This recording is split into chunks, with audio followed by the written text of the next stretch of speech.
Hi everyone, this episode of How to Wrestling was requested by one of our lovely backers, Alex Thompson, over on patreon.com/howtowrestling. If you want to support the show and get immediate access to 40 bonus episodes, as well as our new spin-off series, How To Revisited, where Kevin and I revisit all our old episodes, become a $5 backer now at patreon.com/howtowrestling. But for now, enjoy the show.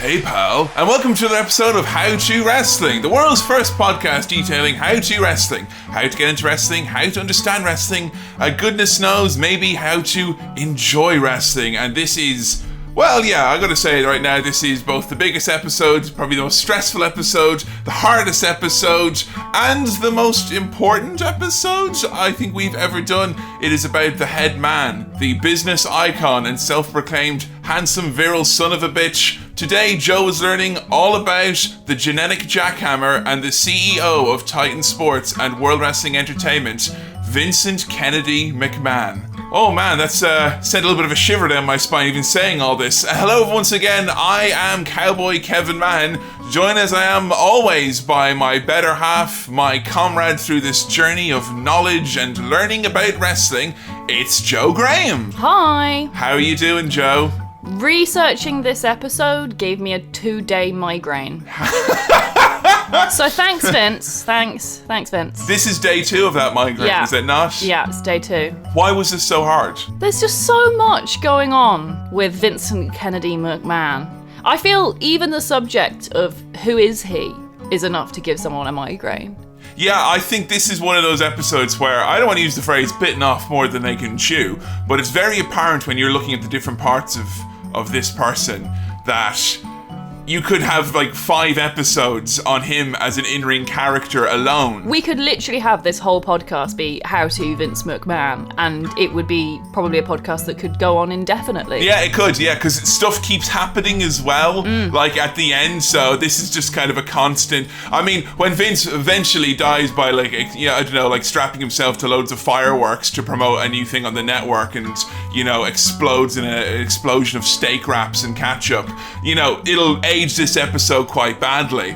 It's a very difficult one for putting aside preconceived notions, ideas. The difficult thing as well is that this is someone we're talking about who is an on-screen character who thinks it's very different from his real-life persona, but the two seem very much in line and the same. I will start things off by asking very simply, Joe, who is Vince McMahon? Vince McMahon is the owner and CEO of WWE. Okay, so that's World Wrestling Entertainment. That's that style of wrestling that is most popular, that is consumed the most. The most mainstream wrestling company in the world. How important does Vince seem to you? Or like, because you've been watching for a couple of years now, like how important has Vince seemed to you, like just from watching WWE programming, like how he's put across and stuff? I'd say in the day-to-day current programming, he doesn't play a huge role. He was in a small storyline quite recently involving like Shane and Kevin Owens like gave him a massive headbutt. He was like bleeding everywhere. I think that's teaches you all you need to know about everything. That's him. Episode done. So that's like, I think that's the most involvement he's had in like the last 4 years, I think, in wrestling. Most of my familiarity with Vince comes from earlier eras of wrestling, like the Attitude Era, a lot of the stuff we covered for Stone Cold Steve Austin. I know your podcast, the Attitude Era podcast, he's quite a key component to those storylines. Oh yeah, I mean, he's as important as Darth Vader is to Star Wars. Right, that's a really apt analogy. Pretty much, like, you know. Started out good and pure, fell in a volcano and became corrupt and evil. Yeah, exactly. Like, oh, except I didn't lose a hand, you know. Come on, ridiculous. Losing hands is our enemy, JR. So what words would you use to describe Vince? Now, he has appeared he's been mentioned quite a lot on this podcast beforehand. And I resigned myself at the fact when we started How To Wrestling that if we did Vince at the start, you would not want to continue doing this show. And that's true. I don't think I would. Even now, like 4 years into being a wrestling fan, I found this hard. It was not fun to research this the way I hoped it would be. Right. Because it's interesting, because he has, like, I kind of resigned myself to that fact that we were going to have to do him after a while. Yeah, imagine if we'd done this as, like, the first... Oh my the end. God. No more wrestling, like. For one, I don't think we could have handled it at all. No. Just, Jesus fucking... I don't know if I'm ready now. I feel I need another 10 years. It's interesting because it is a guy who, even though I was like, you know, I thought, all right, the problem with this is that we can't do it immediately, but he's going to come up so often with Austin, with Hogan, with Piper, like everyone who we've done. Paul Heyman, Shane McMahon. He keeps showing up. Yeah. But even though he keeps showing up, I still didn't feel like you knew who this guy was. So I was wondering if you had some words you would use to describe Vince McMahon as he kind of has come across to you. I'd argue a genius. People often say, like, through gritted teeth. Yes. That's sort of like a reluctant... Yeah. He's... I'd say he is a genius within a very particular type of genius. Where a large part of that geniusness... That's a word, folks. Geniusness. Now, that is opportunism as well. Right place, right time. Yes. And bravado. Calculated risk. He's an innovator. Yeah. You've been very nice to him so far. Oh, wait. I'm starting off on the good words. Okay. And I figure I'm slowly softening everyone up for where I'm getting to with this. Yeah, everyone listening at the moment, like, Joe seems very uncharacteristically nice about this. It's crazy. Yeah, that Vince McMahon reaction gif is like, genius, innovative, He's going to start pulling his ear now, doing the backstroke. I'd say hardworking. To a fault. Like, literally to a fault. To the point where it is, it's not even... I don't know if you could call it that a compliment. I'm sure Vince would argue otherwise. And under normal circumstances, I would say hardworking is a compliment. Yeah. But in this situation, I'm not sure if it is. I would also say he's an arsehole. He's an opportunist. He's a megalomaniac. Oh, yeah. I'd say that probably fits him too. These are all things that I don't think he'd disagree with as well. Like, because in your own business, you have to be an asshole. Yeah, that's the thing. Maybe I do have a bit of a megalomania. I don't think that anything I could say about Vince McMahon, he would, like, necessarily... Maybe he'd disagree with it, but I don't think he'd necessarily be offended by it. How about this? He's weird. He's fucking weird. He's but a I don't weird think even dude. that he wouldn't be like, how dare you? He'd be like, yeah, you have to be weird. This is the WWE, the weird wrestling entertainment business. It's hard to try and sum him up and also to view him as being like these other people we've talked about, because he is as big as a character and as bombastic and egotistical, I think, as the likes of Hulk Hogan or Steve Austin or whatnot. But at the same time as well, he also is not just focused on him out there as a performer, as a character. He has built up this empire and ruled it with an iron fist at the expense of a lot of other people's hard work at times, and also at the expense of a lot of other people's jobs and livelihoods. But I do think that word that we use there, weird, is an important one, because before we start talking about Vince McMahon, I do think it's important that we maybe bring up a few of these little weird tropes of Vince that we're aware of. So when we're talking about all the good and bad things that he has done, we're aware that this is only in the most technical sense of the term a human being that we're dealing with here. So Joe, have you got some little snippets from research of Vince McMahon, the perfectly normal, totally not an alien dinosaur pretending to be a human?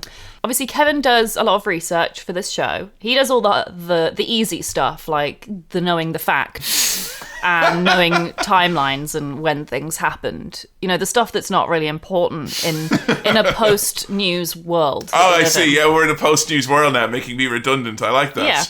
So I did my own, much more important, valid research, and this is what I found. And this is all true, okay, everyone? This is all true. Multiply corroborated by several independent people. Or Vince McMahon himself. Both people who love and hate Vince have usually corroborated this stuff as well. So it's not just people having a pop at him. No. Right. So first of all, Vince McMahon never sleeps. Sleep is our enemy, JR. Very famous quote that, yeah. He doesn't believe in sleep. He will often find himself just lying awake doing nothing. So he works instead. That happens constantly throughout, kind of wrestling lore, which what I'll be the term that I'm going to now use to describe a combination of bad autobiographies, shoot interviews, and DVD documentaries that have been made. But wrestling lore always comes up with the story of, I got my phone, it was 4 a.m, and Vince answered on the second ring. Yeah. It's like, boom, always fucking on. Like, Yeah. I think kids are bad with their phones and their notifications. Can you imagine what Vince McMahon is like? He is looking for an excuse not to sleep, I would say, all the time. I don't know if he's ever taken a vacation. No, he doesn't seem to. I know the documentary we watched, even when he was like horribly injured, he managed to spend as little time off as is possible, Like 2 and weeks then or some. something. Yeah. It's ridiculous. Yeah, I think he's got a bit of a phobia about sleep and of rest and of Weakness. Yeah, I guess. Any sort of thing that can be perceived as you're not grabbing life by the throat and squeezing every last fucking drop. Actual quote. He is offended by, and I think to an extent scared of almost. So okay, the man doesn't sleep. What else about this weird human? He hates people nodding. That seems like such a normal thing. I nod to reassure people. Yeah. Like if I didn't I think if I was left to my own devices, I probably wouldn't nod that much. But I know, particularly from teaching as well, that if you nod, you're giving someone the cue. Like, yeah, go on. It's Well, good and as what well, you're saying. doing podcasting, I know you've got a background in radio. Yeah, it's actually like one of the most important parts is to like non-verbally encourage people to continue speaking. My head's nodding like fucking 90. I'm Churchill on crack right at the moment. It's a good thing there's no webcam here because we are both nodding all the time. To a hypocritical extent, yes. Yeah. But specifically for Vince, it's because he believes that when people are nodding a lot, it's just them agreeing with him for no reason. He hates yes men. Yes, people who appear to be trying to placate him. Just to like... Now, someone who I think is going to come up an awful lot of time as a good comparison for this type of very strange, very powerful man is going to be Donald Trump, I think. Oh, God. His close personal friend, business associate, and his wife's boss, Donald Trump. But that's one of the reasons why I think those two are quite different. Yes, absolutely. In that Trump likes people to argue with each other and compliment him. Vince does like people to argue and what amongst themselves. He does agree with that whole kind of he put Paul Heyman into WWE writing team because he thought it would make Stephanie argue and bring out a side of her almost. But if you're seeming that you're a yes man and you're just going along with it, he fucking apparently you're out the door like. Yeah. And it's one of the reasons why writers turn over so much in WWE is that nervous writers try to placate Vince and be like, here's an idea. No, I fucking hate it. And they're like, oh, okay, how about this idea? Fuck you, you're fired. You should have fought for your idea instead. I admire that in a way. It's such a hostile work environment. It is. There's a right way and a wrong way to do that. I think you can do that to an extent and it'd be very beneficial. I will say there was a podcast out there back in the day called Formerly Creative, where it was former since fired writers from WWE. Basically, it's like a support group for each other. It was. Oh my God. And I think it's still up on iTunes. I'm pretty sure it stopped a couple of years ago. But just to get a sense of the fucking madhouse and how stressful it was. Like, you'd have things like writers are like shipped off to a 10-hour flight to go to Connecticut to meet with Vince for a very important storyline, and his meeting runs long, so it's sorry guys, go back home, 10-hour flight back, and that's a Sunday, you know? That type of shit. So yeah, alright, what's his next weird trait? His next weird trait is that he hates this. I think he hates this a lot more than he hates sleeping, and a lot more than he hates people nodding, probably combined. This is the most oft-cited weird thing about Vince, I think, that we're able to say. It's probably a very, very key defining factor of who he is. He hates sneezing. And I don't mean just people sneezing. Like, obviously, no one likes being, like, around people who are sneezing. No, yeah, I mean, sneezing sucks. But he hates himself sneezing too. That's like, so weird. to the point where it makes him miserable. Like, he will get almost depressed or furious if he himself finds himself needing to sneeze. I forget it was. I don't think it was one of Foley's books. Mick Foley's written a number of autobiographies about his time in WWE and elsewhere. And there's one of them I remember where he was talking, and it was like, had this really important thing that it was literally aching at his heart, like this thing about a storyline. He just had to talk to Vince about it. And like Vince was like not paying attention to him. And then all of a sudden he sneezed, and it's like, fuck, that's it. The conversation's over. Like, it's just like, that's it, you know. It's kind of like someone like going to bed almost. It's like, oh, we're not going to be able to talk now because a sneeze happened. Kurt Angle once said that he saw Vince sneeze on his own in catering, literally like, what the fuck? Like, literally just like, what? What was that like? It's so interesting and weird, because, like, I'm not weird, right? I love sneezing. Oh, I fucking thank you.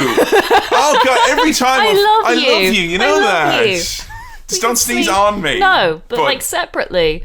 It feels good. I will look across and see someone do a huge bit, like, as long as it's far away from me and they've done the vampire, the Bela Lugosi yeah, you've got to sneeze, protect. It's protected. Yeah. Okay, I'll nod to a stranger on the train. Like, nice one. Good one, yeah.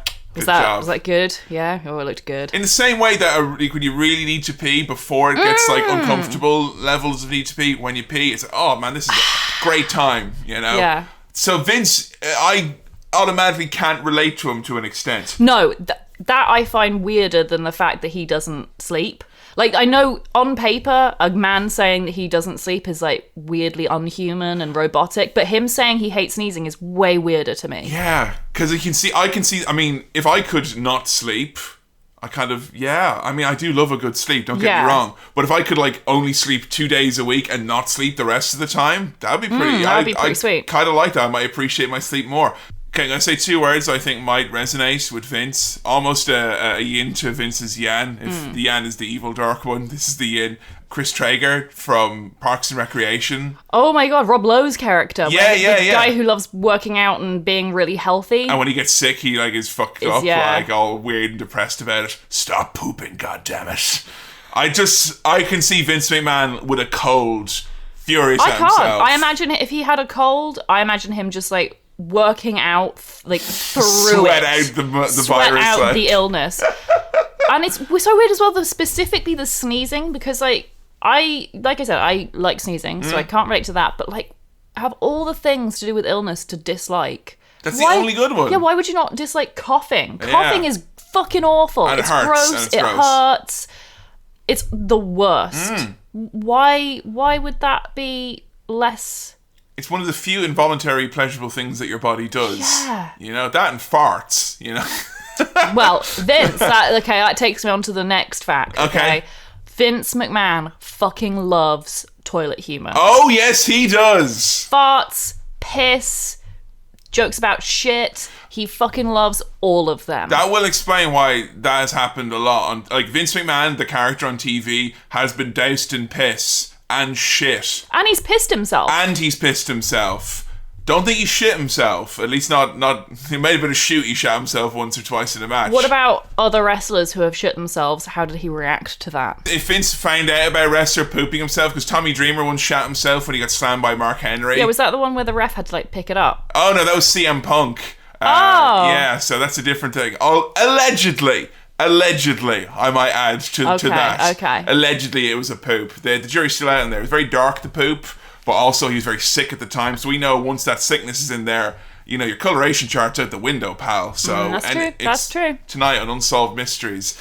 I will say that's kind of a nice, like, fun, jovial. Hey, Vince likes toilet humor. Like I love all those things. I think all those things are hilarious. But Vince has got a mean side to his humor as well. Vince also finds stuttering and speech impediments to be very funny. He has constantly made jokes about Jim Ross's Bell's palsy. He's made on air before. He thinks it's very funny to do a lot of very lowbrow things. There are segments in Poor Taste that we have talked about before.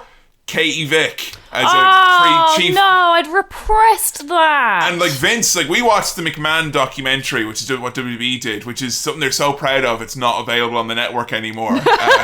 Thanks, Patty, for getting me for that for Christmas back in 2006. But yeah, in case you're wondering of the one person out there who found the Katie Vick angle to be enjoyable, it's in the notes you took. Yeah, you got it?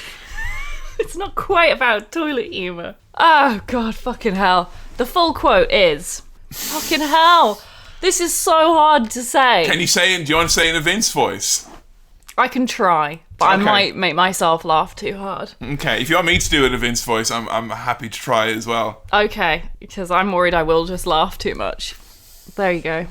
Okay, as well as if anyone's going to call us, I'm like, oh, I can't believe you watched the McMahon documentary. Right? It's in the same way I go to the Daily Mail website once a week just to see what the other side's up to, you know? You got to get both sides of your story. What actually happened, and then the other side of the story. Also, I must say, with this documentary, like, you would think, considering it's an in-house WWE-made documentary, it would be like, really super biased, and to an extent it definitely is, but because it's made in 2006, it's before a lot of the industry had a kind of awakening. Yes. So they're proud of things that they really shouldn't be. It really is, like, it's hard. It's a hard one to pass out a recommendation for, because I'm pretty sure that the DVD's out of print. It's not on the network, so I don't know what to tell you. I know, like, Adam, like, I told me watched it recently. He was like, what? I've been looking for that for fucking ages. It's really interesting because it's pre the Benoit scandal and pre PG and pre a lot of things. So yeah, a much different tune. So on that note, Vince McMahon regarding Triple H simulating necrophilia. When you're kind of making love to a dead person in a thong-like shit. See? You're laughing. It's hard. It's hard. You know, when you're making love to a dead person in this, like, thong-like thing, that's high comedy. Everyone's entitled to their opinion.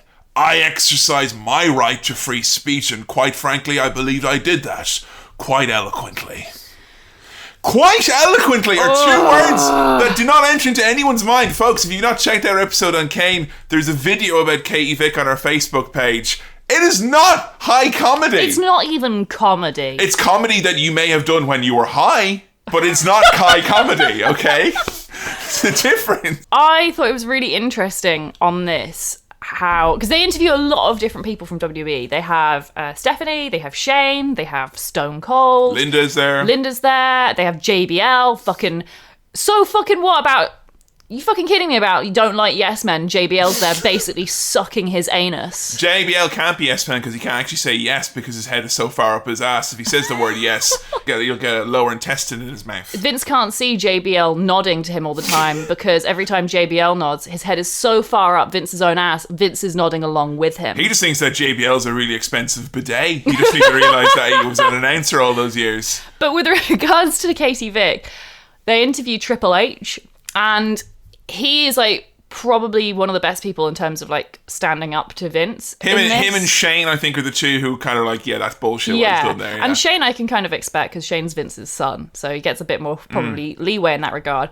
But Triple H is very clear that he didn't really get the Katie Vick thing, and he was cool to go along with it. Yeah, but he was cool to go along with it, and it was so funny watching the documentary and the timing of this.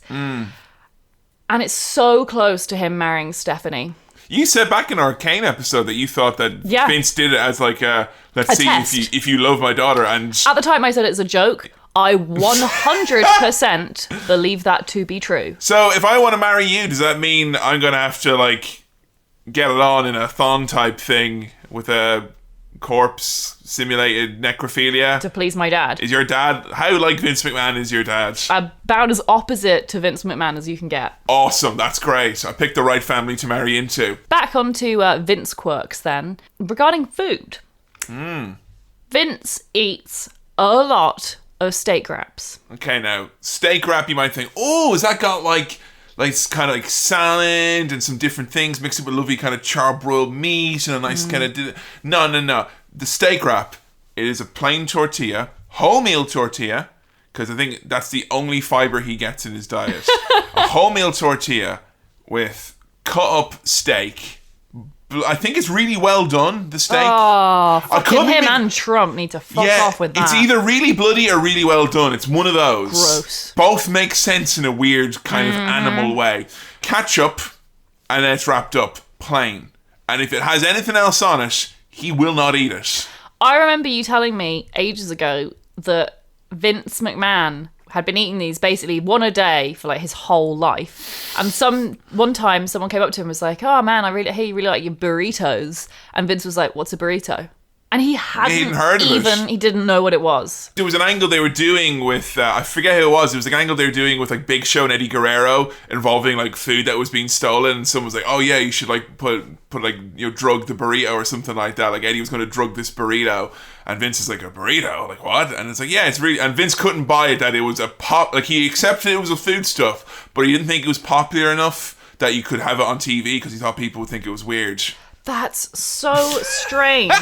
He has like no knowledge of what is popular outside of like very Western I think, standards. Because I remember reading a weird fucking racist interview with him and JR. Oh, right. JR mentioning about having Gail Kim on the show. Right. And Vince McMahon being like, Asian women? What the fuck? No one will ever watch that. And JR being like, well, actually, lots of people would love to watch Asian women on TV. And then he gets a bit gross and he's like, oh, there's Asian porn sites and things. It was a bit unnecessary thing to say. But Vince is like, no way. There's no chance anyone would watch that. He's like, I would say it extends, you might be giving him too much credit saying that, like, you know, Western culture is what he's into. Vince is notorious for not even having his hand on the pulse, not even having a hand to put on a pulse. Like, just being in another room where there are no people on his own, eating a steak wrap, laughing at piss. He was proposed that Metallica play, like, SummerSlam 94, and he was like, never heard of him. And this is like literally the height of Metallica. Yeah. There's been, like, I remember like WrestleMania 19, we'll actually talk about a match on that later on. Heyman was one of the head creative guys. 2003, System of a Down, Toxicity. Literally the hottest fucking thing going. Heyman was like, I've got connections, I know someone who knows someone, we can get System of a Down. And Vince is like, come on, we got Limp Bizkit, pal. Oh my God. So he doesn't know, like, he knows the people who are brought in who get reactions from the crowds, and he likes that. That's why he got the likes of Kid Rock and whatnot will come on. But Vince is really, when they did this whole angle for like 2 years of having guest hosts who would come on, people like who are celebrities and stuff, and it really showed how bad Vince was at like knowing what was going on outside. Because Vince still thinks, you know, America is like kind of like the 80s. Like, what? The wrestling circuit in the 80s specifically. Yeah, pretty much. Like, what do you mean the kids don't watch Alf? What the fuck? What do you mean? Get Harry and the Hendersons for Raw next week. We're going to do a big angle, pal. So yeah, definitely not in tune with the outside world as it pertains to both food and all media outside of his own wrestling company. Another thing Vince hates, I don't know where I even heard this one from. I don't know if you have any further information about this, Kevin. Yeah. He hates poetry. I've never heard that, but it makes total sense. Makes total sense.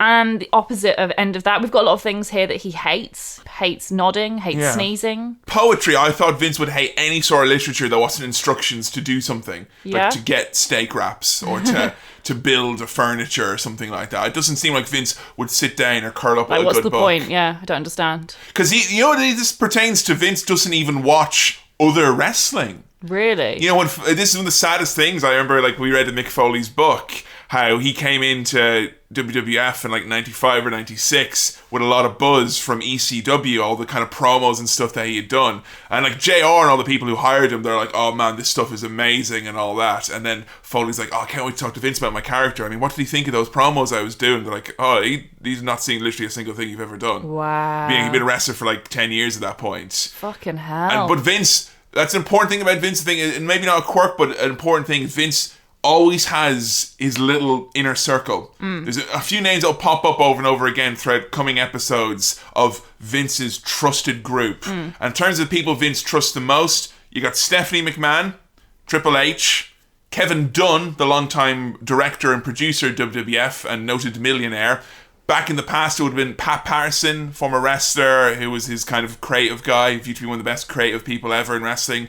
Gerald Briscoe, again, another former wrestler who Vince trusted a lot. A lot of the people who worked with his dad, Vince held on to in the 80s, is kind of a very close circle, people like Lou Albano. So Vince has always had his guys who he trusts to tell him everything, pretty much. So Vince hasn't got time to watch wrestling and shit like that. He doesn't even have time to watch, like, media, generally. There was an instance of a character with Vince, yes, where, like, Vince's lack of knowledge of mainstream media extends to, I know, it's hard to believe, folks, even Hollywood classic actor John Depp is not immune from Vince McMahon's ignorance. There was a character played by the wrestler Paul Burchill, who came out one week, he's like, I've discovered I've got pirate ancestry. Next week he comes out, it's 2006, straight up Johnny Depp, fucking Pirates of the Caribbean, Captain Jack Johnny Depp, there he is now with his eyeliner and his fucking fluffy hat and everything, and Vince loved it. Then Vince saw Pirates of the Caribbean on a plane, the character was dropped.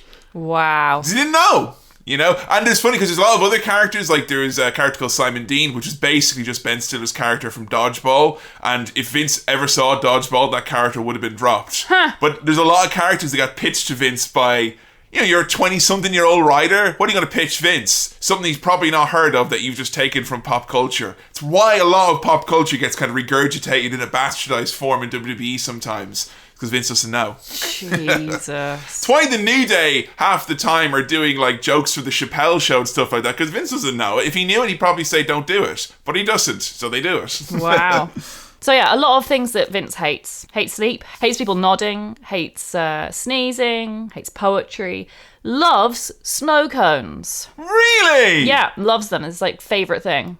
That always humanizes someone. You know what their treat is. There's like a couple of elements to Vince that kind of almost offset the weird alien robot. Like the fact that, yeah, he loves snow cones and he loves like toilet humor. They're like universal, relatable quirks, I think. I could sit down with Vince, eat a snow cone, watch a fart compilation on YouTube. Hell yeah, that would be probably a laugh. For an hour. Yeah, maybe 15 minutes, I don't know. And then final Vince quirk, he loves to sing his own entrance music while wandering the WWE headquarters. I love to sing his entrance music as well while wandering How to Wrestling headquarters, aka our house. Yes. I really like the idea of being like a new wrestler in WWE, really intimidated, and you see Vince coming down the corridor. Here he comes, the CEO, and he's going, "No chance, no chance," with his big walk. And be like, oh. Do you know what Vince McMahon's favourite thing in the world is? Above all else, absolute favourite thing. Above farts. Above farts. The funniest, most... Not just funny, because it brings him joy. Well, is it even more than watching that man make himself sick? Yes. Pushing people into a swimming pool. Really? Yes. Oh, that's... I mean... There's all these instances, like back in the day, the way they used to write the show, before the company had a big staff of writers, the people involved, people like Jim Cornette, Vince Russo, Jim Ross, they'd all come to the house, Vince's house, they'd sit around his dinner table, go out to the pool, and they'd write the show, and they'd book it. And almost invariably, Vince would push someone in the pool. Wow. And Vince has, like, there's a promo, there's an interview with Vince somewhere where he's asked, why do you like it so much? And his eyes close in ecstasy, and it's like, when you push someone, and they're mid-air, and for that split second, they're like, wait a minute, what am I doing up here? Hang on. And then they fall in the fucking water and they get wet. And it's, oh my gosh. He loves it. He thinks it's the funniest thing. That's high comedy for Vince McMahon. How many times do you think he's masturbated to that thought? I don't know, because it's such a joyous thing. You know, it could be almost too joyous, too pure. Oh, he says bonus points if they're fully clothed as well. Yeah. Can you imagine how many times those fucking people who have to come over, like, have to write the show and they fucking get dunked in a pool, like, by your boss? I must admit, I think seeing Vince McMahon get pushed into a pool would be very funny. There is actually, I think, a photo floating around of him being pushed into a pool as well. And he's like, you motherfuckers, you know. Having a whale of a time. Joe, I'm a bit worried because this was our section to try and humanize Vince McMahon, and now it's this kind of like funny, weird, odd, definitely not human man. Yeah. Okay, so that's maybe us trying to humanize Vince to an extent. I don't think we were very successful, but neither as it may, we have a lot to get through. We are going to talk about Vince the person first, the promoter, his upbringing, and then we'll get into Vince the character, some of the kind of on-screen things with Vince, and we'll get into some matches in the tail end. So I do want to kind of frame this as one thing that's most important. You're going to hear a lot of stuff about Vince in this episode. A lot of it will be shocking, a lot of it will be bad, some of it will be good. You know, there are going to be things that are entertaining from a wrestling point of view and troubling from a not wrestling point of view. But I think it's worth mentioning this. Vince McMahon, if there is one person you can point to being solely responsible or having the lion's share of responsibility for wrestling as it exists now in this form, how you consume it, even outside of WWE, it is this man. He is the person who is responsible for modern professional wrestling, or sports entertainment, you may call it, through gritted teeth. And I will say that extends to even smaller companies who are trying so hard to distance themselves from that brand of wrestling that they try to just do what Vince does, but different. That is the extent of his influence. And I think a lot of companies now, when you look at them, there's so many things from WWE, from the way that it is shot, to the way it's promoted, to the way angles play out, the format of the big pay-per-view that we all build to, even though we're living in an age where pay-per-view is not a way to make money. It's all down to Vince. And even still, how all these small companies are now trying to set up their own version of the WWE network. Again, people seem to follow suit what this man does in wrestling, for good or for bad. But we're going to talk now about his upbringing. And we watched that documentary, Joe, and I think we got maybe a sentence or two about it. If that. I grew up in a trailer park. My dad was Vince McMahon Sr., the promoter, and he was great. Then Vince became an announcer at the age of 27. I think we should compare him here to our Lord and Saviour, Jesus Christ. Okay. Because Jesus, similarly, was born... Mm-hmm. Then you hear nothing from him for about 25 years. Yeah, and then he's wrecking up temples. And yeah, then he's kicking banks around. Yeah, I mean, Vince is very private about his upbringing and his past. There is one instance of him talking candidly about it. It's a Playboy interview. I will read it in a moment. That's fucking as Vince as you can get. Of course, the only place he really feels safe enough to open up is Playboy. The most open I've ever seen Vince is an interview from Playboy in 2001. Go out of your way to try and find it, folks. Like, honestly, I know you all read Playboy for their articles anyway, but this one is actually particularly good. Vince, his father is Vince McMahon Sr., and his father before him, Vince Sr.'s dad, was a promoter at Madison Square Garden, promoted boxing and some wrestling. Vince's dad, Vince Sr., was a promoter of boxing and wrestling in New York City. Madison Square Garden, the most famous arena in the world, Worldwide Wrestling Federation, the WWF, which was one of many territories that existed back then. If you want to learn a little bit more about the territory system, we did a potted history in our very first episode, so do go back and check that out, folks, for more info on that. But it was a simple case of he was his father's son, and that was it. Vince's parents actually got divorced when he was 12 years old, and Vince went to live with his mother. Vince's relationship with his mother is shrouded in a lot of secrecy to an extent. Vince's mother actually lived to ripe old age of 90-something. Really? Yes. You know in The Simpsons when you find out that Mr. Burns' mother is still alive? Yes. Yeah, and how he doesn't like talking to her, but is quite protective and secretive about her? Pretty much that. All you need to know about Vince's upbringing, and I think it's important that it's framed in this, so much what we talk about Vince's relationship with wrestlers, and this has come up in a few episodes in the past, and it will come up in episodes in the future. Wrestling seems to be built around, in WWE, a persistent, strange father-son relationship that Vince always seems to have with performers.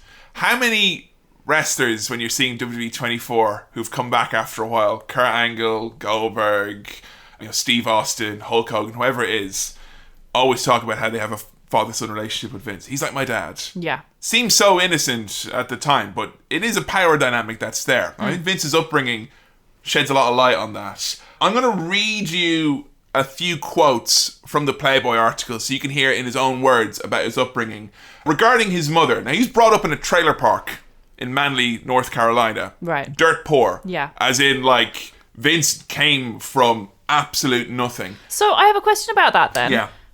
How is that the case when his dad is this really successful? I assumed he was very successful. Oh, his dad was a very successful promoter. Yeah. So how come Vince was so poor? Because Vince lived with his mother the whole time, and I'm not sure the circumstances of it. I've never been able to find out a lot more, but all I know is that Vince and his dad did not interact until Vince went to work for him when he was in his early 20s. So I'm immediately wondering, what, did Vince's dad not pay child support? You're talking about what, like, there's no doubt in my mind there was probably some dirty shit going on with the promotions and stuff back then. I mean, you're talking about wrestling before people knew it was fixed. You're talking about, the mob in New York and all that stuff. I mean, I don't know, I have nothing to back that up, but I mean, they were dirt poor though. Or maybe they were getting money and they weren't spending it on Vince and themselves. But Vince grew up with nothing. He did not grow up his father's son. Yeah, because that's like kind of what I assumed. That's how they put it across. Yeah, because you hear, he's Vince McMahon, son of Vince Sr., who is massively successful promoter, huge name in the wrestling industry. And when you see Vince McMahon on commentary, he looks like a smart, well-dressed young dapper lad who looks like he could have gone to a fancy New York university. Oh yeah, he doesn't look like he's, he doesn't carry himself as someone who's come from nothing. Like, he very much has the trappings of luxury. Like, he looks like a well-to-do man most of the time, yeah. He will mention now and then how he considers himself a redneck. Yeah, which is really interesting because I thought he grew up in New York. No, he grew up in North Carolina. Right, okay, so North Carolina, forgive me, everyone listening, my knowledge of American geography is very weak. So North Carolina is where? It would be to the southern part of America, pretty much. Right, I see. So, like, Ric Flair's from North Carolina, Charlotte's North Carolina, that kind of... It was, self-styled rednecks is what Vince would refer to himself as. Trailer trash is what he's referred to himself as well at points. So he said he always got the Stone Cold Steve Austin character because of that. There was abuse in his childhood. There's no way to get around that. And Vince has not spoken at length about it, but what he has said, we'll talk through now. Regarding his mother, he's always spoken of her in quite high terms. He refers to his mother in the interview as being a real performer, like a female Elmer Gantry. That was a character in a famous movie, like kind of like the episode Trailer Park Boys where they go selling Bibles and it's like a scam? Yeah, it's pretty much that as a movie, like the small town, these Bible scam people come around. So she was a confident woman. She was sung in the choir, had an excellent voice. She was very striking. He said he lived with her and his real asshole of a stepfather, a man who enjoyed kicking people around. Jeez. A gentleman by the name of Leo Lupton. Leo Lupton, and this is a quote from Vince, "It's unfortunate that he died before I could kill him. I would have enjoyed that. Not that he didn't have some real redeeming qualities. He was an athlete, great in any sport, which I admired. I remember watching the Jackie Gleason show with him. We used to laugh a lot at Jackie Gleason." And the interviewer comes back. "Lupton was an electrician. He hit you with his tools, didn't he? A pipe wrench." Vince, sure. Fucking hell. Interviewer, he hit your brother as well too? "No, I was the only one of the kids who would speak up, and that's what provoked the attacks. You'd think that after being on the receiving end of numerous attacks I would wise up, but I couldn't. I refused to. I felt I should say something even though I knew what the result would be." "You fought with him when he hit your mother?" "Absolutely. First time I remember, I was 6 years old. The slightest provocation would set him off, but I lived through it." And the interviewer says it, and I agree as well. That's an awful way to learn how a man behaves. Fucking hell, 6 years old. Jesus. Continues. "Vince, I learned how not to be a man. One thing I loathe is a man who would strike a woman. There's never an excuse for that." The interviewer, "Eventually you escaped from your stepfather." Vince, "By the time I was 14, I was on my own. I was pretty much a man, physically at least. In other ways, I'm still becoming a man." Interviewer, "Was the abuse all physical, or was there sexual abuse too?" Vince, "That's not something I would like to embellish, just because it was weird." Interviewer, "Did it come from the same man?" Vince, "No, it wasn't. It wasn't from the male." Interviewer, "That's so mysterious. It sounds like a difficult thing for a kid to deal with." Vince, I'm not big on excuses. When I hear people from the projects or anywhere else blame their actions on how they grew up, I think it's a crock of shit. You can rise above it. This country gives you opportunity if you want to take it, so don't blame your environment. I look down on people who use their environment as a crutch. Interviewer, "Surely it must shape a person though." "No doubt. I don't think we escape our experiences. Things you may think you've pushed to the recesses of our mind, they'll surface at the most inopportune time, when you least expect it. We can use those things, turn them into positives, change for the better, but they tend to resurface. We can leave this topic, but one thing first. You said that the sexual abuse in your childhood wasn't from the male. It's well known you're estranged from your mother. Have we found the reason?" Vince McMahon pauses and nods. "Without saying that, I'd say it's pretty damn close." That's something that I think, and I'm not using this please as an excuse by any means for any of the many things we'll talk about with Vince in regards to his own abuse that is alleged to have happened on other people, the way he conducts his business, but I do think it explains a lot. Oh, this God, yeah. very strange thing. I might be getting a bit too deep here, folks. Fast forward 5 minutes, I'll be back to normal. But when you look at the likes of Piper, Austin, Hogan, everyone who's coming into wrestling, always seeming to have some sort of fucking daddy issue. And Vince McMahon is there to play the role of father figure. So many people, even people like Daniel Bryan, who had a lovely relationship with his father, still would write in his book about how Vince has that. His relationship with you is so personal and so mentor-like. It is like a father-son relationship. People are drawn to that in wrestling, I think. And whether Vince knowingly knew that or not, it has definitely been used to his advantage, I think. Oh, God, that is fucking rough to hear. Had you heard that before? All I had heard is that he had suffered abuse as a child, and that is it. I heard he had a stepdad, so obviously you make assumptions. Yeah. I had heard as well that there was abuse, and I heard that he'd been abused by his mother. But I went back and I dug out that interview, and it's like, he got fucking abused from 6 years old with a fucking, electrician's tools. like, everyone always talks Vince McMahon, he's been fighting his whole life. He's a fighter. You know, he doesn't take anything lying down, doesn't take no for an answer. Like, talk about fucking circumstances that mold you into, like, all those things about him. That fucking singular tunnel vision, everything about Vince seems to... A part of it you can explain, it seems, a lot of Vince with this. Being sexually abused by a family member... By your own mother, like, Jesus Christ. It's gonna wreck any founding information you have on what you think love is. It's immediately, if you're suffering from that as a child, you can't pull those two apart then, can you? There's always going to be, like, the way he says it there, the way at the most inopportune time you think you've gotten rid of it, you've pushed it down and it comes back up. It's literally just PTSD what That's you're saying. That's pretty much, yeah. He's reliving trauma. And yeah, to go through that during your formative years when you're trying to work out what a family is and what love is and what parents are, and you've lost your dad, you've got this new father figure. And also as well, like, how much in that in terms of framing the mind of, I want to be the fucking success, I want to be that guy. You grow up in a fucking, this, you know, your dad, your actual biological father is this fucking high-flying promoter flipping his quarters, fucking Madison Square Garden Hall of Fame, and you're in a fucking trailer park with your stepfather who's beating you and your mother who's abusing you. You know, it's clear to see where the ambition would come from. Oh my God, absolutely. Because, like, what else would there be to do other than to escape from that hell that he was living through? I mean, that's like such an obvious escape, is to think about one day I'll be a grown up. The best revenge. I'll be big and strong. I will fight back. I'll be successful like my dad. He's literally like, he's a poster child for like, you know, broken masculinity in many senses. Toxic masculinity, absolutely. You know? And I was thinking that when we were saying about how he doesn't sleep, I was thinking, that's quite a toxic masculinity thing to think, is that sleep is weakness and that being ill is weakness and all this. It's suddenly very, very clear.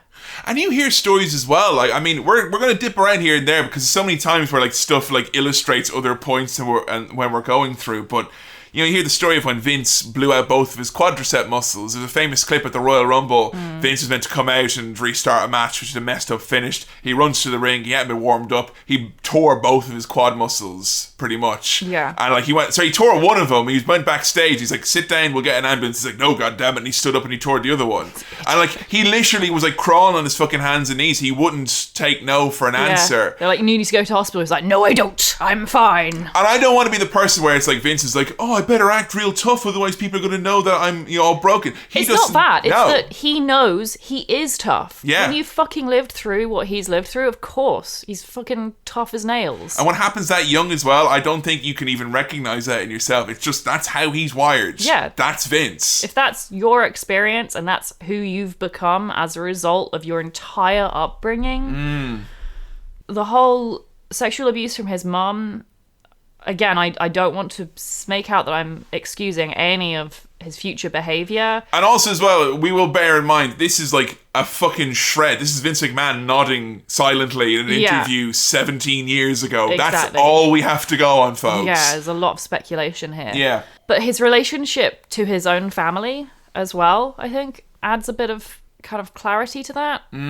We'll touch on it later, but Vince does not have what most people would consider to be a healthy relationship with his kids. No, in some ways. In some respects, it's quite strange, yeah. He is very loving as a father. Definitely loves his kids. I don't think anyone would ever argue that he doesn't. No. And his wife too, Linda, as well. He loves his family very much. It's one of the most important things to him. But yeah, as we'll talk soon, he maybe doesn't process that love in a healthy way. Yeah. With some of the angles to do with Stephanie and Shane and Linda, and it makes it difficult when you look at those angles and he's kind of like, it's just a bit of fun doing a French entertainment. Like, why does your mind go there? And also his treatment of women. When your relationship with women is formed on abuse, it's going to mess you up. I think so. It definitely goes a long way, again, to explain, maybe not excuse, but to explain a lot of his behaviour and also his kind of his seemingly his viewpoints on a lot of those things you've touched on there. So I have a quick question then. Yeah. massively assuming here. I may be totally wrong, but would it be fair of me to assume he didn't ever get therapy for this? I would be very surprised if he did. That's such a shame. That is... Yeah, I'm not surprised. I don't think that's something that's relegated to Vince McMahon. Honestly, my kind of viewpoint where I hold on to in terms of a damaged figure who feels the need to be powerful all the time, Tony Soprano's a name I think I might invoke a few times here. In terms of, I think Vince McMahon would have the same difficulty explaining to his peers going to therapy and be embarrassed about that as a sign of weakness in the same way Tony Soprano has. Even though, like Tony, he's had a fucked up upbringing and has a lot of shit to deal through. So, I don't know if there's a Dr. Jennifer Melfi out there for Vince McMahon. That's... Maybe it's his hairdresser, he chats with them. I don't know. I don't know. Oh, that's really sad. It's really sad. So, Vince went off on his own. There's kind of like a period where he's kind of unaccounted for. I know he went to military school. He became a traveling salesman very briefly as well. Vince McMahon is a Willy Loman type figure. There's a HBO series in itself there, folks. But Vince arrived at the WWF around the age of 24. Started working with his dad, just doing like odd jobs here and there. Always looks up to his dad. Oftentimes when he talks about his dad in interviews and DVDs and stuff, he's been moved to tears more often than not when he's talked about him. I'm not surprised. And some people have different viewpoints on his dad. Because his dad was a promoter of a territory, people feel that Vince betrayed his dad by his expansion. Vince started off as an announcer, filling in for someone who was sick, and before you know it, he bought the company from his dad. Told his dad, you know what, there's a couple of commitments he made. He's like, I'll keep certain people around. Like Vince's dad's top star was Bruno Sammartino. He sold at the Garden record-breaking sellouts by drawing that crowd from Bruno Sammartino. That was his dad's top star. Andre was another star that his dad used. You want to keep around some of the stars. I want to keep around the inner circle. Some who I mentioned earlier before, people like Captain Lou and Chief J Strongbow. Almost to a detriment, people felt they were kept around just to kind of appease the existing power structure. And he wasn't to compete, because he was one territory, New York. You do New York, you run Madison Square Garden, Bruno can be there, you're part of the NWA, this National Wrestling Alliance, which, when we look back on it, it seems very much like a co-op at this point in time. Yeah, they really had the cooperative values down from quite an early time, yeah. We all have shared values, we don't compete with each other, we help each other out by trading talent here and there. And as Paul Heyman so beautifully put it in that great shoot promo we talked about back in our How To Heyman episode, and when your father died, what did you do? You competed! And Vince had a plan. He thought that wrestling could be national. It could be global. That's a big thing to think in 1981, when wrestling was relegated still very much to local news, local stars, local papers, and the one thing you couldn't get for wrestling back in the day, and the reason why it was always local, is because you couldn't get advertisers. No one's going to advertise your show. You couldn't get primetime television. So why was, because I know that's mentioned quite a lot on the documentaries. Yeah.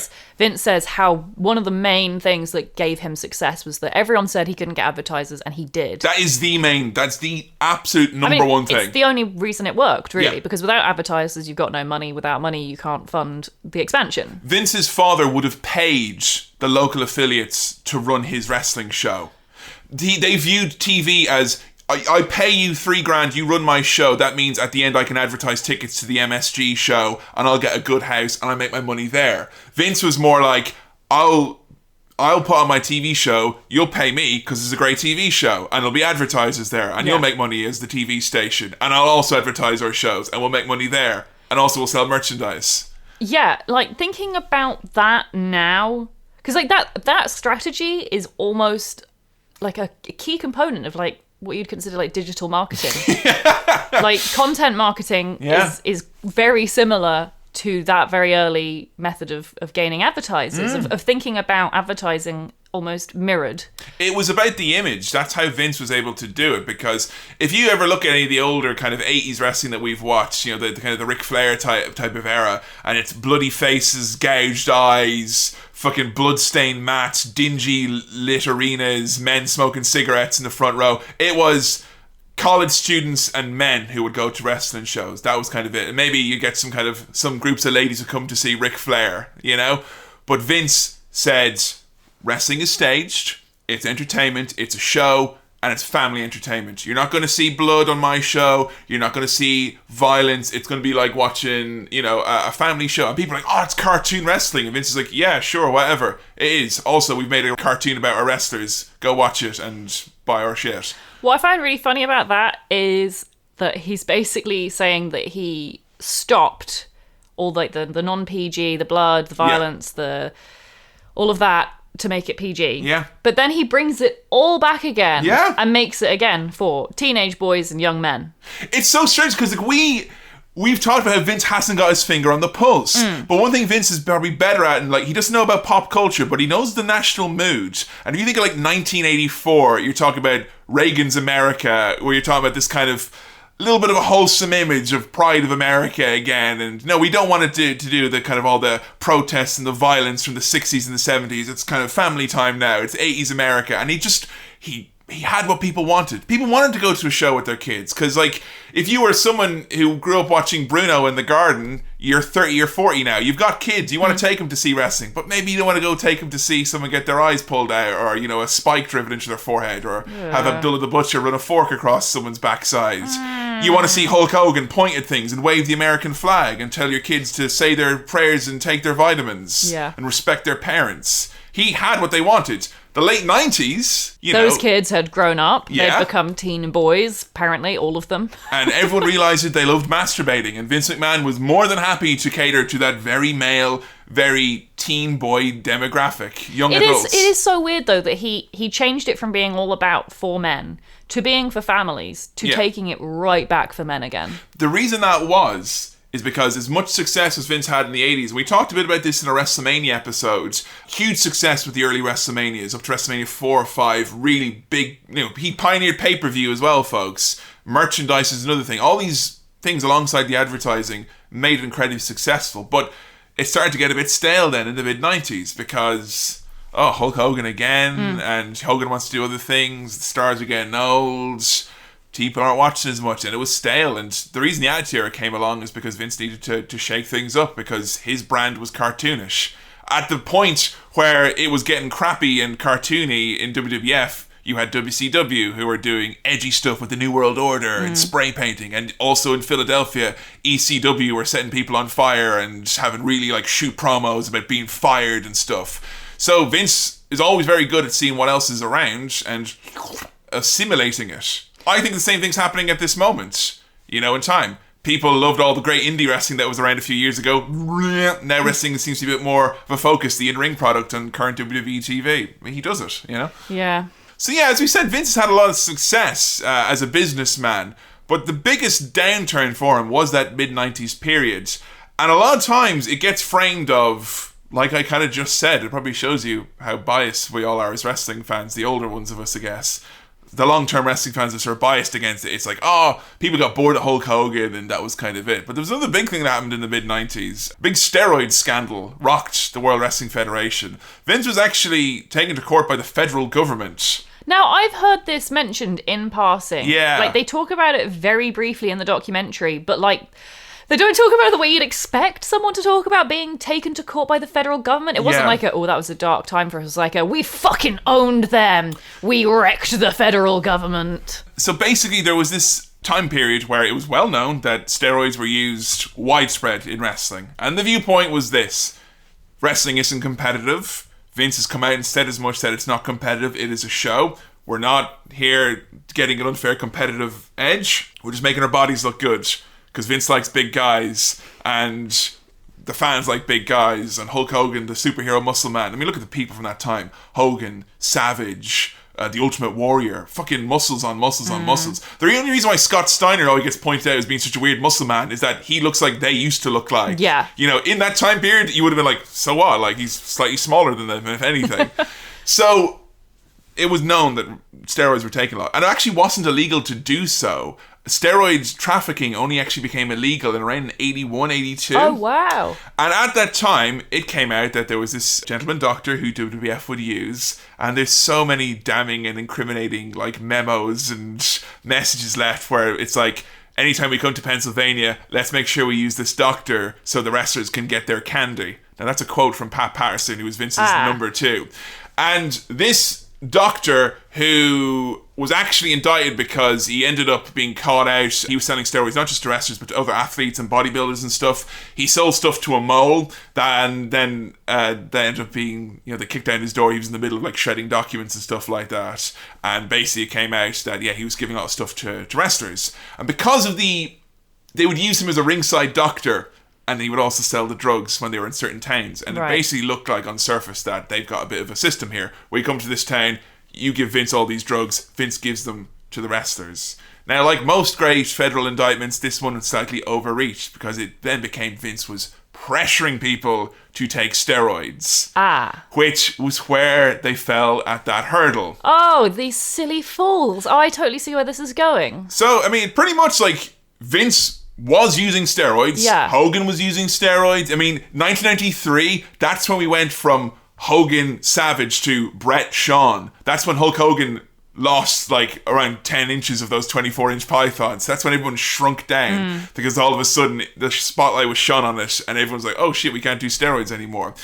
So Vince was doing steroids, but they weren't able to prove that he was distributing them to his wrestlers. Or specifically, I'm guessing, pressuring them into doing it. Yes. I'm not sure personally if I think he would do... I don't know. I personally... I know he loves the big boys. Yeah. And I know he would never discourage people from becoming bigger. But that's a strong word, pressuring. I think it's an indirect pressure because I don't think Vince McMahon kicked in a door. It's like, hey guys, the steroids are here. Steroids. What do you mean you're not taking steroids? Well, I guess you're fired then, pal. Come on, guys, let's go do some fucking lines of coke off the edge of a knife. But similarly, the pressure of, if you are a big guy, I'll give you more airtime. You'll be a top guy. You'll get to make more money. I mean, look at Vince McMahon himself. I mean, yeah, right? That's it, isn't it? It's like, I think there's an indirect pressure there. Vince is an explicit... Maybe he doesn't even realise it, but he wasn't going to push the guys who were small. And the guys who were small were technically the guys who weren't doing steroids. And even if you were someone who could work out forever and be massive, you're not going to be at the same size as someone like a Hogan who's just taking something, you know? So the case fell apart for two reasons. Number one, star witness number one, Hulk Hogan, for the federal government, didn't actually say Vince pressured him. He said that he took them and there was a culture of taking them, but Vince himself didn't pressure them. That's not what the federal government wanted him to say. Right. So even though Hogan testified against Vince... So Hulk Hogan was the federal government's, like, witness? Yeah, star witness. Oh, wow. So they really thought that Hogan was going to say stuff, and Hogan didn't. So was Hogan working for the WWE at this point? No, he had just left for WCW. Oh, shit. I know, it's so fucked up, because there's all these conspiracy theories, which is Hogan was literally planting a seed so you can hire me back later on, because it's like, there's no way I'm going to... Even though I've left the company and I hate him, there's no way I'm going to actually let him go to prison and all that. Like, there was real concern Vince was going to go to prison. For a long time. Linda technically became the owner of the company at that point. He transferred over to her. There was rumours at the time that Jeff Jarrett's father, Jerry Jarrett, had been brought up to be a caretaker owner of the company, like just to do the booking and stuff because Linda wasn't involved in that side of it. So Vince was preparing to go to jail. And what year was this? 1993, 94, the trial was taking place. Right. So yeah, literally during the darkest era of like their lowest ratings and stuff. But also, like, I'm trying to think in terms of timeline of WrestleManias. Mm-hmm. Which WrestleMania would this have been around? Around WrestleMania 8. Okay, 9. Right. So yeah. Long enough established. They've got their groundwork settled at this point. Yeah, basically after the time when Hulk Hogan came out and won the main event of WrestleMania 9 after Bret Hart and Yokozuna had a full main event, around that time, when wrestling was really shit, basically. The other star witness was a wrestler by the name of Nails, who played a former prison convict who had been abused by the big boss man and come back for his revenge. Jesus. And he had previously accused Vince McMahon of sexually assaulting him. What? However, Nails had also been accused of choking Vince McMahon when Vince fired him. He literally grabbed him by the neck and started choking him. And on the stand, Nails is a very unstable gentleman, let's just say, to put it at the very, very least. And on the stand, basically, Jerry McDevitt, who's Vince's and WWE's longtime lawyer, who's very good at this sort of thing, got on the stand as basically like, tell me what you think about Vince McMahon. And more or less in 2 sentences, he was like, I fucking hate Vince McMahon, I want to kill him. And Vince was in a fucking neck brace. And it's like, oh, okay, disgruntled employee, star witness says that you didn't do it, so all charges were dropped. Fucking hell. Sounds like the federal government really fucked up with the whole sloppy system. The lawyers sound like they really weren't doing their best. Underestimated.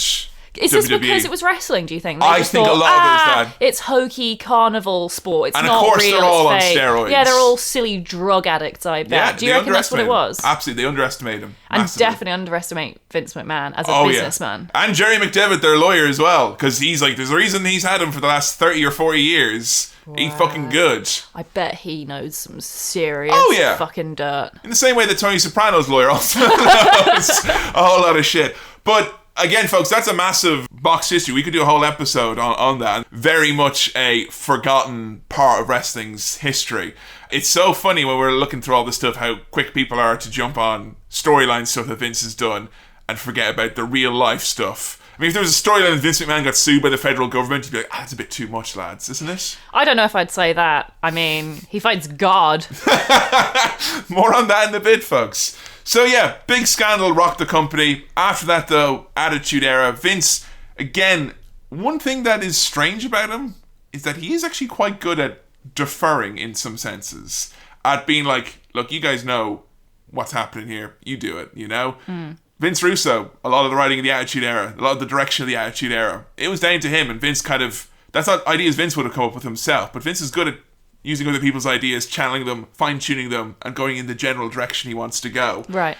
And the success of him as a character and also Stunk Steve Austin and all the company did, it kind of culminated in them becoming a publicly traded company, which is huge. And you were quite shocked when I told you that WWE seems to be the only publicly traded wrestling company that's out there. Yeah, I thought this whole publicly traded company thing was like one of the most interesting aspects of the whole documentary, if I'm honest. Partly because of the timing of it. So it comes just after the case against the federal government. Mm-hmm. And what was really interesting, I thought, was that they became publicly owned at the same time as they started putting in a lot of charity initiatives. They had a whole campaign where they encouraged people to vote in the election. Smack down their vote. Smack down their vote, yeah. That's really clever. A lot of stuff that I would say you could argue is public image marketing. Oh, absolutely. It's very carefully timed, very carefully crafted narrative about a company going through a big transition. And if you think about it, when you're going to become a publicly traded company and it's a kind of dodgy, has got seedy background, for sure, yeah. associations with like scandals and carnival. Yuck, dirty wrestling. Yeah, exactly. What a clever move to go, right, we're becoming an open public company.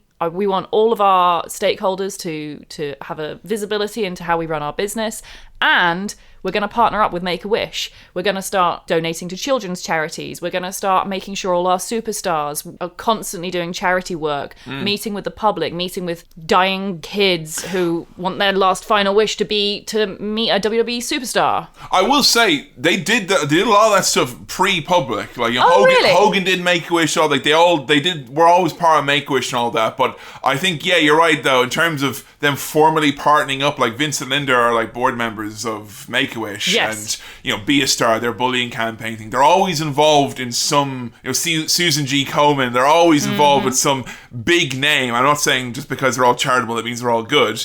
Google Susan G. Komen, folks, you'll find out some stuff. But yeah, they are very much a public company, and Vince has always taken the ground since then.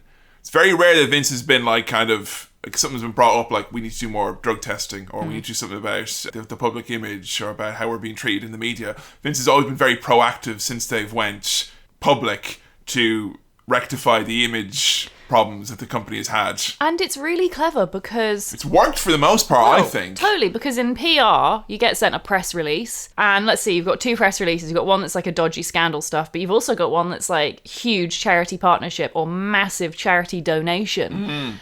And that's a good story to tell. Yeah. Like, if you want the media on your side and you're giving them all these, like, nuggets of... Good news stories that people love to talk about.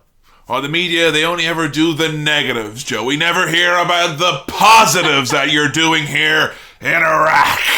And you're right, yeah, one of the things that surprised me was that WWE is the only one. Yeah. Because in wrestling, you'd think it would be such a logical step to take to have a publicly traded company. Yeah. Because in wrestling, it's one of the few industries where you have such interaction from your fans and stakeholders. And it just makes sense to be as open and transparent about that as possible. Maybe Vince did it because he likes the idea of having conference calls where someone asks him when The Undertaker's going to come back.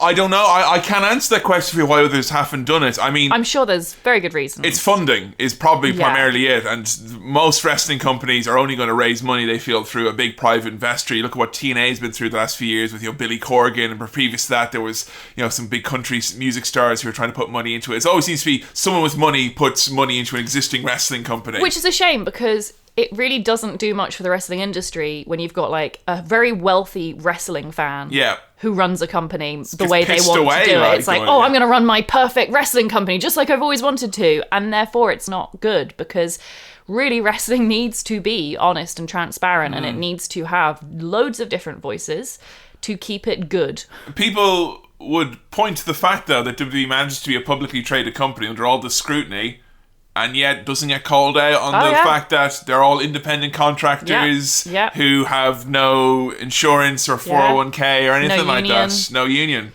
No guaranteed holiday. But does that maybe show you that maybe people are kind of like, well, what's the fucking point of being a publicly traded company? Oh, no, totally agree. Totally agree. Vince, the promoter, has had success in the World Wrestling Federation, but Vince, the promoter, has had less success elsewhere. Joe, have you heard about the XFL? I am familiar with the XFL. Do you know what the X stands for? No, I don't know what any of the letters stand for. The Football League. Exciting football league. I thought it was extreme. It's not. It's just X Football League. Oh. Maybe it stands for Extra Fun League, quite frankly. The NFL, quite frankly, is the No Fun League, so the XFL, quite frankly, is the X Football League. Joe, where's my football? Figure skating sucks. Sorry, this will be XFL, Vince McMahon. Little bits that you've seen about XFL. It obviously was in the news again recently. Yep. Vince has a vision for football. Do you think that he's a madman? A madman? A madman. Vince lost tens of millions. Huge scores. Not just Vince, he made NBC, one of the biggest networks in America, lose tens of millions. I have really complicated thoughts on the XFL. Surprisingly, because I think... You were there when me and Billy recorded a lot of it for the Attitude podcast. People would be surprised by how much I know already about the XFL, because I know more about the XFL than I know about Ric Flair. You've watched an XFL game with me and Billy, I think, yeah. When you guys were recording the XFL episode, I was there the whole time because we recorded it at my granny's house. She didn't have internet or TV or anything. Let's watch the... So all we could do And she doesn't haunt until after 5. Exactly, so I had some time to kill. So I watched it along with you and I saw that awful fucking segment with...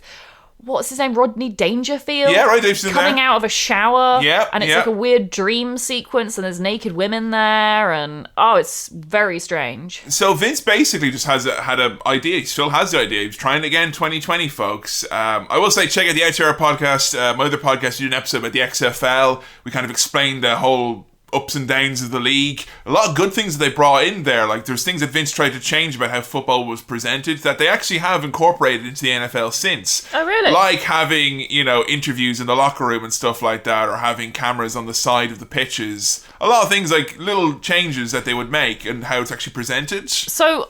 Most of what I know about the XFL is it's the NFL, only two main differences. One, it's off-season. Yes. So is that in the summer or the winter? I don't really know. It starts in kind of winter time, yeah. So kind of January, February, yeah. I know that Vince argued that it was ridiculous that football season was only half the year. And there was another half of the year where all these talented footballers were doing nothing. Yeah. And all the fans had nothing to watch because there's only figure skating on and figure skating sucks, apparently. Vince McMahon obviously has never watched any figure skating because it's fucking awesome. What, should we watch WWE Raw when NFL is not on Monday nights? No? Figure skating? Okay. It's all right. So that's one of the key differentiators that he had. When it was on, When it was on, which is a really clever idea. Absolutely, yeah. What a gap in the market that he's identified and gone, actually, we can fill that. Now, the second angle to the XFL that made it different was that it seemed to bring an element of sports entertainment to football. Which no one seemed to agree on how much they should, or like, because they're like, no, we don't want to have, the car. It's not going to be fake football. It's not going to be a scripted football game. By the way, when me and Joe were watching we watched his interview with Bob Costas around this time, talking about the XFL. And if you want to see how the outer world views Vince McMahon and for all the reasons they have bad opinions, just Google Vince McMahon, Bob Costas.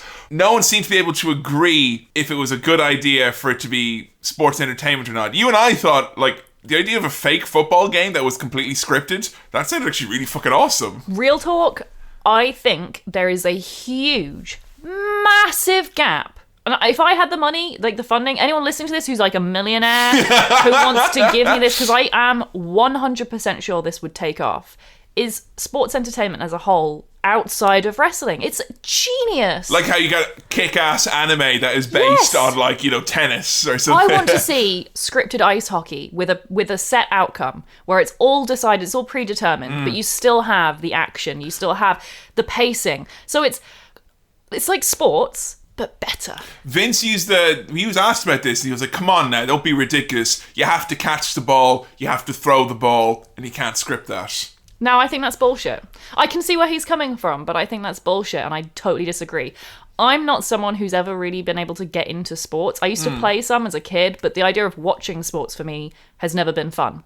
I tried watching football, I tried watching rugby, I tried watching ice hockey, fair few in my time, and I just found it a bit boring. For me, it always came down to, for every match I saw where I was thrilled, there was 5 matches where it's like, I've wasted a whole Sunday. Exactly. It can be very hit and miss. There's no consistency and there's no guarantee that it's going to put on a good show. Yeah. Whereas with a sports entertainment angle, you can make it what you want to make it. Yeah. And if you're going out with the fact that, it's predetermined, it's inverted commas, fake. We're going to have some fun. Yeah, but you market that to the type of people that don't really care about sports, but they do care about maybe sports entertainment, just take the principles from wrestling and apply it to any other sport. And I think you've got yourself a very entertaining, innovative new concept. That's what people assumed Vince wrongly was doing with the XFL. Yes.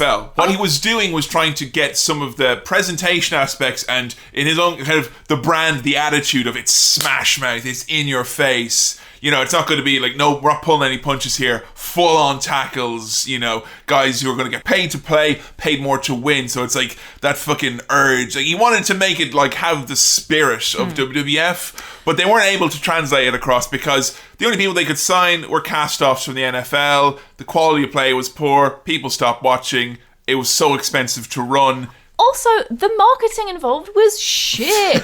In the documentary, they're like, Vince McMahon is the king of branding. And yeah, okay, he is within wrestling. But when you see his attempts at trying to market the XFL, he doesn't know how to do it without doing it as a wrestling show. Yeah. He brings on The Rock. He brings on Stone Cold Steve Austin to give promos at the beginning of the show. I know, right? He's trying to make it a wrestling show about football, but it's not either, and that's the trouble. It's not enough of one or the other. Yeah, and so do you think his idea to bring it back now in 2020? Because it seems like with Vince, it feels like he was that documentary which we watched is from 2006, and he's like, I still think it's a good idea. God damn it! I think there are elements that is a good idea. And here we are now. He needs to work, I think, very closely with the existing NFL to kind of almost partner with them. Do that. Like, I just don't think he can do it on his own. So 2020, he's going to do it again now. This XFL league. We're greatly age dating this episode, but what do you think? Do you think he's going to make a go of it? ESPN did a documentary about XFL. Everyone's expecting him to make fun of it, like we all do. They actually were quite complimentary of it. I've not heard enough about what he's going to be doing differently this time, because I do think it could work. I think if he fine-tuned some elements, there's definitely bits there that aren't going to work. He's just got to change. Like you can't use wrestlers to promote I don't think he'll do show. that. That's a mistake he won't make again. Because football fans on the whole think wrestling is fake and stupid. So why would you use that to appeal to football fans? He's got a better chance now than he did then, because then the narrative of the media was violence in the media. This is when the school shootings first started happening, so the media was very sensitive to this kind of, this violent, raunchy programming constantly, anytime the coverage was about what was happening in wrestling, it was like, oh, this fucking really gross, lewd sex. This is the thing that's making your kid point his dick and say, suck it, like, you know. This is why Alexa Bliss wasn't allowed to watch wrestling.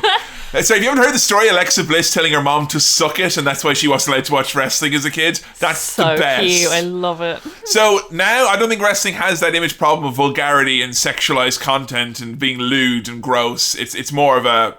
It's viewed being more family friendly now, so I think you might have a better chance. Yeah, but you still have that problem of football fans thinking that wrestling is fake. And if you have that image and you're Vince McMahon, you're trying to start a sports entertainment football show, and you've already got that label of, is it fake? Yeah. It's going to put people off, I think. What if I told you that the XFL wasn't Vince's only other endeavour that he put his considerable money and his considerable efforts behind? I'm not surprised. The WBF, the World Bodybuilding Federation.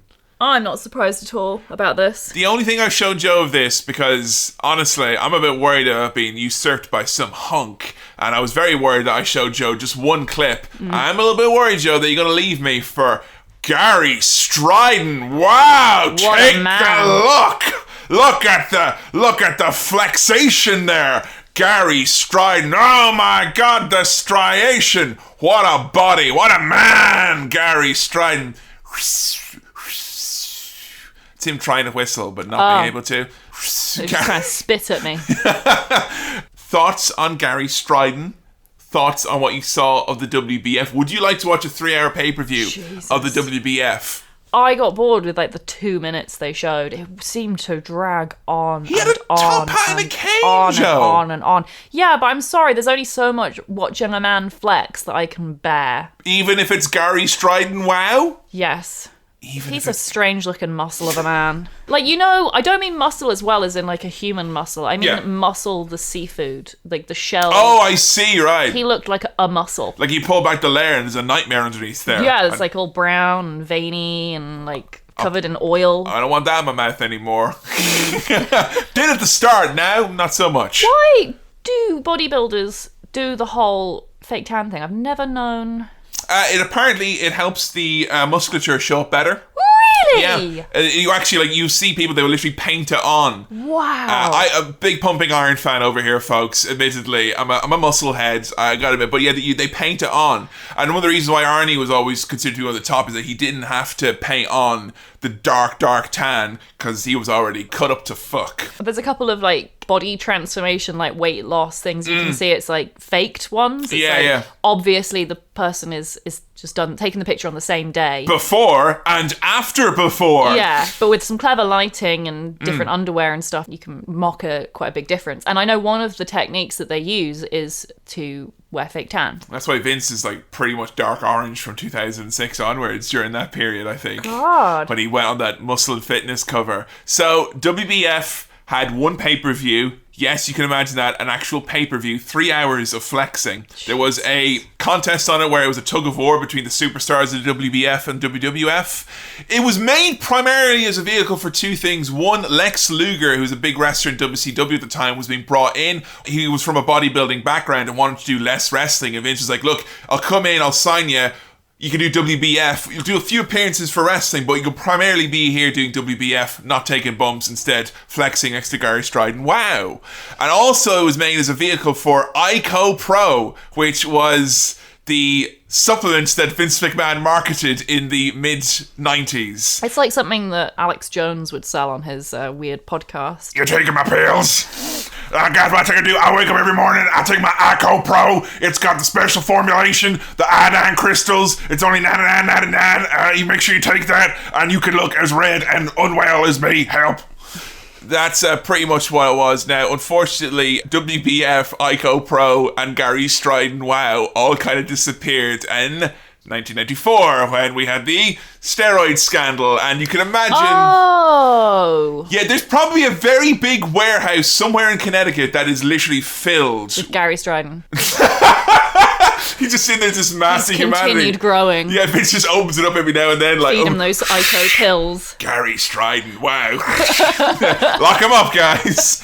But no, I'm pretty sure Vince, he's got a big garage. Like, he's gonna have a massive garage, but it is full of Ico Pro. Can you think of anything worse than the fucking WWF marketing a bodybuilding supplement the year a fucking steroid scandal hits and you get sued by the federal government. What do you reckon is in those IcoPro? I'd love to like get like in my head someday. I think of How to Wrestling as it evolves, and like we get like an actual budget for the show. Oh, right, yeah. I would love to invite like a chemist on to go through the ingredients of like something like IcoPro. You know what? I actually know 3 really good biochemists. They're all doctors now. Please, so get them on the show. I'm gonna maybe have to send them over some info about IcoPro. It maybe is just chalk and steroid residue, but we have to look in and see if we can find out more about it. On hashtag How to IcoPro.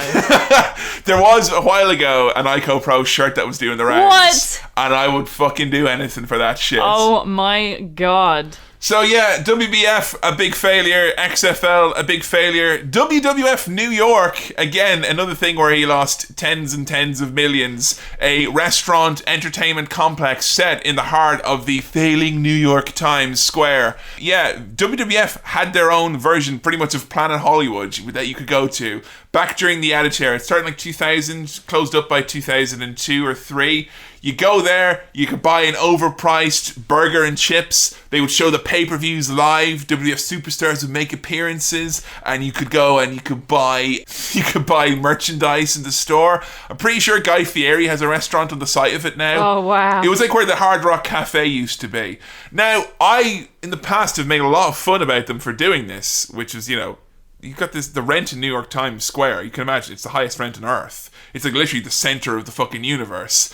It's so expensive to be that they lost, and this is year on year, they're losing tens of millions. And this is during the height of the Attitude Era when they were their most profitable. Is this, I've never been to New York, is this the same place where Trump Plaza is, and it's not owned by Trump because it's so expensive he couldn't afford it, so he just puts his name on it? I'm not sure if it's actually in Times Square itself. I know that we're talking about Trump Tower. He owns the building, but he doesn't own the ground underneath it. Yeah, and there's a lot of buildings around there that he just has his names on. Stuck on, yeah. Yeah, but he doesn't actually own it. It's very difficult to own property there. Now, this is one of the few times where I'm actually going to backtrack on something I think I've said and made fun of before, because I've always been like, hey, everyone makes fun of Vince for losing money on the XFL, but no one ever makes fun of him for losing money on WWF New York, which admittedly lost just as much, if not more money.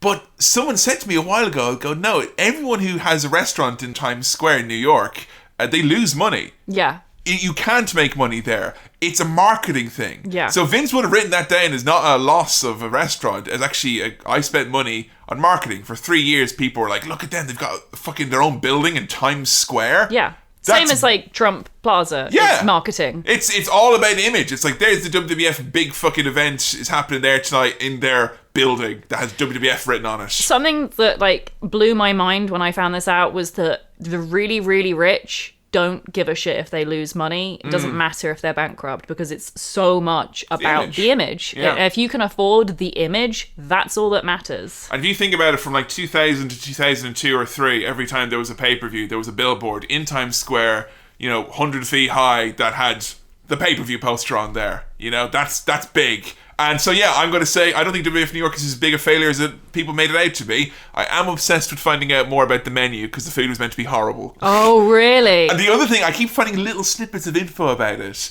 The other thing I found out was that when they weren't showing Raw or SmackDown or a pay-per-view, they would have like a 2-minute audio loop of like a wrestling thing, and apparently when you ate there it was really annoying because every 2 minutes it's like the thing where Sarah Palmer is looking at the boxing match.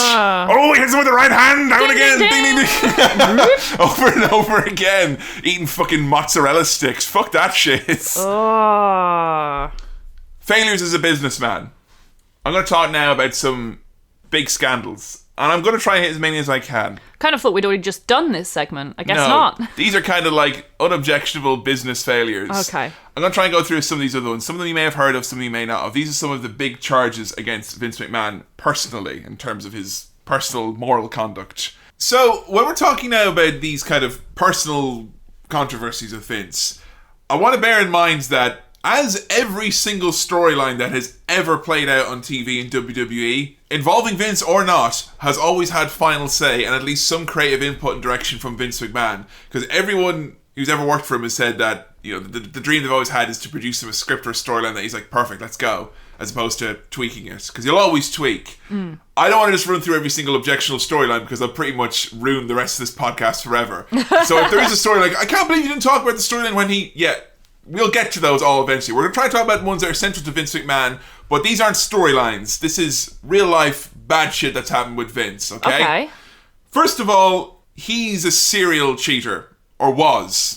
In that Playboy interview, he talked about how pretty much there was a set period of time for a long time where he just cheated on Linda. And Linda knew about this and it was their arrangement. That's totally what I thought. Oh my God, that makes me feel so vindicated because like the whole time we were watching that documentary, I was like, surely he's cheated on Linda. Because like, he literally makes out with like every female superstar on the show. I'm a very sexual human being, Joe. And like, I've always wondered actually if they have an open relationship. They had for a long period of time. Because, like, what the fuck is in it for Linda? I want to go back to my Sopranos analogy, where Carmela tries to justify it to herself that it's like a form of masturbation for him, and it's fine as long as I know about it.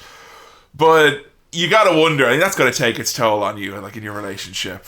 Either Linda is a bit of a pushover, which I don't think she is. She's ruthless in her own way, Joe. That's what I think. That's what makes me think that it can't just be Vince. There's got to be something in this for her. And I refuse to believe that it's just money. I think everyone wants money in their life, and it's not. I feel it's really unfair often with these kinds of dynamics where it's like, oh, he has loads of affairs because she gets lots of money. No, because I mean, Linda, I never wanted people to take a wrong viewpoint in this. I don't think we'll ever do a full episode on Linda, but Vince and Linda, very much in terms of when starting out this company, the work put in, Linda was the business. Yeah. In terms of the innings and outings, the books, getting relationships, setting up the corporate structure, headquarters. Oh, that's all Linda. Linda was like the CEO for many, many years and like ran the fucking shit out of that company. So she has plenty to lay her hat to. It's not just she's like a Carmela Soprano getting money, having lunch with the girls. Exactly. Yeah, she's involved there. I always viewed it as it's a route to power because Linda McMahon,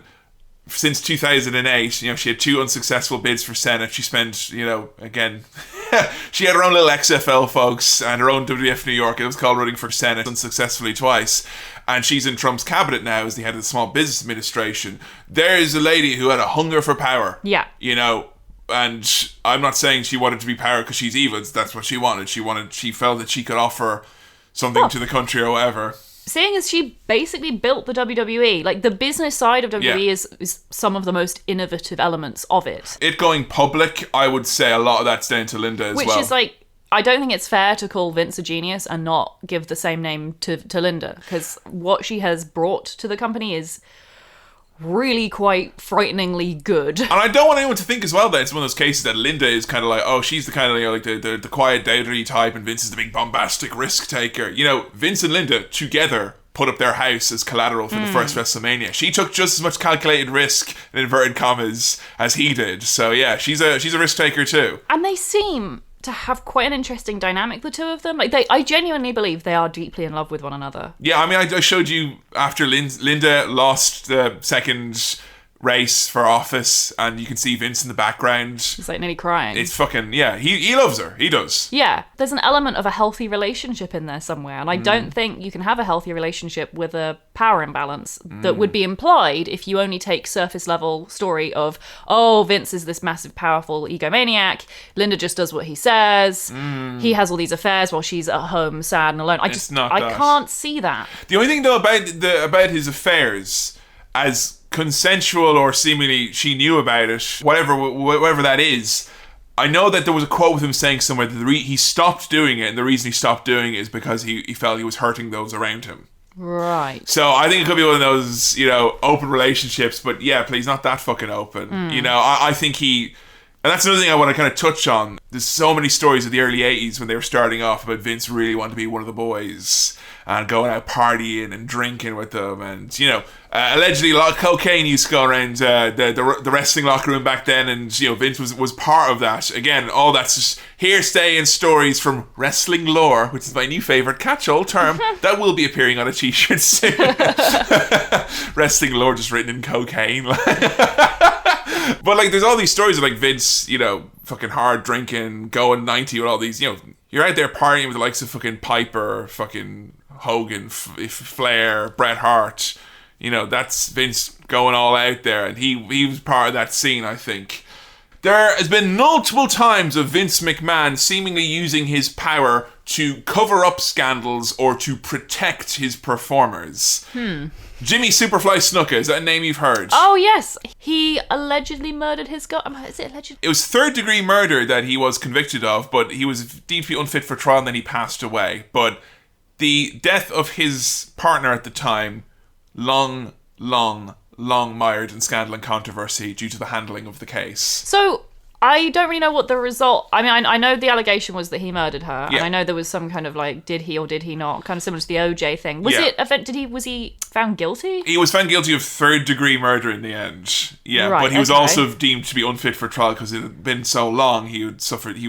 Had bad dementia and all that stuff at the end. And this is Very also frail. linked to a different controversy involving concussions, right? Well, I mean, that was part of the defense and all that in there. I mean, I'm trying to roll it back all the way to the time of when it actually happened, because it lay dormant. Like the whole thing with Snook only came up again in the last few years because it went back to trial after literally 30 years of them trying to bring it back to trial.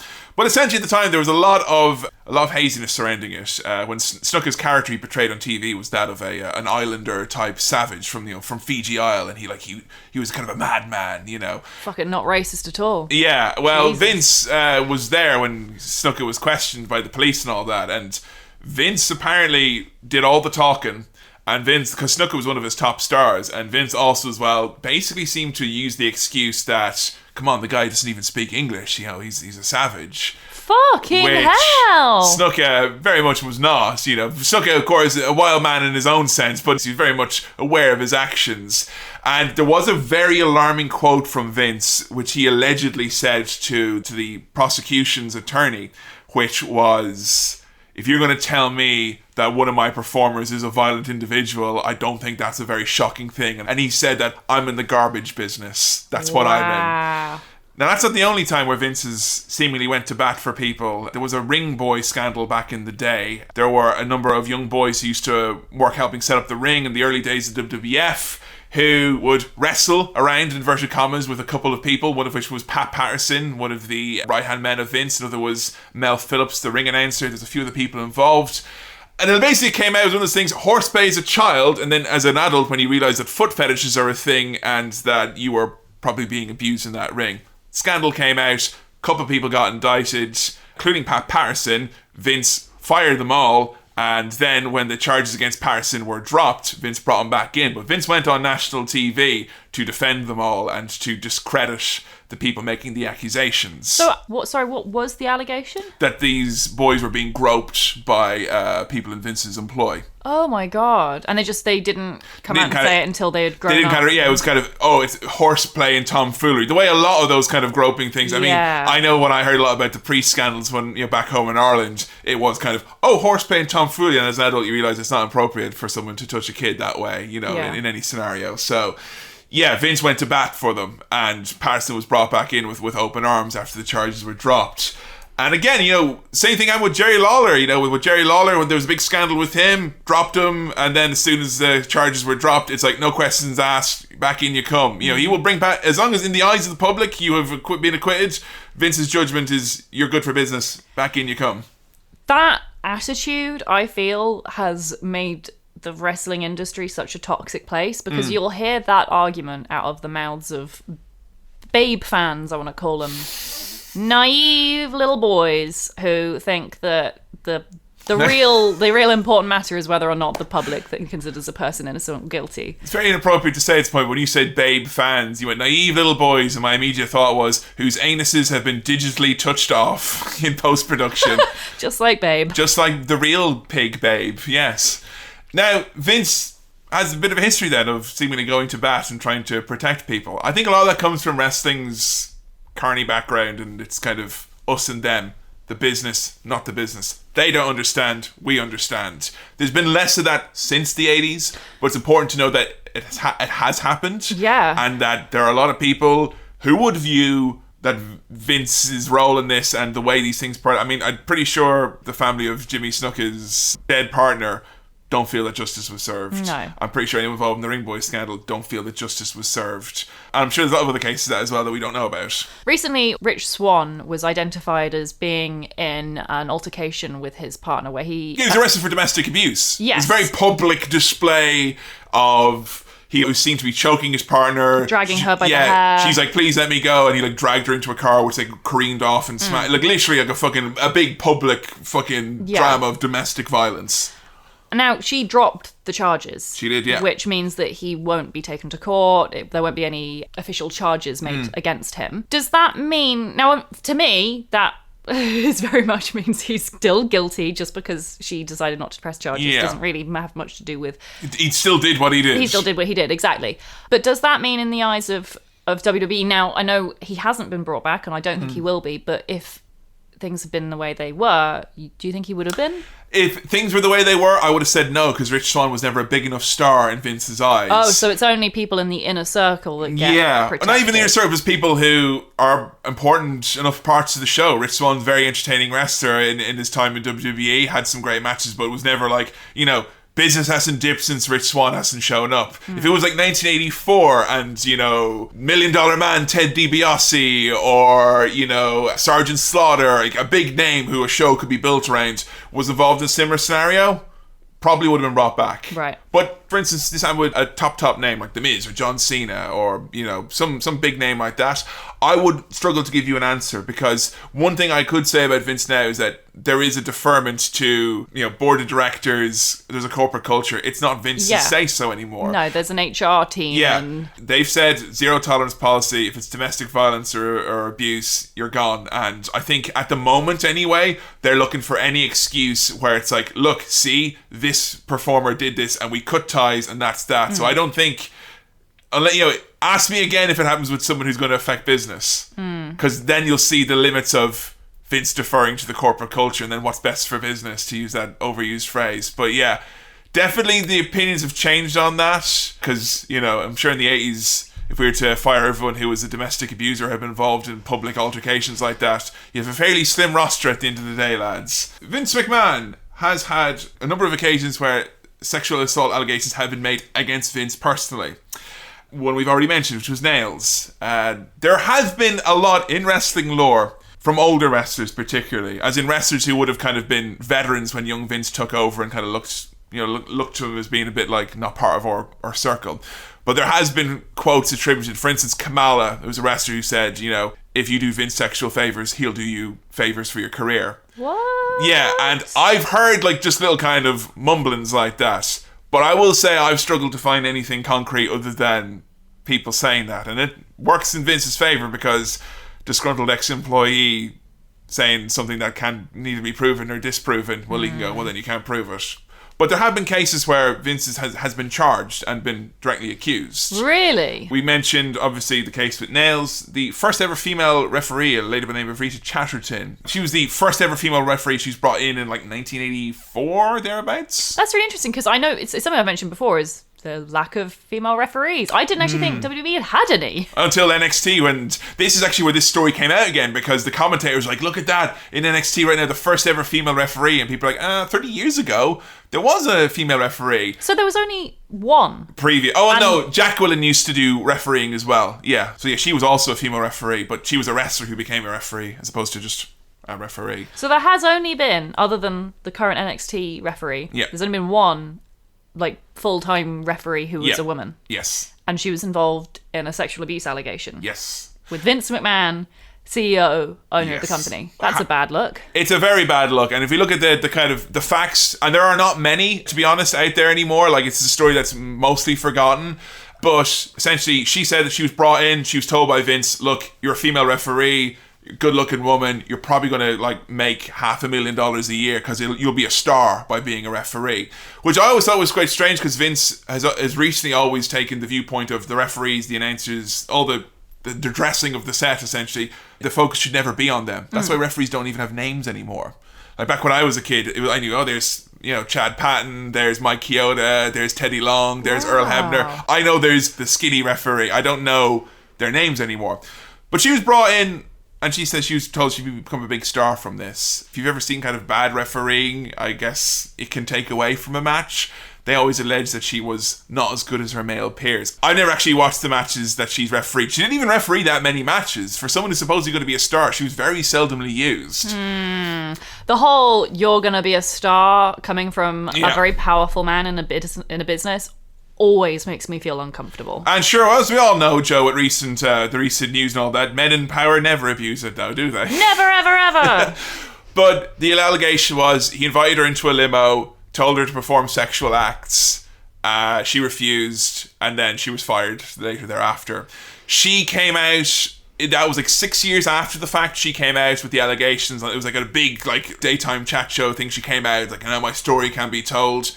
And essentially, what happened was she made the allegations. She did try to sue Vince. As far as I know, Vince and WWF countersued her for defamation, and then the steroid scandal happened, and then because it had been over 6 years, the statute of limitations ran out of it. Yeah. So that's it. She kind of disappeared. So that happened. Those charges were filed. No one was convicted, but the reason it didn't follow through was because of running out of the statute of limitations, which basically means after a certain amount of time in America for certain crimes, you can no longer be charged on those. And so, did WWE successfully countersue? No, it all just dropped. That was it. Interesting. Yeah, and I mean, there's always going to be cases that get settled before they go to court, before charges are filed. WWE's got an excellent legal team. These are the few that we know of. The big one, which got a lot of play recently, mainly because of what Vince McMahon was saying about his players in the XFL, they're not going to be criminals or people who are abusers or get DWIs and all that. 2006, there was a tanning salon employee accusing Vince McMahon of attempting to grope her and kiss her and show her new pictures of himself while he was there. I've actually heard about this one a bit because people have been talking about this one a lot recently.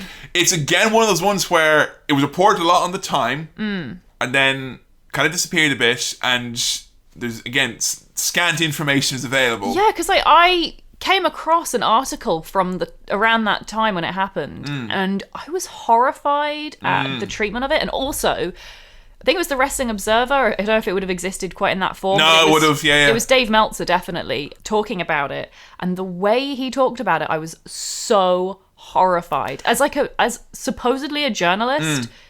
Not keeping up to journalistic standards by any means. And I will say all wrestling media, by and large, particularly wrestling journalism, suffers greatly from it didn't go to court, no one was convicted, so therefore you can't say anything. And that's fine for discussions amongst lawyers. It doesn't mean we shouldn't have conversations about what stems out of that. And especially given that, I was reading about this the other day, that apparently the police involved in the actual investigation said that there were causes to believe that she was telling the truth. I read up as much as I could, and broad strokes what seemingly happened. Vince came into a tanning salon, asked for tanning time at this one particular one, goes in with the lady. He asked her to take a picture of him for his girlfriend in New York, he said. Yeah, so quite an easy opener, casual chat. Yeah. No, it's just banter. As he taken out the phone, he starts showing her pictures of him nude. Then he starts to kiss her, touching her breast and her waist. I think he tried to open her shirt. She pushed him away. She ran out screaming, went to next door to she told her manager that she went next door to the Papa John's pizza place and told them what happened as well. Now the other wrinkle I found this is that apparently they called the police and Vince apparently stayed out in his car. Yes, this is the bit I've heard. So was it her boyfriend or a friend of hers? She called up basically afterwards and was in shock, and she was in tears, and she was like, can you come and look after me for a bit? I've just had this horrible thing and I just need someone to stay with me for a bit. And so the guy comes and hangs out with her, and he wasn't there while Vince did the deed, apparently.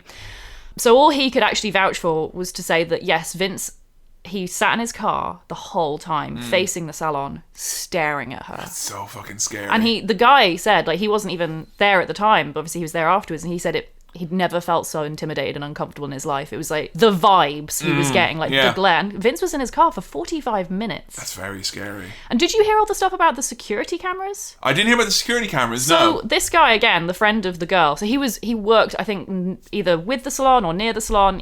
Either way, he knew the manager. And he said that it was common knowledge that they had security cameras throughout the salon. And yet the manager, when the police approached her, said, oh no, we don't have security cameras. Yeah, so apparently I heard from the parts I read, was that they had security cameras, but the room that they went into didn't have security cameras. Yeah, the hallway in the room didn't. Yeah, but I think, from what I remember, they did actually manage to prove that Vince did at least enter the building. Yeah. And the reason the case fell apart was that the accuser was not able to identify Vince McMahon from a photo lineup. What? Now, she wasn't able to identify Vince. However, the manager and the Papa John's employee were able to identify him. So, what's going on there? The whole thing with the manager is really weird as well. Basically, look, it's a scantily reported, criminally underreported, if anything. And very badly handled. Like, seriously, I encourage anyone to go look at any reporting of this at the time.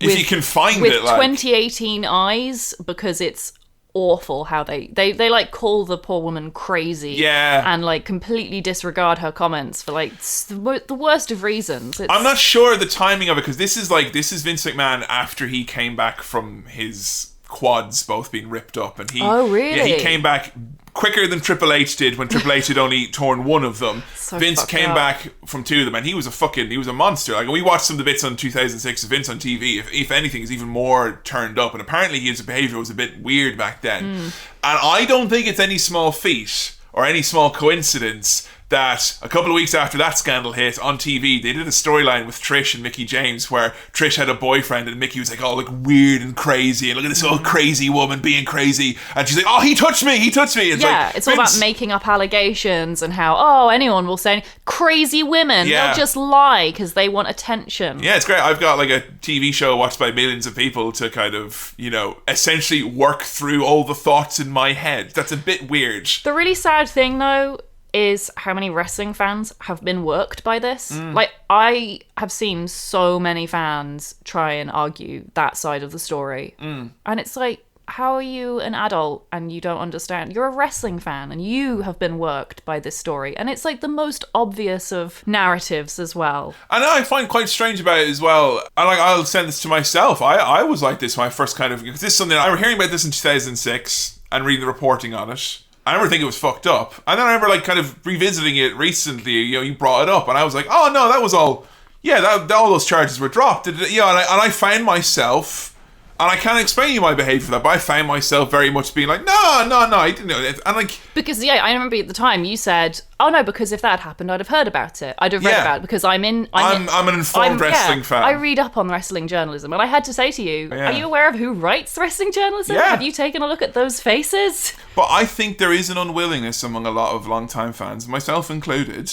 and it's something you need to challenge with yourself sometimes, which is, there's important, larger-than-life characters that you have grown up with. And this is the same thing that happened, there's a lot of people who have had a lot of heroes of theirs in the last couple of years come out and find some horrible shit out about them. And it's the same thing with wrestling, if not more so, because with wrestling there's the added layer of protectionism of, this is wrestling and none of you understand it. You're not a wrestling fan. And also the fact that it's pretty much dominated by one guy. Yeah, and this is the guy. You're attacking Vince, you're attacking wrestling, and you're attacking my lifestyle choice as a wrestling fan. And we're so quick as wrestling fans to call Vince McMahon every name under the sun, and yet we're so willing to jump to his defense if there's anything like this that's like, oh, that's too serious. No, Vince wouldn't do that. These are two reported instances. There's probably many other ones unreported, and there's certainly a lot of rumors. Yeah, and I don't want to say there's no smoke without fire, but there's enough cause here, given the lifestyle that he leads and the person that he is and the way he presents himself and public facing. facing. The way the industry is. And there's plenty of cause to think that there's probably some dodgy shit that's happened along the way. It is unfortunately an industry that has been built on the foundations of abusing women and minorities. And it's true. There's a lot of fucked up aspects of wrestling, and I just don't think it hurts as much to actually confront it as you might think. We just need. It's quite freeing in a way. It is, as wrestling fans. It's we say about anything. Just doesn't mean you can't watch your media and enjoy it. Just kind of question a little bit about it. In the same way that anytime you're watching a movie that's going to be out now, I know I'm scrolling through my Netflix recommendations like, oh God, I wish I'd seen Rain Man before now. And like there's a lot. I'm not saying that I'm not drawing equivalences between the people who've been accused currently and Vince McMahon. I'm just saying, don't be so fucking precious about this man who you're so willing to criticize No. about his fucking book. You know, he's done worse things than booking Roman Reigns. Yeah? Be a smarter fan. Be open. I think one of the main things you can do is just be really aware whenever you're consuming any kind of story like this. Just be aware of who's leading the narrative, who has the most to lose, who has the most to gain, who has the power to tell the narrative the way they want to, and how are they putting across the people who they're against. I remember pretty much 95% of the wrestling content you consume, who's got the final stamp on it. Mm-hmm. You know? And it's hard as well as wrestling fans when you've been consuming that for, 20, 30 years, 40, 50 years. It's hard to sort of look at that and be like, oh, I've absorbed so much shit. Like, this one guy has basically told a narrative of my brain at this point. It's true. And not just wrestling, I think that could extend to a lot of the media we've consumed as kids. Absolutely. Video games, TV, film, comics, it's all, if you grow up with something like that, it becomes a part of you. So it's really important to understand that part. Yeah, absolutely. Those are some of the scandals of real life Vince McMahon. That's actually less scandals than I thought there would be. Yeah, I mean, you could go into individually the territories and the lives he's ruined along the way and the individual wrestlers. I'm just trying to think of ones that are Vince-centric that kind of speak to his character. I see. If you're kind of going, what about the time he fucked over X, Y, and Z? You know, those will come up in their respective episodes. Vince McMahon is not an episode. He's a fucking theme. He's a backbone that's going to be running through 90% of our content here. So he will come up again, folks. But I want to talk a little bit about the character, in inverted commas. Oh, God. And this is great because it facilitates, one of the last kind of Vince scandals I want to talk about, facilitates the character. Because, Joe, we all know that there's Vince McMahon, who we've been talking about, but then there's Mr. McMahon. This confused me so much. It confused me as a kid as well, by the way. Oh, really? That's quite comforting. Because in storyline there was a time where Vince was out of power and Mick Foley was the commissioner, and then Stephanie revealed it's like, because, Linda's unwell, the control of the company now goes back to my dad. And Vince goes, well, you know what that means? Mr. McMahon is back. And I'm like, the fuck, you been on TV like for the last 6 months? Who's been there? Oh, that was Vince McMahon. What? Yeah. Well, no, I think I only found out last year that Vince McMahon and Mr. McMahon were supposed to be different people. If they called him Mr. McMahon exclusively on TV, they called him Vince all the fucking goddamn time. It's what it suits them. They don't always call him Mr. McMahon. Such bollocks. It's really hard as a new fan to understand what the fuck the difference is between Vince McMahon and Mr. McMahon when his name is Mr. Vince McMahon and they use it interchangeably, and there seems to be a lot of blurring of the lines between the two characters. And then you've got the fact that wrestling itself, there's this whole kayfabe versus shoot. The lines between that is often blurred when you get storylines involving wrestlers who are injured. Are they injured for real? Is it an angle? Wrestlers will always say the best characters in wrestling are the ones where it's your personality with the volume turned way up, which is what a lot of people say is Vince. So like you can look at some of the episodes we've done, maybe like Trish Stratus, Steve Austin, Roddy Piper to an extent. These are all people or the Young Bucks for definite, people whose real life persona is built off of an exaggerated version of themselves. So that's kind of I think what Vince comes from with that. It's like I have a lot of these qualities, but I'm not this crazy cartoon villain like Mr. McMahon the character is. But there's so many times where Mr. McMahon, the character, seems to be a vehicle for Vince McMahon, the person, to play out his fantasies. Yeah, I kind of feel that anyone trying to argue that there is a difference between Mr. McMahon and Vince McMahon is, maybe misguided slightly, because it doesn't even seem to me that Vince thinks that, truly. No, or his family, or any of his top stars. You get the interview with him with Bob Costas. Yeah. And in that interview, Bob Costas, who is very clued up on wrestling, he's clearly a fan. Please, we'll put a link up on the website for some extended watching. Watch it. Vince and Bob Costas is fucking insane. It is. And Bob Costas tries to draw out then what's the difference between, you've got these weird storylines involving Mr. McMahon, but you're Mr. McMahon, you're Vince McMahon. And Vince says in this interview, no. Mr. McMahon is a character. I'm Vince McMahon. I would never do the things that Mr. McMahon, the evil hypervillain, would do. Of course. We are very different people. Now, when was that interview? 2001. 2001, okay. 5 years later, in this documentary, 2006 this was, you get interviews from Stephanie, Shane, you've got Bruce Pritchard, you've got Vince, you've got Eric Bischoff, Hogan, JR, Steve Austin, The Rock, pretty much a who's who of wrestling. A who's who of wrestling. And Bruce Pritchard. Then they ask them, okay, who is Mr. McMahon? Who is Vince McMahon? And I'm just going to read out a couple of quotes that I gathered from this interview. They didn't ask Bob Costas who Mr. McMahon was, by the way, folks. So, Stephanie, Vince McMahon and Mr. McMahon are one and the same. This one's from Vince. Where does the line between Vince McMahon and Mr. McMahon end? No one truly knows. Bruce Pritchard says, the same person that you see on the screen is the same person you see off of it. This next one's from Vince McMahon again. The day Mr. McMahon was born is the same day that Vince McMahon was born. And then from Sergeant Slaughter, you've got, although Mr. McMahon is bad, he isn't as bad as the real thing. Jesus Christ! Now, from all of those quotes, to me, that would say it's not really as clear cut, it's not as black and white as Mr. McMahon and Vince McMahon. Yeah, it definitely isn't. From my mind, Mr. McMahon is the cartoon character who's screaming at God in church to strike him down.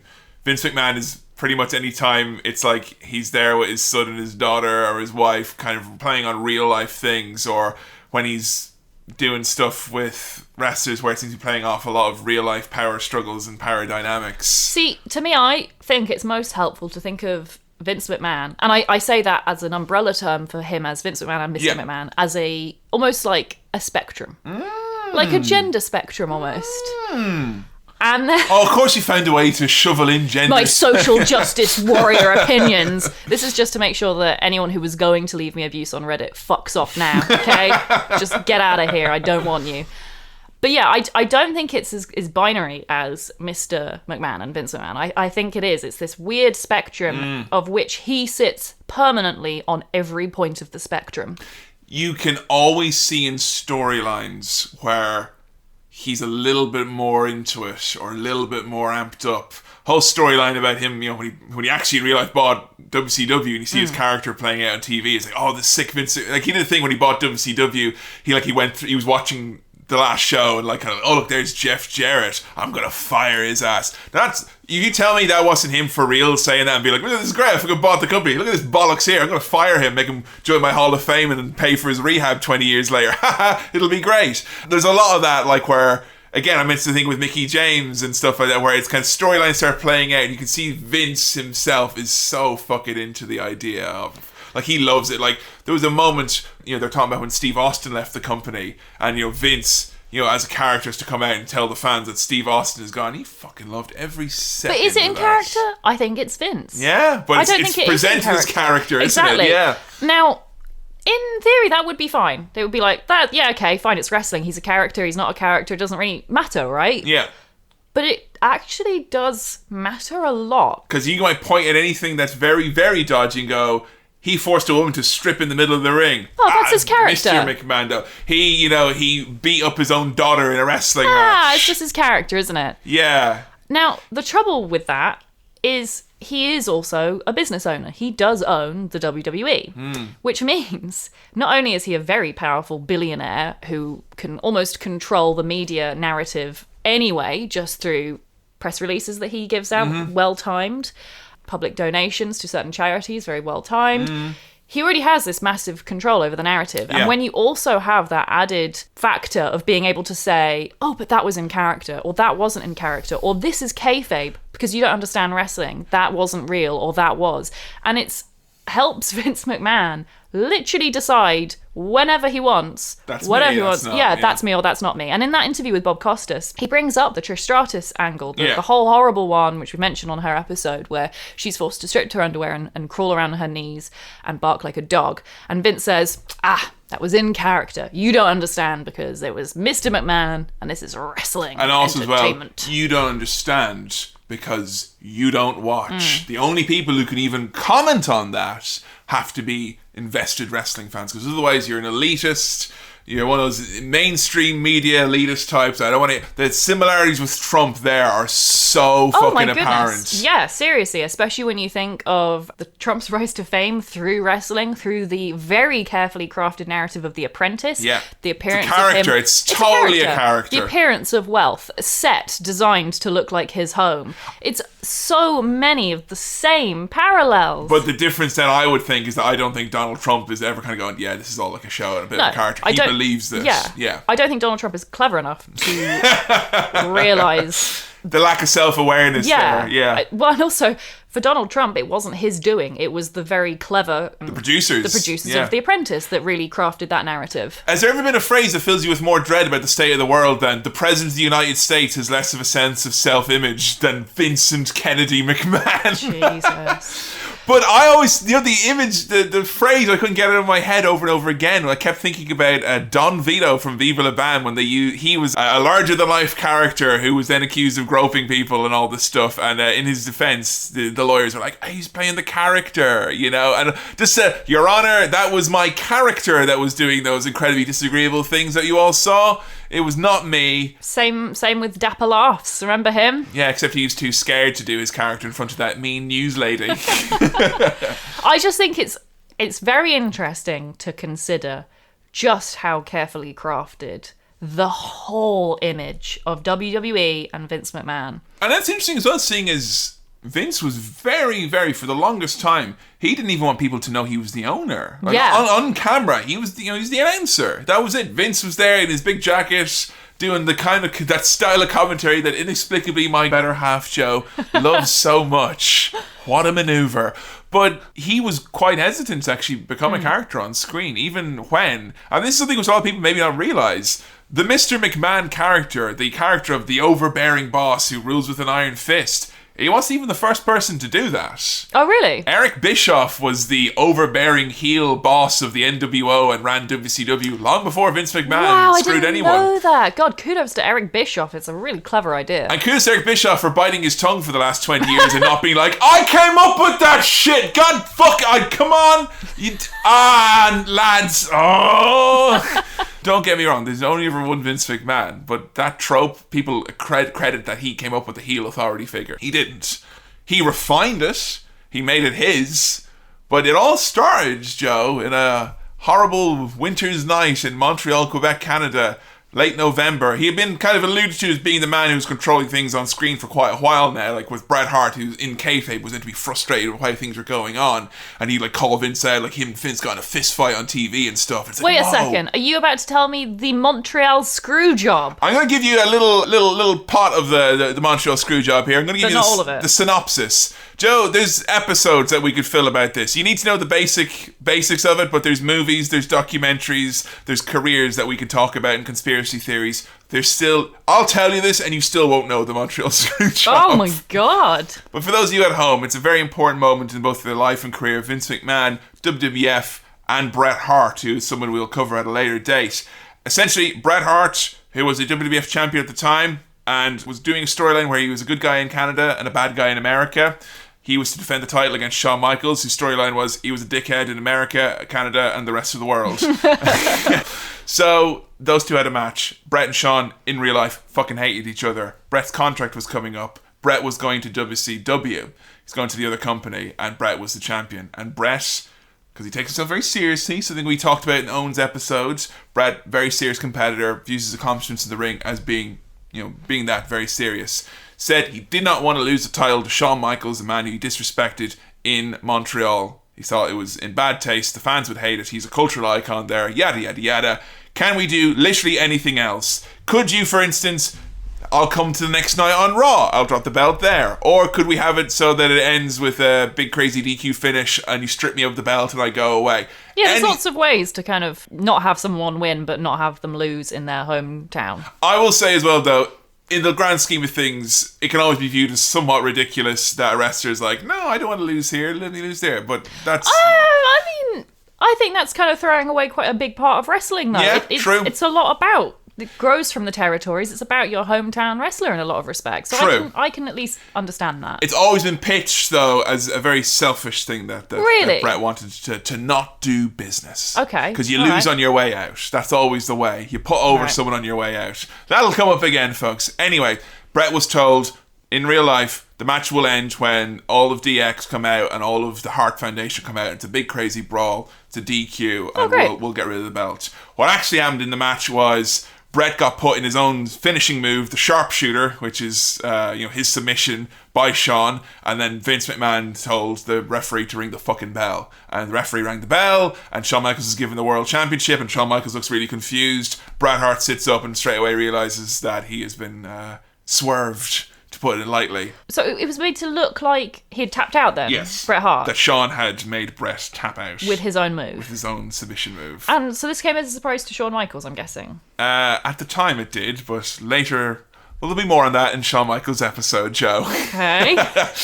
All you need to know in terms of the Vince thing was that this was Vince sitting at ringside. Everyone could see straight away, holy shit, he just screwed fucking Bret Hart, our hero, in our hometown. So everyone knew that he did this, that he said ring the bell. Yeah, because very visibly you could see Vince do it, and also Bret spat in Vince's face straight away. Oh, shit. Yeah, and then Bret started breaking shit, and yeah, not good. Went backstage, Bret knocked out Vince. Bret goes to WCW. Vince McMahon appears next week on Raw with the whole wrestling world abuzz. This is mine. Think of this, folks, pre-Twitter, pre-instant, everyone knows. This is everyone sitting at home ruminating on this. Is it kayfabe? Is it real? Dave Meltzer somewhere typing as quickly as his fingers can allow him to, what's going on. A lot of people thought it was kayfabe. Vince McMahon appears next night on Raw with a big black eye and said, Bret made a very selfish decision. I have no sympathy whatsoever. Bret screwed Bret.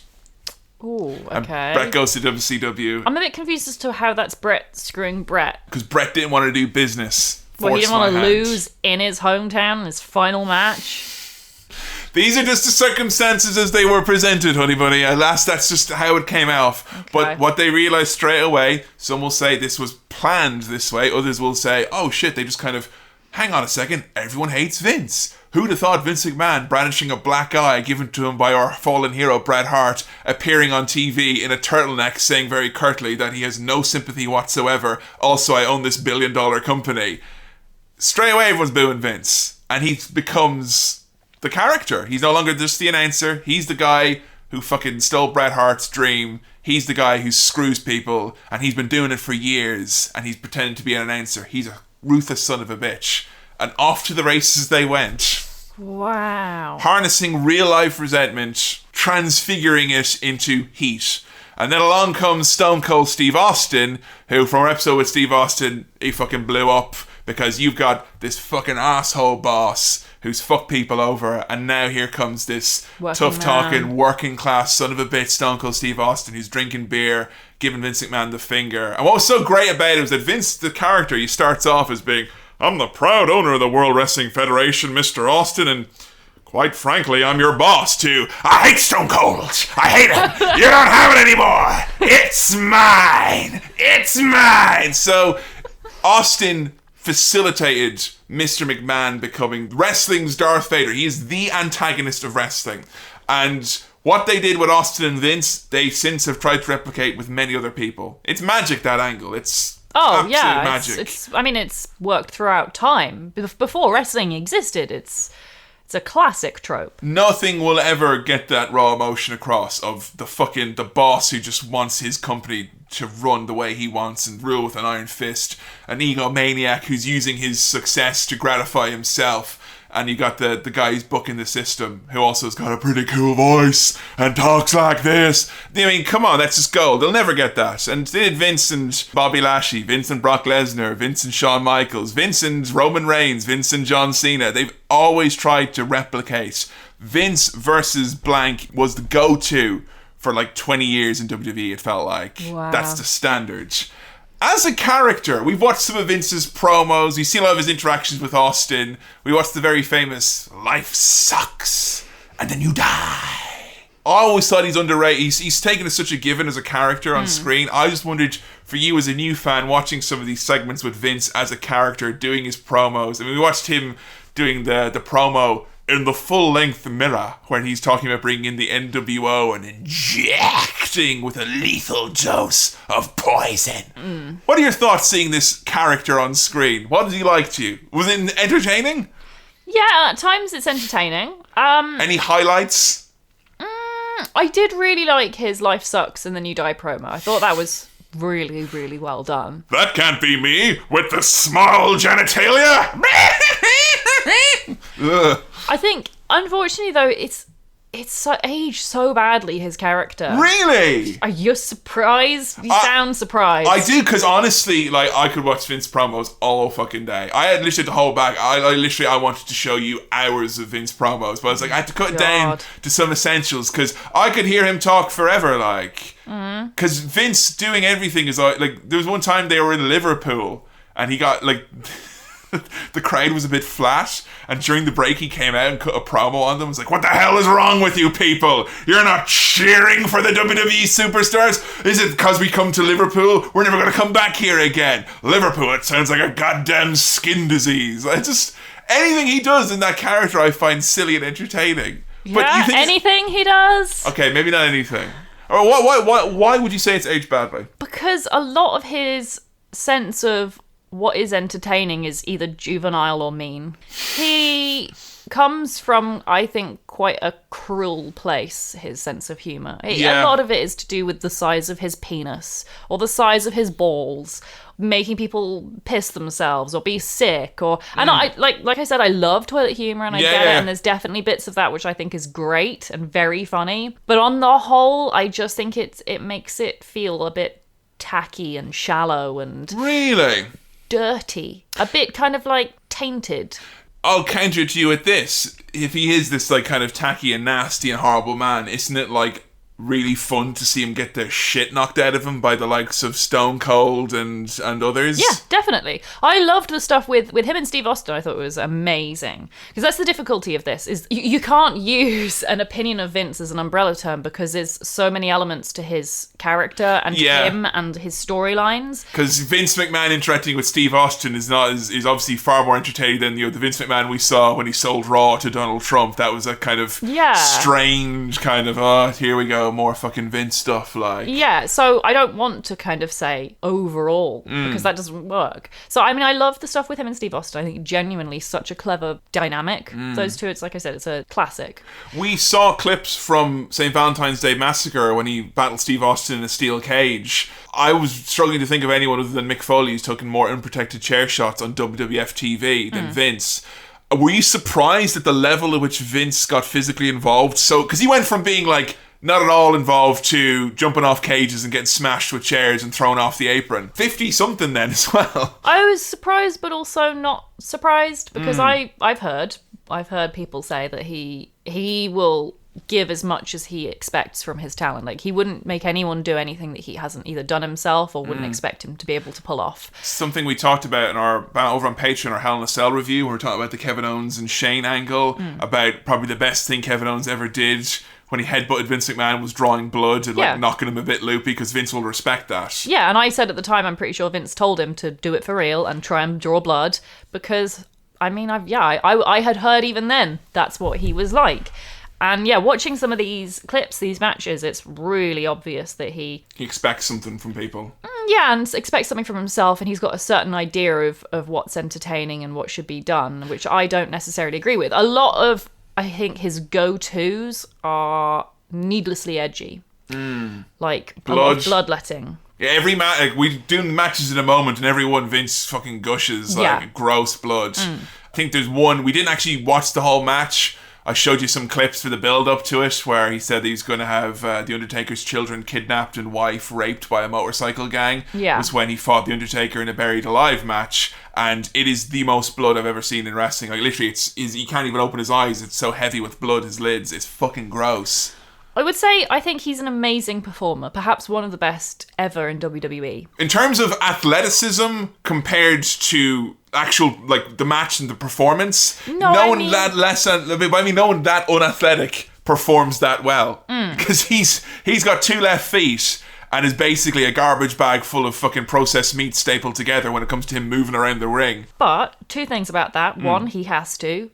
wouldn't be a good show if because he knows he can't wrestle. I don't think he's in any denial about that. Everyone mentions the fact that he is shit at wrestling. He can try to do fake punches and hit you for real. That's his bread and butter. Yeah. So, I mean, he knows where his strengths lie, and it's mostly in his vocals, his promos. He is very good at controlling a crowd. Yeah, directing the crowd's hatred towards him, getting the crowd to cheer for other people. Yeah. He has, I think, an understanding like no one else of what wrestling is, and the difference between like kayfabe and shoot and blurring the lines. I think he uses that to his advantage in a way I do not like for him as a person. Yeah. But as a wrestling narrative, it's very clever. Yeah, quite compelling. The not knowing what's real, what's not real. Yeah. He's said as well, one thing I quite like about Vince, and why I think is a great mindset as a performer, is he said that he loves doing live TV, live pay-per-views, live Raw and all that, because if it's live, there are no mistakes. You walk up the ramp and you slip and fall, I meant to do that. And there's actually cases of Vince, like he's coming out all pissed off, oh, here comes the big promo, and he slips walking up the steps, and he's like, God damn it, and everyone's like, oh, Vince fucking slipped, you mother, and he makes it part of the show, like. Yeah. Don't think it works for everyone, works for him, though. I don't necessarily think it's a case of working for him. I think it's a case of just doing it. Like, he knows you have to do it, and he is 100% right with that. Like, he gets wrestling. He sat there with his fucking quadricep muscle blown, sat in the ring, and he's doing the agony, angle. and he's cutting a promo, and he's telling people what to do, and he's in character, and I think that's really admirable. I think Vince McMahon, if he had been a wrestler instead of a promoter, I think he'd be one of the best performers of all time. I think his biggest weakness is that he's not had anyone to draw him in. He's not had the athleticism, I think. It's really, I think, as well, the timing. The athleticism is definitely important, but I think Vince would argue it doesn't matter. Because if Vince was just a regular wrestler, people would be like, Jesus, fucking lad's just hurting everyone and can't do any moves. But when he's like, when you have the match with Vince, it's a high-profile match. It's like a secret thing. We train for it specifically. We build up the match carefully, and we work around Vince's weaknesses. But Vince always wanted to be a wrestler. Yeah. His dad forbade it. He said, you can't be management and be involved on TV. Obviously, he once he died, was like, it's up to me now. I just think if he had been a wrestler, like been given wrestling training, he's obviously hardworking. Yeah. He's obviously good at building bulk muscle. To a degree, he has an amount of control over his body. Yes. And he knows how to work around, he knows how to perform, he knows how to do a killer promo. I think one of his biggest weaknesses is, like I said, is that he's never had anyone to tell him, okay, that's enough, come back a bit now. He takes it too far. All the matches we watched, and it's funny, all the matches we could have watched, with Vince's matches, it's either awesome or you went too far. There's never a Vince McMahon match where it's like, that was a bit underwhelming, lads. It's always built up to something fucking crazy, or just like something that's a little uncomfortable to watch because it goes too far the other direction. I think that Vince really understands the entertainment side of wrestling better than like anyone else. If you could just get that entertainment side with the skill of wrestling today and like merge them, I just find it so. I do find that they are lacking a character as strong as that. Oh yeah, on TV. No, absolutely. He is such a great villain, and that's kind of almost one of the biggest weaknesses of Vince McMahon booking that character. Is that if a bit of Vince McMahon is good and a bit of McMahon family drama is good, well, then a lot of McMahon family drama is great. And he oversaturated his character. The best things that have ever happened to his character is when he's been written off, because he's 3 or 4 times they just overdid it. Like, it was like way too much. 1999, June 1999, the end of an era match. Steve Austin versus The Undertaker. Steve Austin won, and the stipulation was that Vince McMahon had to go away forever. That was 1999. They'd come to the conclusion we'd used him too much. Right, wow. 3 months later, he was back on TV doing the same fucking gimmick. I just think he loves himself too much. I think so. I think he has more confidence in himself as a character than anyone else on the show, and that's not a good thing. No. Like, for instance, I remember 2 years ago when Roman Reigns was really struggling to be that top guy, still is to an extent. The first thing Vince did was put himself on TV, did a little angle where Roman got him arrested, and he gave the Superman punch and all that, because Vince knows he can get people over. There was a time when CM Punk was champion, the ratings were in a real slump. They were just kind of petering out, and Vince literally just showed up on TV. He hadn't been a character for months, just showed up as Vince, like, I'm going to fight CM Punk. And it was awesome, and it got a big ratings boost. And that Vince always thinks that's the solution to any woe. As he's getting older, though, it's harder to do. It's harder to do. I might run through some of Vince McMahon's crazy, wacky storylines involving himself that may have went a little bit too far. Did you know that Vince McMahon was former World Wrestling Federation heavyweight champion? No. Yeah, he beat Triple H for the World Championship. What year was this? 1999. He beat Triple H for the World Championship. He never got beat either. He relinquished the title, so he retired undefeated from the championship reign. Vince is also a former ECW World Heavyweight Champion as well. Wow. Vince McMahon, a former winner of the Royal Rumble. Oh. Vince won the 1999 Royal Rumble as well. Vince McMahon also, on TV, has died. Okay. I don't even know what to say to that. Okay, bear with me now. Okay. It does make sense. Yeah, sure. So Vince had a hard time in the storyline, right? He had the whole thing with Trump. He had a whole thing going on with Bobby Lashley as well, who beat him up loads. He had a bad run of it. And Vince was come to the conclusion in 2007 as he got to summer that no one appreciated Vince McMahon anymore. So we had McMahon Appreciation Night. And everyone was meant to basically come out and say, Vince, we appreciate you for all the things that you've done. And they had former stars film videos and send them in, like Bret Hart and Eric Bischoff and stuff like that. And everyone's like, yeah, Vince, the only thing we appreciate about you is what a big piece of shit you are. And Bret Hart's like, yeah, if you see Vince McMahon, give him one of these. And I'll give him one of these as well. He'd lift up his fists. And Vince got really upset and he had a nervous breakdown in the ring. He's like, his tears streaming down his eyes. He's like, oh, no one loves me anymore. And he walked to the backstage area and all the superstars are all lined up and all just staring at him. He walks off like he's lost and doesn't know what to do.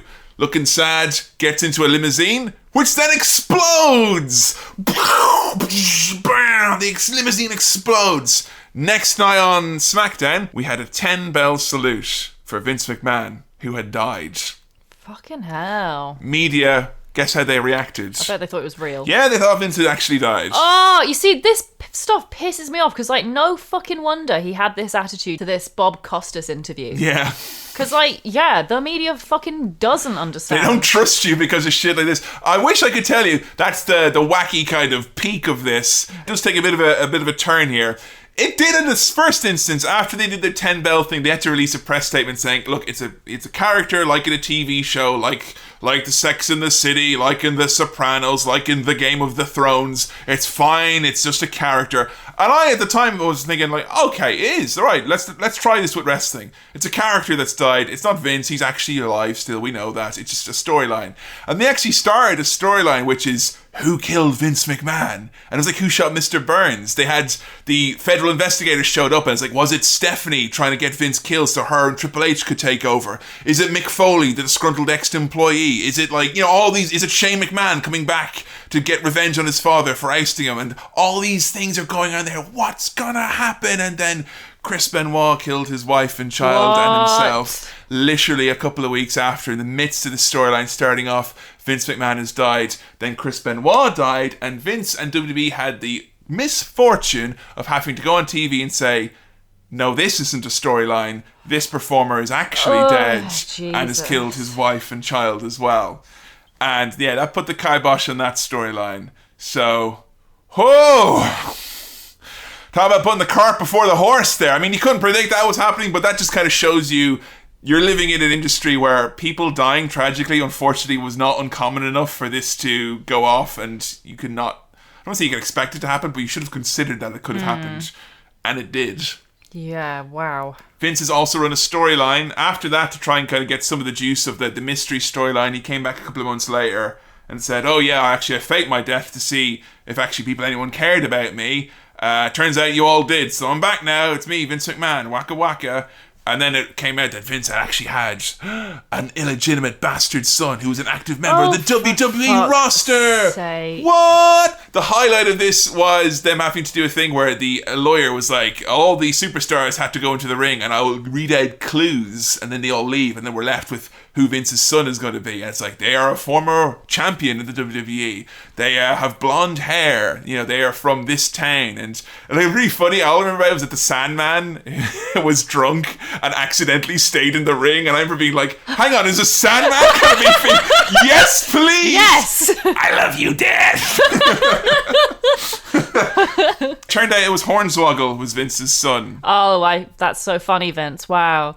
God, what a funny joke. Get it? Because the man has dwarfism, so it's funny. Well, the problem with that was that Vince really seemed to struggle in in real life, because the way they booked this, because Hornswoggle was Vince's son, but Hornswoggle was also of small stature, therefore it was treated on camera that Hornswoggle was a child. Oh my fucking God. And they did this whole segment where Vince like whipped him with a belt and stuff like that, and it was just an absolute nightmare. This angle, by the way, culminated in JBL versus Fit Finlay at WrestleMania. That's how confident Vince was in this angle. It's like, yeah, I'm just going to walk away from it now. What year was this again? WrestleMania 24, so in 2007, 2008. Fucking hell, not even... Oh yeah, this was 10 years ago, that's nothing. No. Oh my God. And I would be remiss if I didn't mention $1 Million Mania, where Vince McMahon thought a great way to get rid of the slump in ratings that was happening around 2009 and 10 was to have him give away millions of dollars by doing a random phone-in on Raw. So Raw would start and there'd be a big stage. It's like, we have a match. Now it's time for $1 Million Mania. And Vince McMahon would walk out on screen with like the Grey Khali or like Charlie Haas and literally just pick up a phone and go boop, boop, boop, boop, boop, boop, boop. Boop, boop. Boop, boop. Boop, boop. Oh, they're not answering. Boop, boop, boop, boop, boop, boop, boop, boop. Boop, boop. Boop, boop. Hi, this is Vince McMahon, and I'm wondering if you want to win $1 million. Who's this? It's Vince McMahon. $1 Million Mania. What? Oh, I think they've hung up. Let me try again. It was as tooth-curlingly bad as that. Gave out, like, some one person got $1 million. The rest is like, I'm going to give out $3,000. Come on, folks. Come on. You want to play? You want to dance? Come on. It's a little bit of money. Wow. Yeah, that culminated when the $1 Million Mania set exploded inexplicably and fell on Vince, assumedly killing him until he came back the next time. What? Vince will turn anything into a storyline. Yeah, clearly. That, by the way, really does bother me in terms of, like, okay, from a new, like, let's go, like, shallow onion layer. From a new fan's perspective, it's confusing. Yeah. From a slightly deeper layer... Sorry, I'm removing onion layers here. That's fine. From a slightly deeper layer, you could say that it's, I'd say, even confusing for people within wrestling who've been watching for a while. Oh, just annoying or aggravating? A further layer, you could say it's deliberate misinformation. And it's not $1 Million Mania. And then an even deeper layer still, you could even go so far as to say it's gaslighting your audience. When you control what's real, what's not, and you get to say, oh no, but that's storyline, that's Vince McMahon, that's Vince McMahon, that's WWE wrestling, that's sports entertainment, not real wrestling. You just get to decide for whatever. And that's one of the many cases where it's like, sorry folks, Vince wants to do this and we can't talk him out of it. No one has been able to compel him enough not to do it. So like, Vince is at his worst when he's bored and no one is challenging him. That's why like having people like Paul Heyman and stuff on the writing team I always thought was good, because they would argue, and Vince would do that. Like, he would put people on his writing team who would argue with him because he likes to be challenged. Which, thank God, because I completely agree that he needs to be challenged. Not only challenged, I think he needs someone over him to say no. He will always have to be the one who says yes. He has to be that decider. Sorry, I think that's a really bad idea, and I think Vince would actually I think Vince could have done some great work if he'd just had someone higher up than him to say no.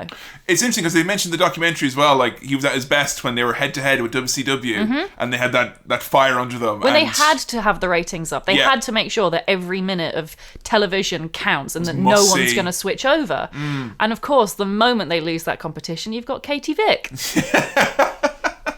Well, hang on now. We did have an 8 or 9 month lead into Katie Vick, Joe. Come on, we had to ruin. I remember that was really funny because we talked about that Paul Heyman promo where he confronts Vince in that episode, and a lot of that kind of might seem more relevant now. We know more about Vince, I guess. But when he's like, have you seen the television show lately? It's awful. I remember watching as a kid going, no, WWE is great. What are you talking about, smelly Paul Heyman? Then like, lo and behold, like a couple of months later, it's like, oh, geez, this show's really starting to fucking suck. Like, you know, whoa, my God. And I think Vince you can look at any time where there's like a really egregiously bad storyline, and it's always when he's not been challenged. You know, he's a creative force, and he's so hardworking. He'll motor ahead with a bad idea if someone doesn't stop him. I mean, some of the bad ideas I've heard that he has been stopped on have been like pretty horrifying. What were some of the faves of yours? There was the great one where Vince wanted to turn Stephanie's real life pregnancy, not a kayfabe, real actual his shoot daughter. We haven't even spoken the fact that Vince McMahon, Mr. McMahon character, real person, but he also brought his actual family on. Oh yeah, all the McMahon family came in for the ride. To similarly play versions of themselves that are based on reality to an extent, and he wanted to make Stephanie's real life pregnancy an angle where he was the father. And then he changes, like, okay, we won't do that. Stephanie was like, no, I'm sorry, Dad, this is the one time, absolutely not, I refuse. And he was like, fine, my next best idea, you'll love this. Your brother is the illegitimate dad. That's his idea of compromise. Look, someone in this family's gonna fuck someone. Shano, come over here.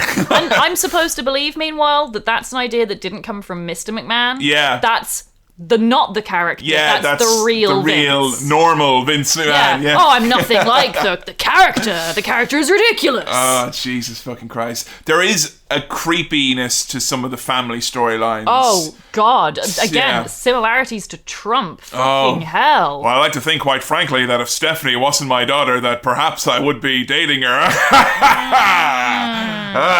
So yeah, storylines with Vince's family, that kind of became, like, a huge part, the main part of the show. I mean, as much as McMahon and Austin was like all of 98 and early 99, late 99 and all of 2000 and a good bit of 2001 were about the family. WrestleMania 2000, for instance, do you know what the tagline was for the main event? No. A McMahon in every corner. Oh. Because Linda had a Mick Foley who wrestling for her. Shane had Big Show wrestling for him, Stephanie had Triple H wrestling for her, and Vince had The Rock wrestling for him. And people got sick at the time. I remember as a kid, I didn't mind. I liked the McMahon characters. I thought they were crazy. Except for, I thought Stephanie and Triple H were no good meanies. Which I now love them as heels, like. But I know at the time I didn't mind it, but I remember like all the adult fans, like my brother, like older people, were like, oh fuck, I hate this. This is so, there's nothing but them on TV. It's like watching a soap opera. I'm like, but that's why wrestling is fun, as a soap opera. A storyline which I've always loved, and one which we didn't talk about for the Shane McMahon episode, and I think was appropriate to talk about now, was one of my all-time favourite matches. We did mention this briefly on Trish's episode, I will say. There is a lead up to it. And yeah, I'll say I was shocked with the reaction to this, but I think it's... What, my reaction? In ways I was shocked, in other ways I was not shocked, because this is the quintessential Vince McMahon storyline that often gets kind of pointed at as being like too far and too gross. It's one that I've always enjoyed to an extent, because I don't think it's not like one or two little scenarios or instances. It was a thread that ran throughout the show for at least 6 months and had good parts to it and bad parts to it. I've always viewed wrestling as being a soap opera. And for me, he doesn't get much more soap opera than a storyline where Vince McMahon, in the midst of a midlife crisis, and he's starting his own football league, alienates his entire family, puts his wife in a sedated, catatonic state after she has a nervous breakdown because he wants a divorce. Wait, he puts her in the state, or she gets in the state? So he brings her to the ring, Linda, and he's like, read my lips. I want a divorce. And Linda was like, oh. And then it's like revealed next week she's had a nervous breakdown. And then Vince, because she had a nervous breakdown, had her committed to a care home where she's heavily sedated. And then Vince McMahon proudly said, there's going to be a new Mrs. McMahon around here, and she's going to be your age, Stephanie. And it's like, oh God. And all of a sudden he starts this affair with Trish. Publicly. Now, it had been alluded to that he had been seeing Trish Stratus this whole time. Like, there was loads of, like, Trish would come out of his locker room, you know, with her hat being adjusted, and, you know, Vince was on a phone to someone. You could hear Trish laughing in the background. I was like, what's going on there? I was like, oh, no, nothing. It's just someone giddy because I'm giving him too much soup. And then it all comes out in the open. Shane McMahon returns, and he's like, you are conducting yourself like a complete piece of shit. How dare you disrespect our family, disrespect our mother this way. Stephanie was okay with It's so confusing. Yeah, So many layers. It's a good thing we had a bit of a chat about this before recording, because otherwise this whole episode would probably be just me asking questions about this fucking angle, because it makes no sense to me. Okay, Linda's institutionalized because of nervous breakdown. Vince is living Which doesn't make any sense. It's wrestling, for fuck's sake. No, stop that, because... Right, you said this... Right. This isn't like when Scott Hall was institutionalized in WCW. This is different. You know, you said so this is all because Vince is having a midlife crisis. Mm-hmm. How much of that did they cover? What do you mean? The midlife crisis. As in, like... In kayfabe. Oh, yeah, loads. And did they say it's because of the XFL? No. Did they imply it's because of the XFL? No, the XFL was actually doing quite well when this storyline started. Okay, the XFL didn't fall down until around April, May. This would have been around November to February, this starting off this midlife crisis stuff. I'm going to argue that saying, it's just wrestling is...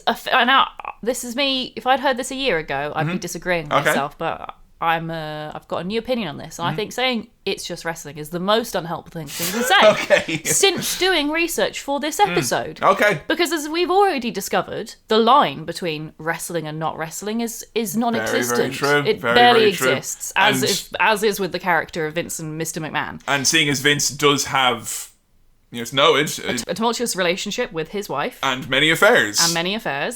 And Trish Stratus may be the first, but she certainly wasn't the last. Vince McMahon has had storylines where he has been romantically involved with Trish Stratus. Sable, I've seen. Sable, Stacy Keibler, Candice Michelle, Tori Wilson, to an extent Victoria. It was like the three of those women were kind of together in a group. For fuck's sake. Melina, it was implied as well. Mae Young.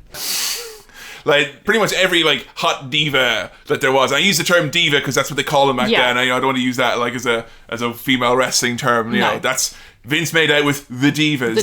The women who were put on TV primarily as eye candy that Vince was making out with on TV and stuff like that. So anyway, in the storyline, Vince is going through his midlife crisis. Linda's been institutionalized after a nervous breakdown, and it's implied that Vince is sedating her. Now, Ross Naroon, the Irish soap opera, ran a very similar storyline where Mick, the Hackney driver, was doing a similar thing with his wife, but it was obviously on a much smaller scale. Ross Naroon doesn't quite have the reach of World Wrestling Federation Entertainment. Shane McMahon has returned as the prodigal son, disappointed in his father's behaviour and wants to set a better example for the family and challenge Vince to be the patriarch. Stephanie, while initially... this is the real wrinkle here. They're fighting over who gets to be the patriarch. Well, not necessarily. It's kind of an implied thing. Like, who's setting the standards? Who's the man of the family? Who's the fucking man of the family? Fucking hate this already. You don't respect your wife, my mother, and Stephanie's mother. You've been disrespectful to her. Shane has always in storyline been put forward as the good son. Mm-hmm. Even when he's a heel, he was always like, he would disparage. Stephanie's had to slap Linda on TV, and oh, Jesus Christ. Anyway, Stephanie in this storyline. While initially hesitant to be paired up with Vince because she didn't like that Trish Stratus would be coming in and taking all of her spotlight and also possibly marrying Vince and taking her rightful place as the heir apparent to WWE, Stephanie feuds with Trish after Vince makes it perfectly clear by making Trish strip off publicly and having Trish humiliated in public over and over. Trish is just his little plaything and Stephanie is really... Oh God, I got a shudder saying this. Daddy's little girl. Which she wears on a jumpsuit. Diamante on the back of her jumpsuit during this match. I learned a new word today, Diamante. That's fucking beautiful. The man from Diamante always says yes, because it's fucking fabulous. So she is pro Vince now because she doesn't like her mother and she reckons that that's the ticket to top. Also in this storyline, Shane has bought WCW as well to compete with his father, Vince. I think that's it all. That whole thing with Shane and WCW is the only part of this storyline I like. It's already fucking gross that Stephanie, of all people, is like jealous of Trish. Yep, a little bit of an incest overtone there. Who, by the way, folks at home, if you've not seen this, there's a very graphic scene where Vince kisses Trish with his open mouth and tongue. He doesn't kiss her, he tongues her. He literally shoves his tongue down her throat and vice versa. And Stephanie's there, like, jealous of Trish. Not because she was jealous of Trish, because, like, Vince was showing her more attention. And, yeah, I guess that's... Yeah, good luck with that one, Kevin. Ivanka McMahon over here, yep. fucking hell. It's fucked up on many levels It is. already. And then when you take the fact that there's this whole blur between how much of this is real and also how much of this is like Vince's idea that he's just making his family go along with. Stephanie, throughout time, has went out of her way to put over Vince's creativity and the storylines. I've always felt with Vince, whether he said it explicitly or not, the expectation with the kids is, you fucking do anything. I pissed my pants on TV. I've had bedpans hit on my head. I've been, everything that can happen to Vince has happened kind of on TV. So I think Stephanie has always taken that viewpoint as well of, well, if he does anything, I'll do anything. I'll be just as adventurous. And that's why Stephanie has always done all these like wacky things that have happened to her on TV as well. Stephanie is actually much more like Vince than Shane is. Yeah, definitely. When we were watching this documentary, I got the idea that Stephanie like admires her dad in a way that like JBL wishes he could pretend to do that. JBL puts himself in the headspace of Stephanie McMahon. Yeah, what would Stephanie what's say? she gonna think? She's a creative genius. Yeah, it was really good that we made me slap my mother. Oh God. Meanwhile, Shane in the documentary, he says, I was not comfortable with any of this. It's a bit weird, a bit gross, and a bit disrespectful to my mum.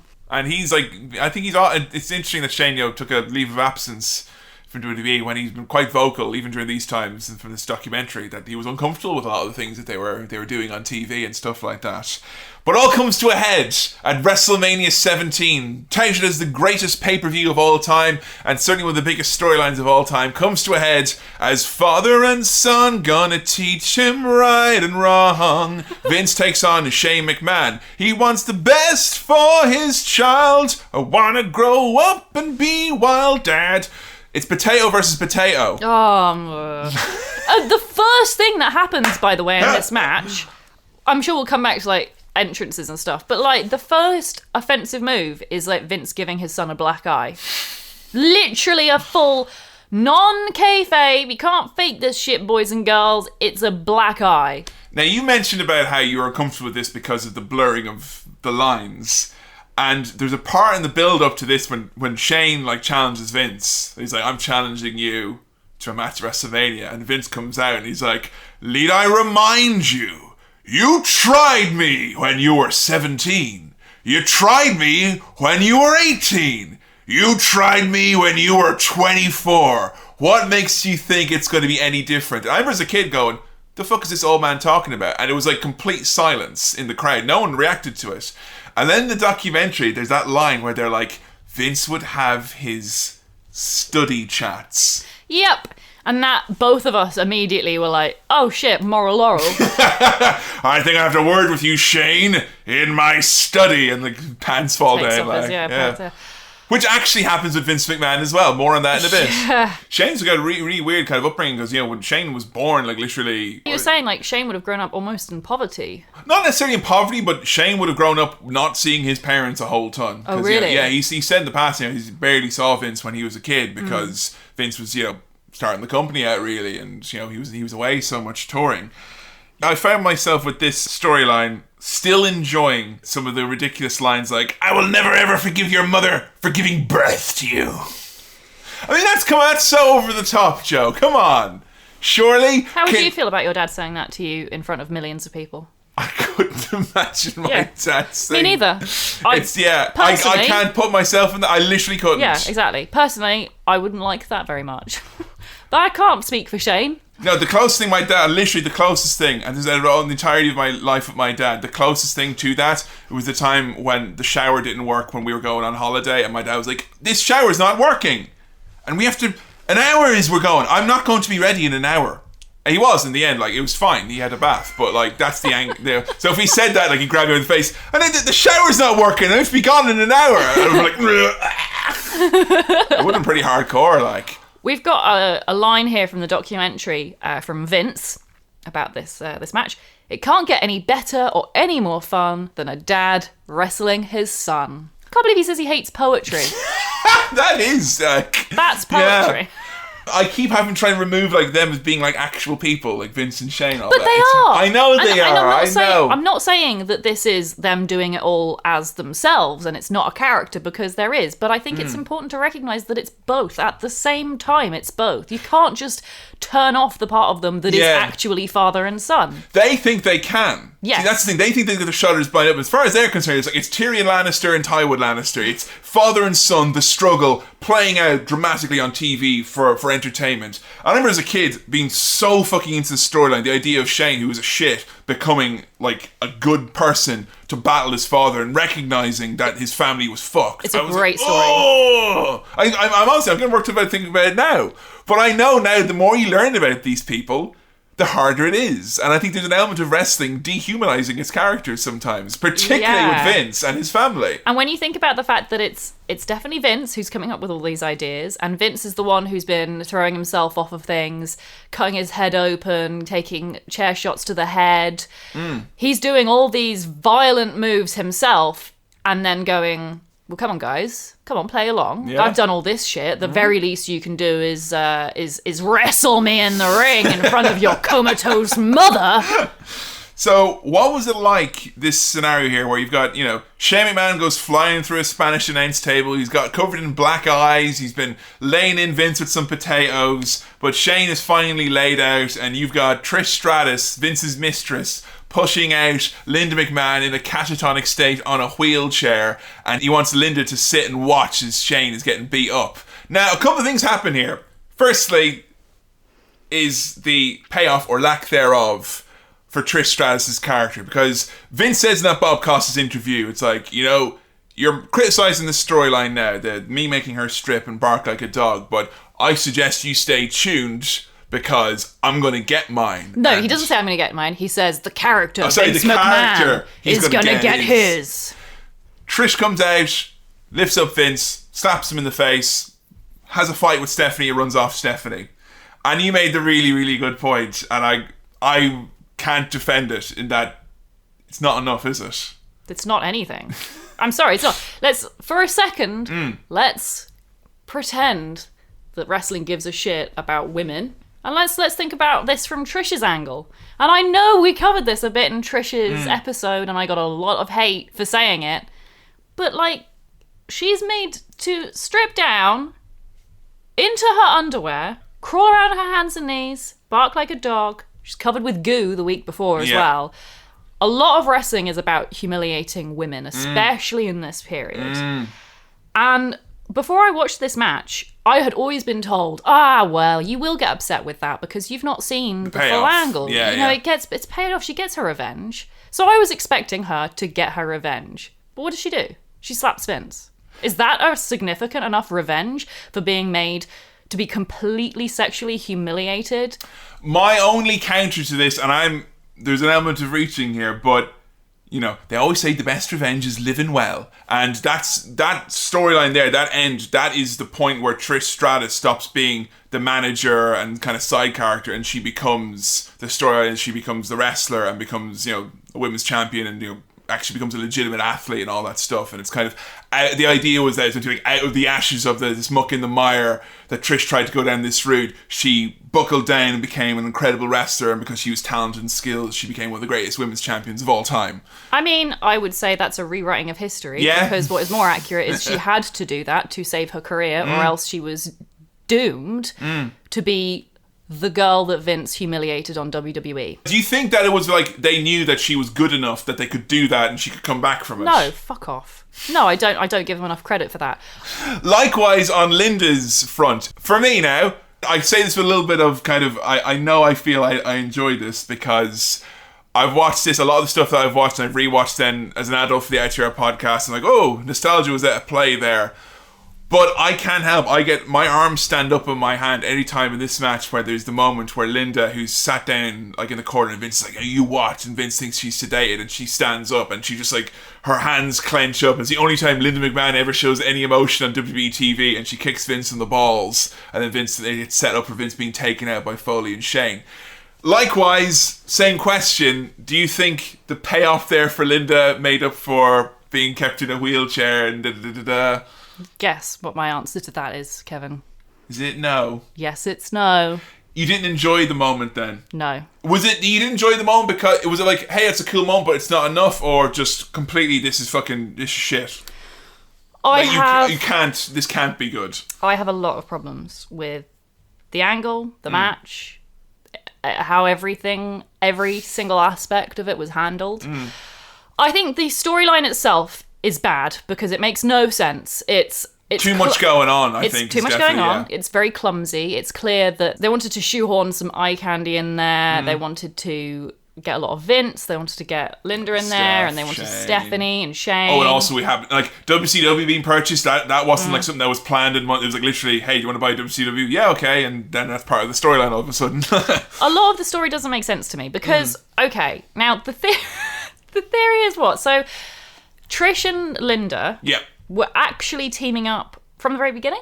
Not from the very beginning, no. It's after Trish got covered in goop. She decided, right, they don't respect me. I'm going to plot with Mick Foley and Linda to get ours back on Vince. But Linda is already in this comatose state or whatever at this point. So does that mean that what are they actually calling it? It's not a comatose state. It is a catatonic state. Catatonic state. Which, by the way, I Googled, guys, and turns out the number one cause of going into a catatonic state is actually PTSD. Oh, for fuck's sake. Oh, good God. Read into that what you will. For fuck's sake. Well, I guess that is what it's meant to be, because she got so traumatized from the divorce. That's not really what PTSD is. It's not triggered by a divorce, I guess not.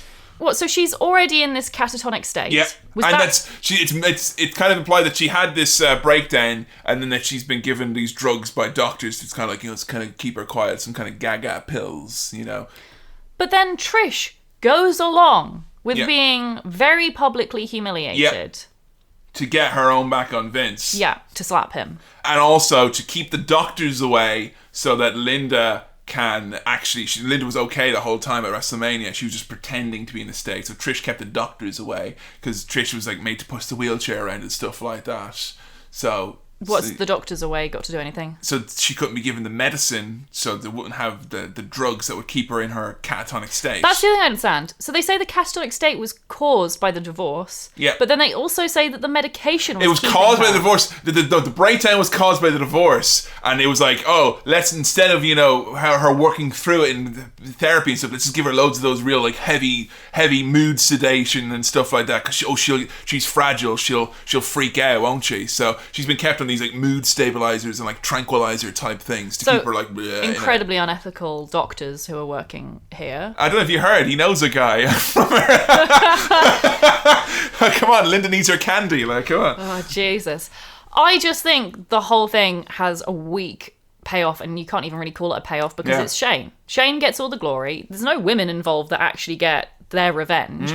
The only people who come out of this looking good is Shane, to an extent Stephanie, to an extent Vince. Yeah, it's all Shane, isn't it? Because it's one thing, this is the problem with these Vince McMahon matches, is that they usually are set up to be, and he's going to be gone forever. Like, this is boom, headshot, Vince is dead, he'll be gone forever until he can, come back in a few months. But, like, literally, this night, I like to try and give you context of when things are happening. Later on this night, Vince McMahon, who's completely humiliated and completely... completely humiliated, by the way, by what? Being kicked in the balls? Which no one ever does, happens to him all the fucking goddamn time. You can't even give them a better reward than what Shawn Michaels does to him, like, a couple of years later. That's true. I want to see Linda McMahon beat Vince to a bloody pulp. Okay, if he's so fucking keen to prove how manly and beaten up he can be, why not let that happen with like Trish and Linda beat him to a pulp?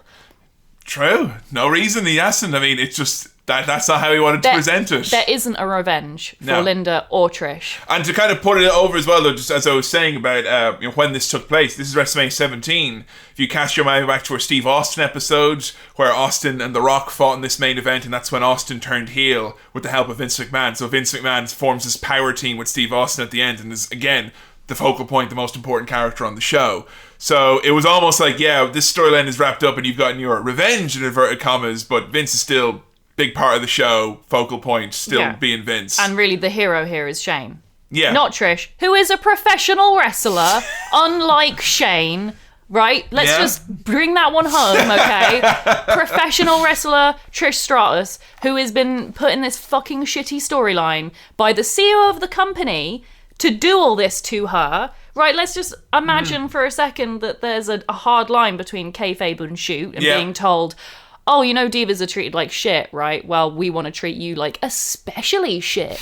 And by the way, if you don't do it, I mean, I'm not going to say you're going to be fired, but you won't I get am the opportunity. the CEO. Yeah, you won't get the opportunities that come after it, pretty much. Again, it's one of those pressure by omission of... Exactly. Yeah. I'm not going to say that Vince forced Trish to do anything. That's a very appealing kind of idea where it's like, you're all going out there. Yeah, and she's like, no, like it. I don't want to. I don't think it happened like that. I think people are always going to go, oh, they know what they're signing up for, don't they? They all know what they're signing up for. Which she did. She did know what she was signing up for. I'm not going to say that she didn't. And they've interviewed Trish, and she says she has no hard feelings about the angle, but she also didn't seem to be particularly keen on it either. No, she was like, I'm okay. Don't worry about me, guys. But it wasn't like kind of... Yeah, that was awesome. Oh man, I'm so thankful for that. No, it was like that was a necessary step I had to take in order to further my career. Which, by the way, if you're going to start thinking about all the other allegations about, oh, if you give me sexual favours, we can give you a head start in the company. I mean, that is literally what has happened here. Stripped in the ring, gets to further her career. I guess so, yeah. Vince probably will view it from like it's a storyline that's exactly. And then we've got the whole, is it storyline? Is it kayfabe? Yeah. I mean, what was that line we had earlier? Perception is reality. That's Vince McMahon himself saying that. That's true. So the finish of the match comes where we have none of these lovely little moments of someone from a previous episode revealing their horrible nature, where Shane McMahon does the coast to coast, a move popularised by Rob Van Dam in ECW, who Paul Heyman told Shane McMahon to do the move when Rob Van Dam came into the company a few months later, was told he's not allowed to do it because that's Shane's move. Vince McMahon is laid out in a heap and Shane wins. I hazard to ask what your star rating was for this match. I originally gave it no stars, and I thought that was a bit harsh. Because that implies no value whatsoever. Yeah, and I think that's unfair because Shane did some pretty good wrestling here, I think. All things considered, it must have been really fucking hard for him. Because he didn't want to do this storyline. He thought it was gross. And I know Shane said he found the whole thing with Linda really upsetting. Yeah, Shane did some cool moves. I know the coast to coast isn't his, but he did do it very well. Oh yeah, I mean it's fabulous when he did it. So I've given it 1 star for Shane. Good job, Shane. Shane, and also well done, Linda, for being married to Vince McMahon. And for heading up the Small Business Administration. And Trish, because all of Trish's involvement here is like, I obviously hate it. It makes me horribly uncomfortable, but she pulls it off. Oh, and also as well, you pointed out to me, never has someone ever considered in a million years them crazy ass heels boots that Trish wears, and she's like fucking sprinting up that ramp. Holy shit, how the fuck is that even possible, right? She's super athletic. Fast forward 2 years. A match 20 years in the making. Vince McMahon taking on Hulk Hogan. In very much a match where it's your two least faves going head to head here. Something we talked about, but I don't know if Vince gets pleasure from it, as this has been alleged that Vince loves this, where someone leaves the company, they shit talk the company, they shit talk him, and then they have to come back to him and he puts them on TV and promotes them. People are like, oh, he gets a sick pleasure from that. He loves the fact that, Hulk Hogan left his company and he had to come back then and be a Vince guy again and all that. Or, Kurt Angle went out and said all those nasty things and now he has to come back and, be a character on his TV show. Haha, revenge. I honestly think that Vince just looks at people and it's like, can I make money off them? Can I get TV storylines, matches, whatever? Is there value left in this person? And I put my personal feelings aside and I bring them back. I don't know how he does that. I honestly don't know how he does it. No. When you find out some of the things that some of these people have said and done and how he's able to be like, every time these people come back, it's always the big hug. Big back-slapping hug. Because they're making him money. I think that's it. Maybe they both kind of realise that, but I don't think he does it out of a place of evil. It does it out of a place of self-preservation absolutely, of company preservation. I think that's a real skill, is to be able to kind of... as they say in the documentary, Vince doesn't forget. Yeah. He remembers, but he's got more sensibility than just to write someone off because they could be useful. Exactly, just like in the chorus. You're forgiven, not forgotten. Yeah. And Vince also... Great little side note here. Show Joe stand back. Oh, yeah. How do you think of Vince as a mover and a shaker, huh? Oh, he's very gifted. listen to the lyrics of that song, and they're actually really ominous and scary. Considering the time, yeah. Yeah, there's like 84. Along the way, you're gonna see a lot of men drop. Baby, gonna stop. Baby, baby, baby. It just explodes, just meat and steak everywhere. The storyline, Vince McMahon and Hulk Hogan. I created you. You turned your back on me. You testified against me in the trial of my life. I created Hulkamania. I was wondering why you, having done the Hogan episode, having done a bit of Piper as well, what do you think of this kind of as a setup for the storyline of Vince wanting to fight Hogan because Hogan's like an ungrateful son of a bitch who betrayed him? I think it's great. I think it's really entertaining. I think it's a great example of using reality as a kayfabe storyline. But again, it's just another example, isn't it, of blurring those lines and deliberately keeping people slightly misinformed as to like how much of it's real, how much of it is not real. I always thought the weakness of this angle was the fact that Hogan didn't go full on against him, because Vince is there saying like, you tried to put me out of business, like you broke my heart. I thought you and I were gonna rule this wrestling world together. And then Hogan's like, what you gonna do, brother? Brother. I don't think Hulk Hogan understands wrestling the way Vince does. I would have loved Hogan to be like, yeah, I left your company because you're a piece of shit. I hate the way your company works. Just like literally go fucking full hog. There's so many things about this little wrinkles to this match that I just love. The fact that Vince McMahon, 10 years his senior, is bigger than Hulk Hogan here. Yeah. You know he's got to love that. Which, by the way, fucked me up so much because I thought Hulk Hogan was like 10 years older than Vince. Oh no, Vince is older than Hogan. That's really fucked up, isn't it? Vince has offense in this match which could best be described as being inflexible. It's a very hard-hitting opening to this contest with Vince just basically doing lots of homoerotic meat men bashing against each other, against their big chests and stuff. He doesn't potato Hogan quite like he does his own son, though. His heart's not in it. No, probably because Hulk Hogan could potato him quite hard for real, I guess, too. Thing I noticed on the matchup card at the beginning of this, you've got Vince full-on flexing in a tank top. You can see like his muscular shoulders, his massive veins popping, arms. His delts, his traps, his gronks, his gloops, his bumps. Hulk Hogan, though, is covered almost entirely by his boa.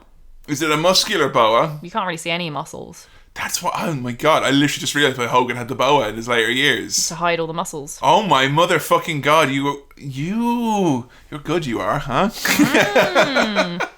I liked as well, just to go back to the setup for this match was very special because of the contract. It was signed in blood. Oh yeah, I saw that, of course, with a fountain pen. Is Hulk Hogan your most hated wrestler? What do you mean in terms of like wrestling ability, performing, human being? A combination of all, because I know Hogan is somebody who you chastised when you covered him for his lack of, performance in the ring at times in terms of, athleticism and stuff he did or how hard he seemed to work. But also, personal, his business, his outlook on the rest of the world, let's just say. He's certainly the only wrestler we've covered where I came out of it with, I don't think anything good to say about him. Wow. I hate him as a wrestler. I don't think he can wrestle. I hate him as a performer. I think he is not that charismatic. Well, charismatic some, I guess. Not that charismatic. Definitely not athletic. Not appealing to you as a new fan. Not graceful. No, not appealing to me as a new fan. Also, actual scumbag. And he stopped wrestlers from forming a union, so I'll always hate him for that. And he's a racist. I forgot about the main thing. He's a fucking racist. After you're building, you can't really go, he's a racist. And also as well, I didn't like that match he had. What was it like seeing Vince McMahon stab Hulk Hogan over and over again with a fountain pen and sign a contract in his own blood? Yeah, I mean, it was, cathartic, anyway? Not really, because I don't really like Vince either. Not the first time Vince has signed a contract in blood as well. Well, that doesn't surprise me. Signed one in Austin's blood in 99 as well. Yeah. He should have learned. It's really bad. It just makes the paper pucker and stain, and you can't really read who's written it. I'm guessing the contract that he signed with Satan when he sold his soul to him was probably also signed in blood too. I'm assuming I might be wrong. I'm assuming so. I loved how the commentators were trying very, very hard to put over both men as being very, like, their egos were very much kept in check by the commentators. Michael Cole, look at it, Taz. The two greatest men in the history of the business are settling it all in the ring tonight. The two greatest men in the history of the business. Yep. I mean, let's just talk about Hogan for a second here. Okay, gonna say right now, gonna throw up these warning flags. Joe and I are gonna make an anime analogy here right now. If you're not on board with it, skip forward 5 minutes. Joe, Hulk Hogan has been from territory to territory. destroying each one along the way. He was in the AWA. He took all of their juice, all the goodness. He left it away, destroyed it. He went to WWF for a bit. Similar thing. Destroyed the company after he left. It was gone. It's big star. Went to WCW. Did a very much a similar thing and came back to WWE and tried to do a similar thing. All of these souls, all these wrestling souls going towards to Power Hulk Hogan. You had a very good point to make about this. I have a theory, which is that, because we mentioned it in the Hulk Hogan episode, that what on earth is hulking up? And you said it was him being powered by all the Hulkamaniacs. Yeah, he feeds off like an energy. He feeds off the energy of the Hulkamaniacs. Yeah. Now, I have a theory that, like, because you can't just feed off an abstract energy of enthusiasm. No, it has to be tactile in some way, right? So my theory is that when he was traveling all the territories and destroying them, he was actually creating an alchemist circle with which to make a philosopher's stone. I see. Out of all the Hulkamaniacs. Now, if you look on that old map of all the territories from back in the day and you line them up, it is a pretty convincing transmutation circle that they've got going on there as well. And yeah, Hulk Hogan, he's not necessarily father, but he is brother. So I think we could definitely say that all the souls have went in there. Hogan is feeding off of them. Is he a Hulk homunculus? Well, yeah, exactly. He's got to be. And the NWO is all his various homunculus that he's created using other philosopher's stones. So Kevin Nash is sloth. Scott Hall is probably lust, greed, and envy. Hogan fucking kills Vince in this match. He absolutely wallops Vince with a chair. Like, Vince, you can see he's almost headbutting the chairs when he's getting hit. Now, there's a couple of things Vince does in this match which are pretty incredible for a man who's like 57 or thereabouts. Firstly, doing a diving leg drop off the top of a ladder. That's through a table. Yeah. I didn't expect Vince to be doing that now. No, I didn't. But there we go. That's Vince for you. What about the iconic shot in this match where Vince McMahon, covered in blood, stoops out from underneath the ring apron with the pipe? I love that. Vince does definitely have the best faces in wrestling. Oh, yeah. All right. Ones I love, the big gulp of fear. The one where he looks like that dog, Doge. Where he's like, does the big kind of far back eyes. Where he pulls on his ear as well. He's Vince. I think you and I could probably try and emulate some Vince poses for our Instagram. Check us out on Instagram.com/howtowrestling, folks. Vince faces coming at you. Roddy Piper appears. And I love this because this is just, again, another perfect example of, like, you see how Vince runs through all these other wrestlers' lives. Like, Hogan, Piper, what holds them together? It's Vince McMahon, you know? And yeah, Piper bops Vince in the face with a pipe, runs off. Vince brings out a crooked referee thereafter. And something that Vince has done a lot of, we mentioned the Montreal Screwjob, he constantly rehashes that with storylines of like, like the year after the Montreal Screwjob, they did the exact same finish with The Rock and Mankind, where they pretended to screw Mankind by ringing the bell on his behalf, you know, and Vince has done the Montreal Screwjob as a storyline like 90 times. Wow. So we had the Montreal referee coming out here to help him make the count. I should mention as well, and this is something that always gets overlooked, I should have mentioned it earlier, the Montreal Screwjob wasn't the first time he did that to someone. Wendy Richter, women's champion, amazing pioneer women's wrestling in the 80s, friends with Cyndi Lauper. Yeah, we actually had a great article by Sarah Parkin on women who deserved a Divas Revolution, and she did a great one on Wendy Richter. Yeah, and that's over on our website, howtowrestling.com. But yeah, if you read that, you'll probably know that Wendy Richter, she also had a title taken from her, from the Fabulous Moolah, in similar scenario where the referee called for the bell even though a finish didn't happen and Wendy was not told about the finish there. So screwing is not just a storyline thing for Vince McMahon, folks. Fucking hell. Hogan manages to draw upon all the mortal souls trapped in his Philosopher's Stone and hulks up, hits 3 leg drops and beats Vince in a bloody war. Shane McMahon comes out at the end to check on his father to make sure that he's okay, and kind of the closest thing these two can have to a sweet moment. What do you think of this match? Watching two figures, quite hateful figures in some way, wrestling, neither with a lot of wrestling ability, but what did you think of the match? I think I could have gotten behind this match more if I liked Hulk Hogan. Like, if I saw Hulk Hogan as the face that he's supposed to be seen as. It's spoiled now almost, isn't it? Yeah, it's not the same watching Vince get beaten up to a bloody pulp by a racist. I can't cheer for that and be like, yay, the racist won! Yay! Yay, the scumbag hag who ruined so many wrestling careers, abandoning the hopes of having a union. I'm always going to go back to that because I feel very strongly about having a union in wrestling. It works against the fact that Vince McMahon is so much more sympathetic in this match. In the fact that he's the underdog, he's not a wrestler, and also he's like, in the trial of my life, you testified against me. You tried to put my family out of business. What you gonna do, brother? I don't know, complain about those very egregious things that you did to me, quite frankly. Yeah, Hulk Hogan was not really into, I think, this angle as much as he could have been. He doesn't really give a shit. And the wrestling in this is trash. It's great. If you want to see Vince McMahon covered in blood, well then fine. I guess you could watch this, but you could also watch like anything else with Vince McMahon in. I gave it 2 stars. Okay, 2 stars. More than Shane and Vince. So we're slowly creeping our way up here a little bit in the star ratings. So far, it seems that Vince, as a performer in the matches, less of a fan than when we watch Shane's matches, do you think? Is that because he's less spectacular or more because of the storylines, do you think? It's because of the storylines. I can't enjoy a match out of the context of a storyline.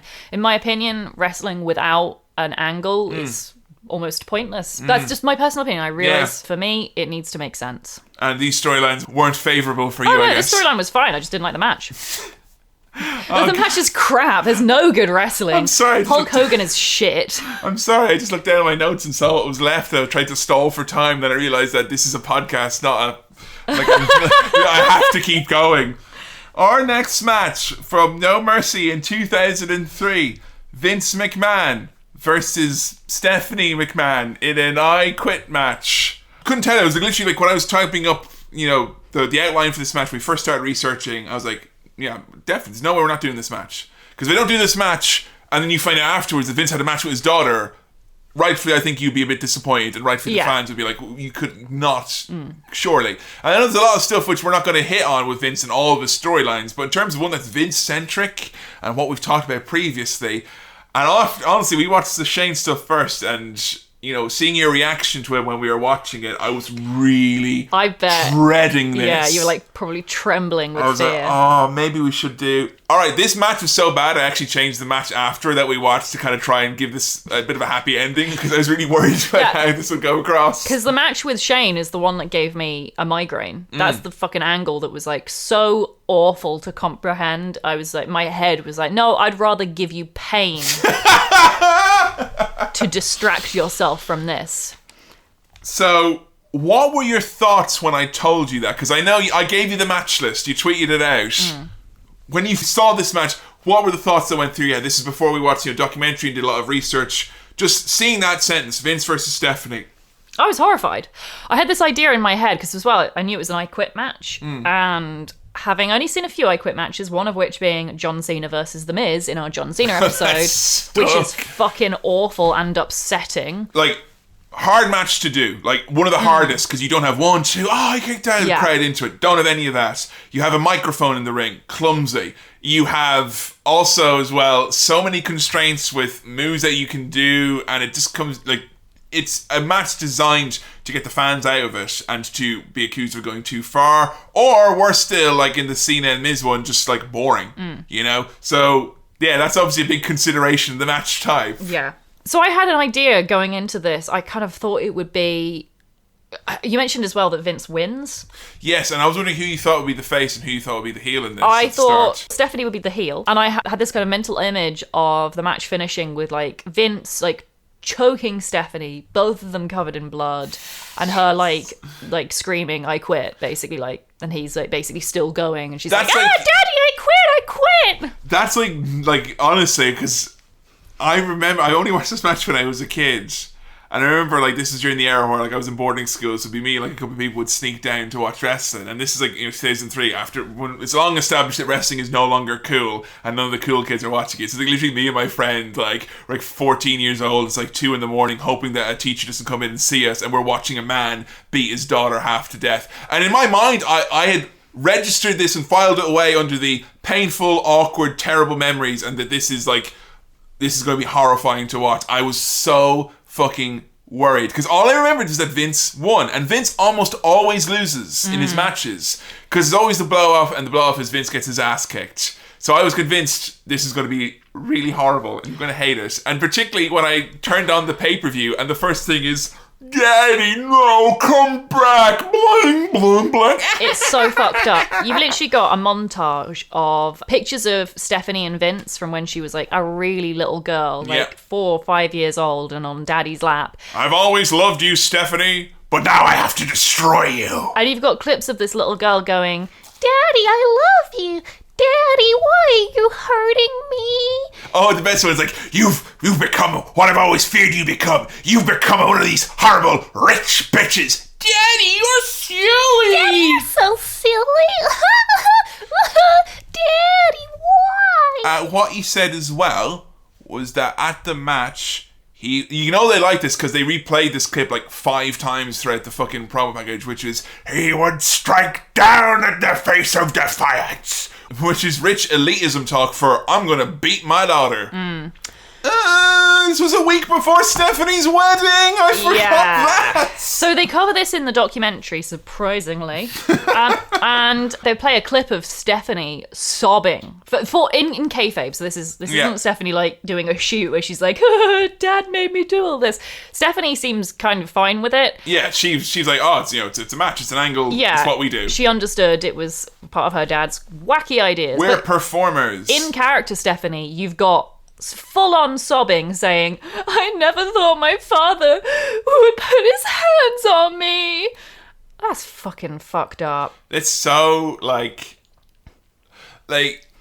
you gotta know there's people watching that who've experienced untold things. Oh my god. And, like, their handling of it, it's like, they think because it's being shocking that and they're treating it, therefore it's being treated seriously, and you got the announcers going, this is disgusting, look what he's doing, it's disgusting, can you imagine doing that? It's disgusting. Let's take a second though.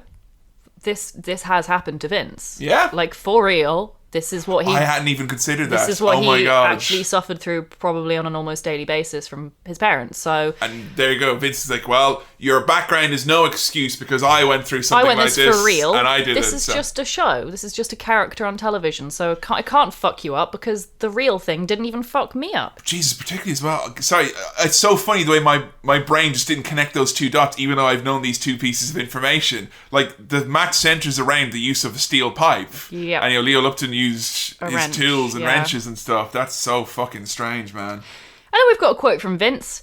You want me to take Daddy's little girl and crush her in my hand and throw it on the mat and leave it in a bloody pulp.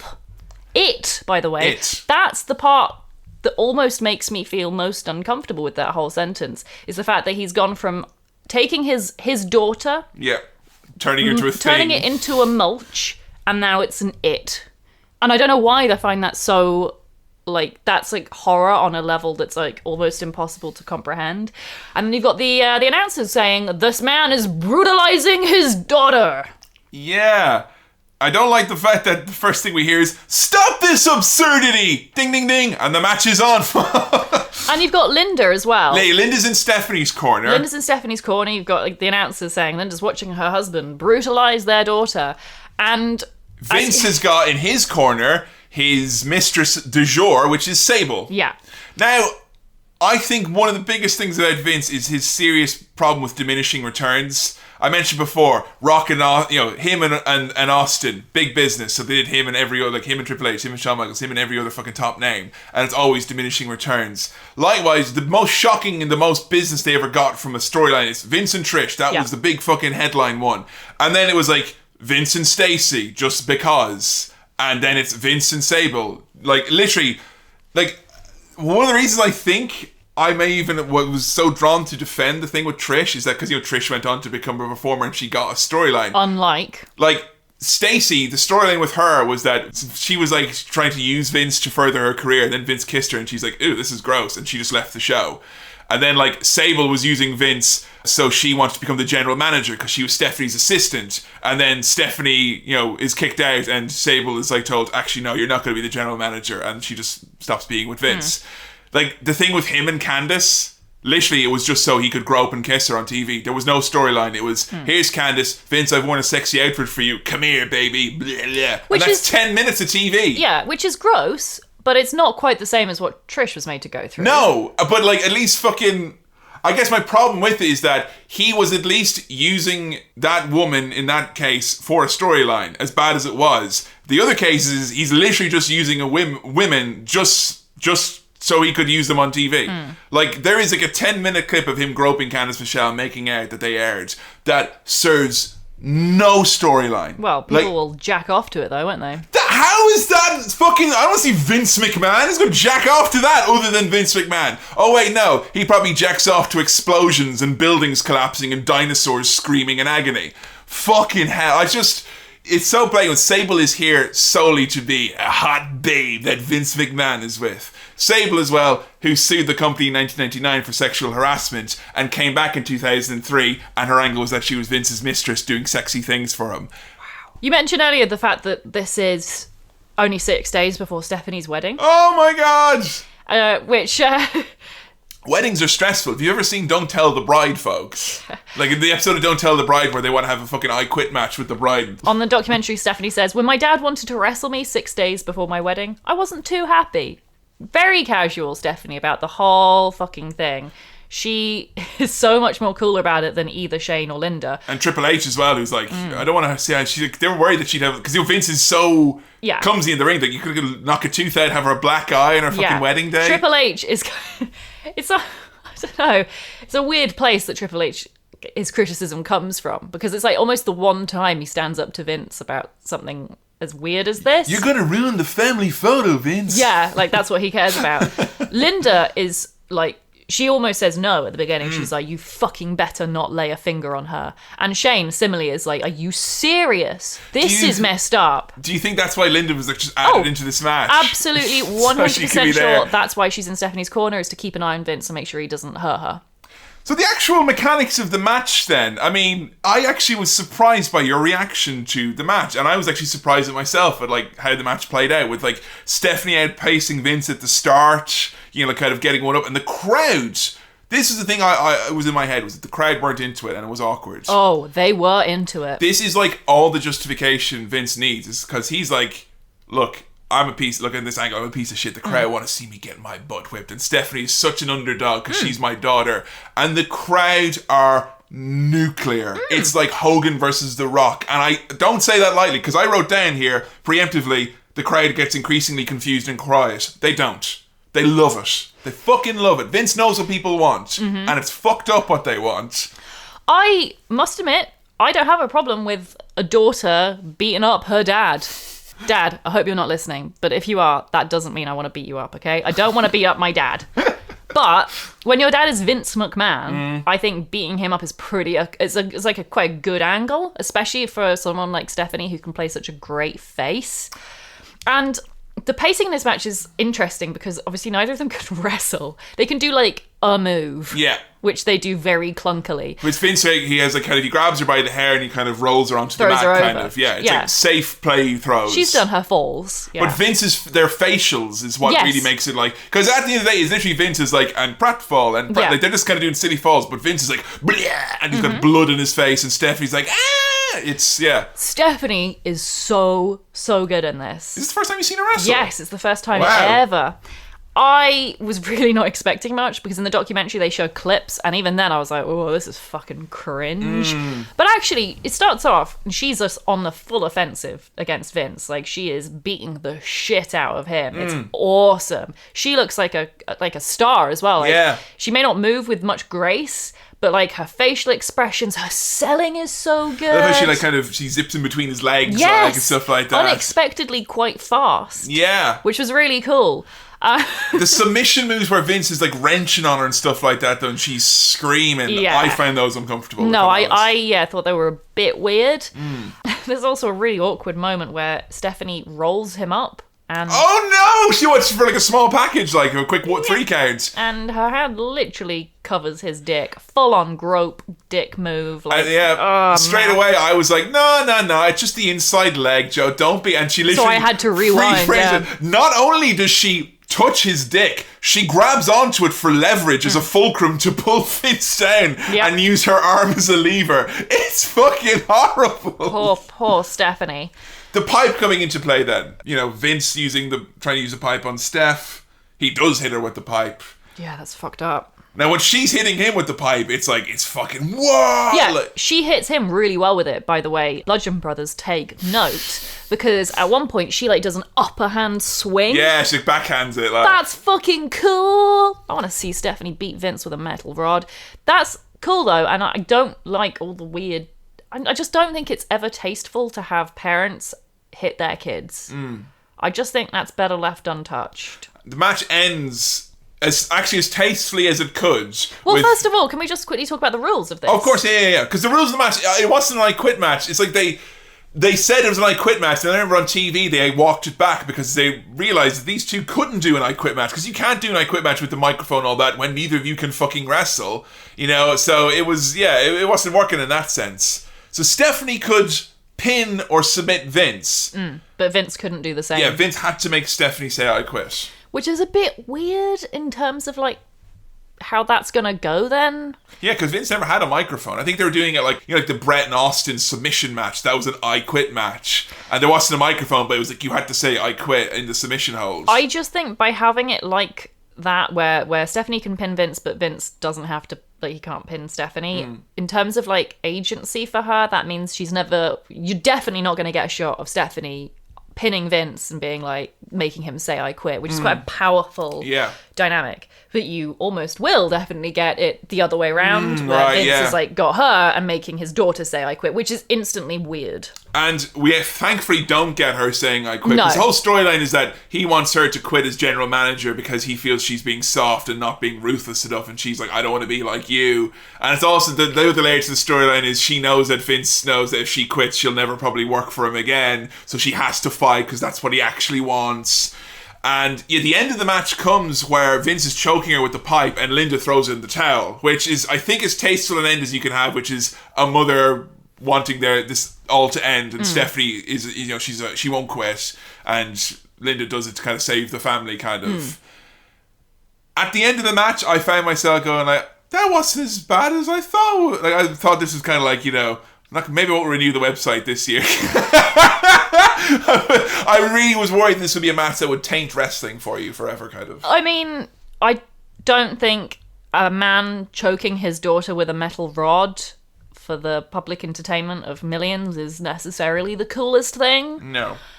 But Stephanie does a really good job in this match. I want to give her a lot of credit. She really, considering I can only imagine it was very hard for her, even though she makes it out like she's so cool, she didn't care. Yeah. Of course she cared. It's gotta be 6 stressful. days before her wedding, she's fighting Vince McMahon, who's notorious. He gave Shane a black eye within seconds of their match by mistake. So, yeah, I think she did a really good job. So would you give it a star rating? I gave it 2.5 stars. Oh, so better than the last one. Yeah. Can I ask you some questions? Maybe just a question or two. Because I know you've said in the past that intergender wrestling is something that you're interested in seeing more of. Yeah. Am I right in saying that you, and there's a lot of people out there, I mean, I don't want to say myself because it's something I want to see, but I know how it can be presented, and I'm not sure about the presentation of it sometimes. And I'm not sure if we can pair away the father-daughter. I think we can agree that what makes this weird is the father-daughter aspect of it. Yeah. Speaking of that, though, I was just thinking, because I was saying, like, I think it's okay to have kids, like, kind of beating up their parents. But actually, I was just thinking of a way that this could very much be, again, uncomfortable. And I can totally imagine this happening in WWE, which is 10 years from now, Vince is a bit older, you know, perhaps rumours going around that he's maybe senile or whatever.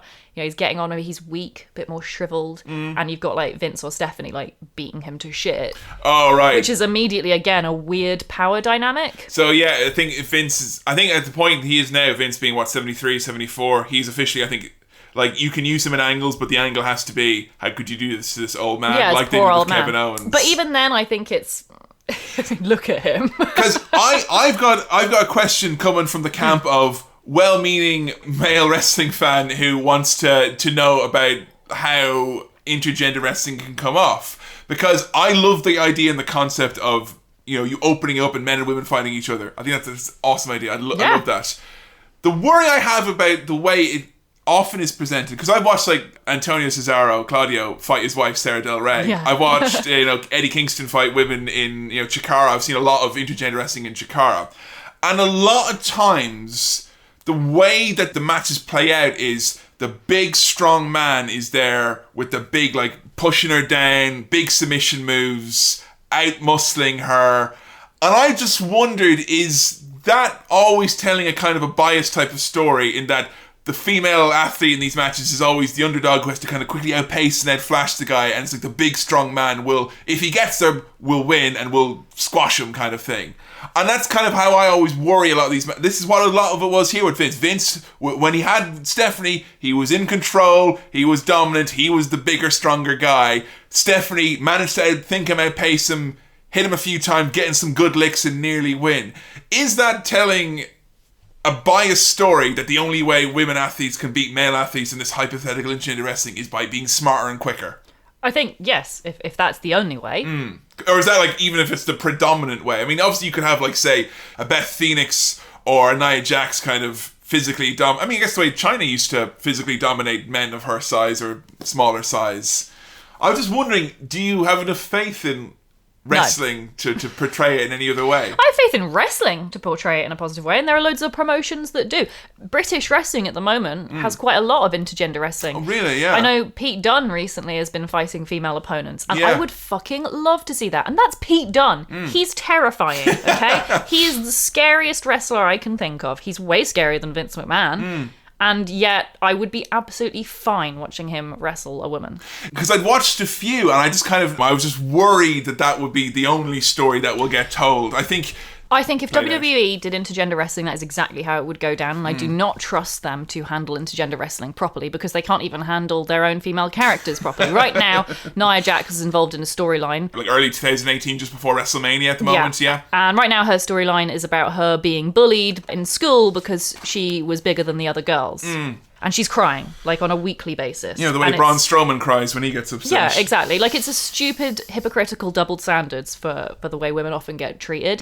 I don't trust WWE to handle it correctly whatsoever. I definitely think there's a risk of lazy story writing, especially seeing as it's a mostly male-dominated industry. Yeah. It's men writing most of the stories. I think you're going to get boring, repeatedly overused You're just a little girl. You tropes. can't beat me, the big strong man. And there's a few problems with that. One, it's uninventive. Come on, use your imagination, guys. There's lots of different reasons for someone small might overpower someone bigger. Size has nothing to do with strength. Come on, this is wrestling. You know that. Yeah, absolutely. There's not countless examples of smaller guys overpowering bigger guys. Yeah, it happens. Exactly. Absolutely. Secondly, if that is happening, that is indicative of a wider problem, which is a lack of diversity in women's wrestling. If they're all tiny little ladies. Yeah, why are they all tiny little ladies? That's bullshit. It's funny, actually, when you're watching some of this Attitude Era clips, you were like, look at these tall ass women there. And similarly with the men, there needs to be an obvious diversity problem with male stars. There needs to be different body shapes, sizes, heights. That's the problem. If you have this binary formula, and you've got a very narrow selection of voices telling this boring story, you're going to get a mishandled, inappropriate power dynamic, and it's going to be boring,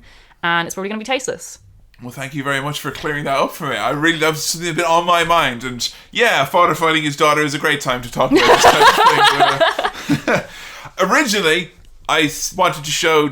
I mean, I did show Joe it, but originally we were going to end talking about Vince McMahon and Shane McMahon versus Shawn Michaels and God. And I was worried because of the father-daughter thing that I'd be like, and then Vince beat his daughter and then fucked over God. Good night, everybody.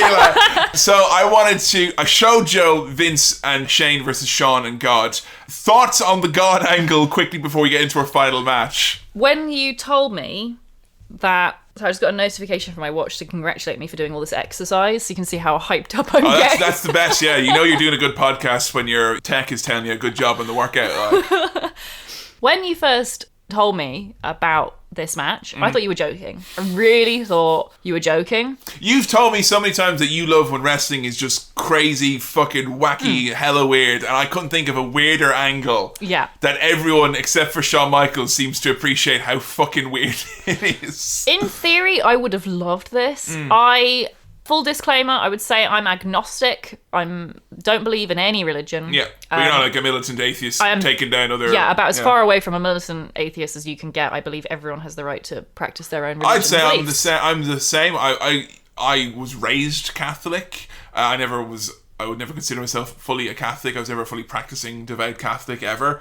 I remember seeing this in 2006 and going, it's a good job I watched this shit now, because, like, legitimately, my parents walked in on me watching Godfather and Val Venus and all this other Ad Sheeran stuff, and they didn't bat an eyelid. They came in and saw Vince McMahon in church going, God, I hate you. They would be like, you're not watching this show anymore. At least not when this orange, pale-haired man is on screen. What, Donald Trump? No, Vince McMahon in the fucking church.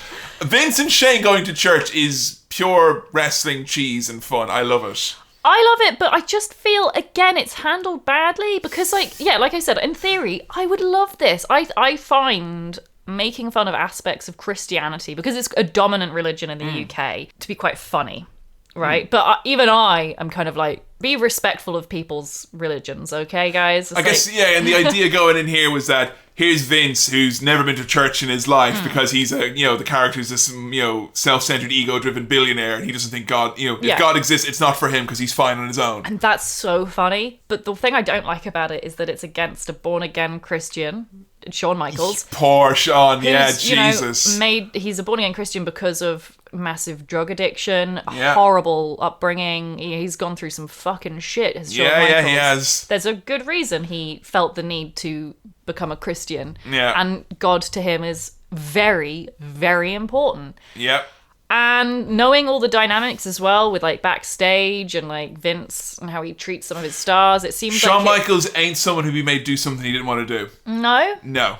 I would say he's on a short list from that time that would not have even included John. Like, Michaels would have more stroke and clout than John Cena would have at the time, or Batista or Randy Orton. Maybe Triple H is the only person I'd say who has more kind of, and that's given his relationship. But Shawn very much, I always think that he viewed stuff like this as like, it's my job, it's in good taste. I'm going to have a chat with God. If God's okay with it, then it's okay. And apparently he was okay with it. He did a lot worse around this time, storyline-wise, through gritted teeth. Oh dear. But I think Shawn, he's okay with it. Well, that's good. I know not everyone is. I've had some people say that they haven't been able to watch this match or the whole angle because they found it too offensive. Wasn't there some tweets we got who said they found this whole thing more offensive than... Yeah, the Linda Trish stuff. Yeah, well, I mean, but people have got different sensibilities. What is uncomfortable for different people is going to be very, very different. I, for one, found it very funny when Vince McMahon couldn't understand that they didn't take card here at the church, and Shane's like, yeah, it's cash only. Cash only. What kind of operation is this? The best bit is him drinking the holy water. Hey, Shane, look at this. Look at this.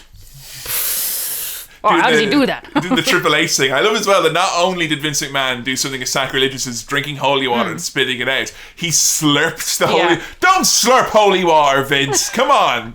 Gross. That stuff is dirty. So the actual match where he faced Shawn and God only really appeared at the start, where Vince gave him an entrance. I asked Kevin at the beginning of this match if God had an entrance, and I was joking.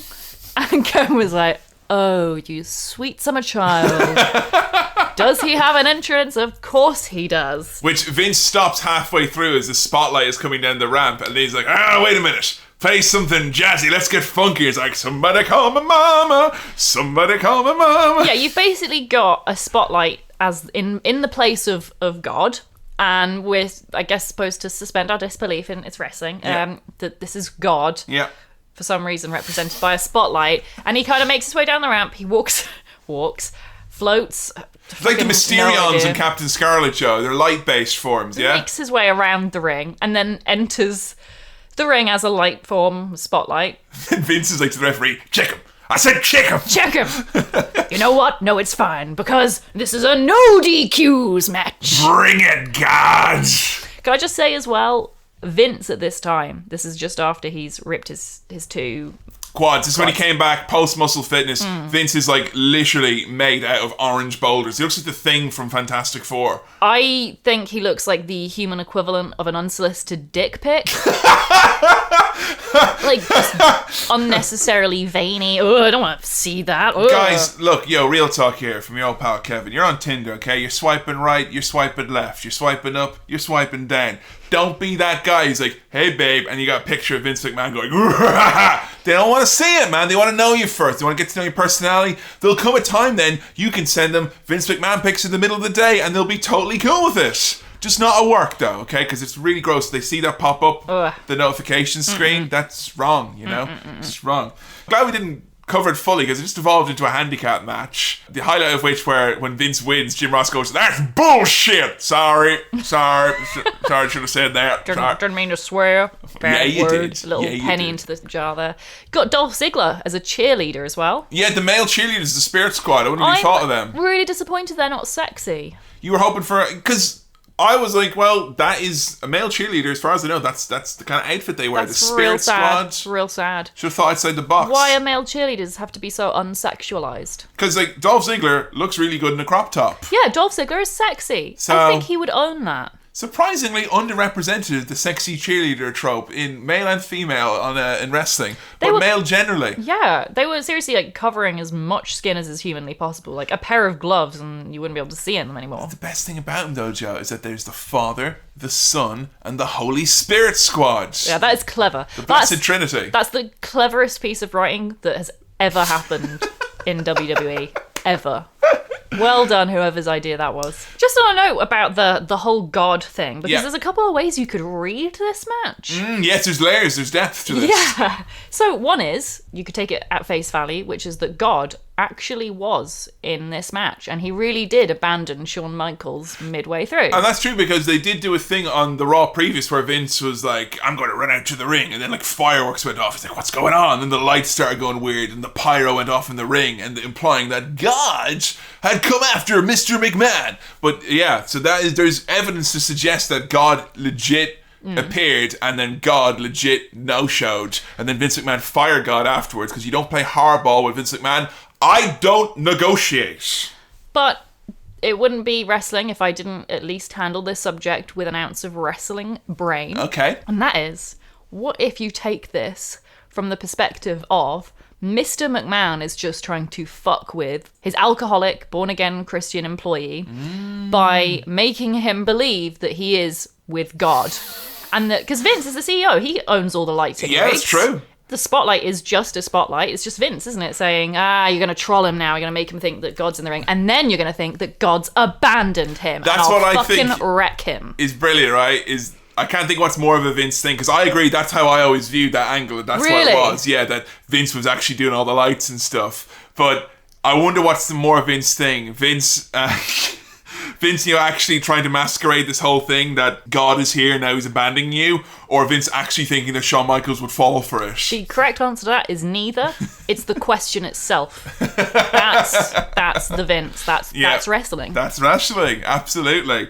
So we decided, let's not end things on the total Empire Strikes Back end here, folks, where it's got Vince McMahon and a bunch of cheerleaders praising themselves over the defeated bloody corpse of Shawn Michaels as Jim Ross apologizes for swearing. Not necessarily the high we wanted to go out on, and not necessarily true to the Vince McMahon spirit and character. Instead, we rewound back to WrestleMania 22, one of the all-time great final boss fights between Shawn Michaels and Vince McMahon one-on-one, where we got to recap a lot of Vince's insanity. There's one or two things which maybe missed along the way, what Vince likes to do. Publicly firing someone, that's a huge thing for Vince. That catchphrase, "You're fired!" Which, I mean, that came before The Apprentice, didn't it? Vince did it before Trump did it, yes. Because Vince did it in 98, where he'd be like, "Read my lips, pal, you're fired." But it didn't become a two-word catchphrase until after Trump started doing it. So he kind of did it first, but then he really tried to make it like, no, I totally did. Like, he definitely overcompensated. As soon as The Apprentice started picking up steam, that's when it was the catchphrase of Vince saying "you're fired" as opposed to Vince just is firing someone. Okay. The other thing which Vince has, if you get fired, you may be lucky enough to join a very special club. Oh, for God's sake. The Vince McMahon Kiss My Ass Club. Joe, what do you think of the Vince McMahon Kiss My Ass Club? Can you describe, well, for a new fan, what does it mean? You got to go, like, when Really Regal was the first inductee, he's like, "And I expect I have to go and get your bags and coffee and things now, is it?" "No, I mean, like, literally kiss my ass." "Oh."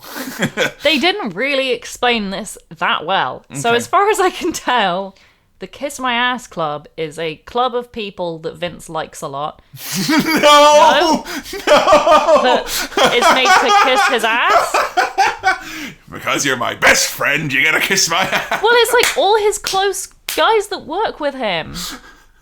They're the only people who'd fucking do it and like still work for him. Like, So it was right hand man. William Regal's doing it. Like, okay, how it started was the night after they did the WCW invasion, when that angle like ended, and Vince wanted like, oh, people want to come back and get your jobs back now, because William Regal had left the company to join the Evil Invasion group, and it's like, if you want to join my club, you can get your job back. It's like, oh, what's the club? You got to kiss my ass. And William Regal had to put like a little chapstick and do a little peck. Of course, William Regal, the facial expressions, he literally sold it like he was kissing his grandmother's ashes. It was like, they're sour, you know. It's horrid.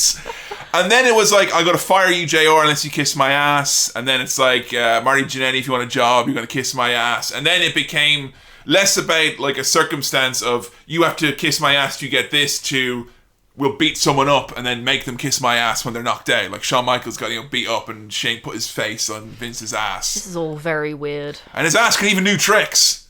You can do a little boopity boop on his ass. So. What do you think of it though? Like as a concept, the kiss my ass club. It's awful. I mean, it's funny. That's all I have to say. It's funny. It's funny. It's funny making William Regal kiss things. But like, it got weird.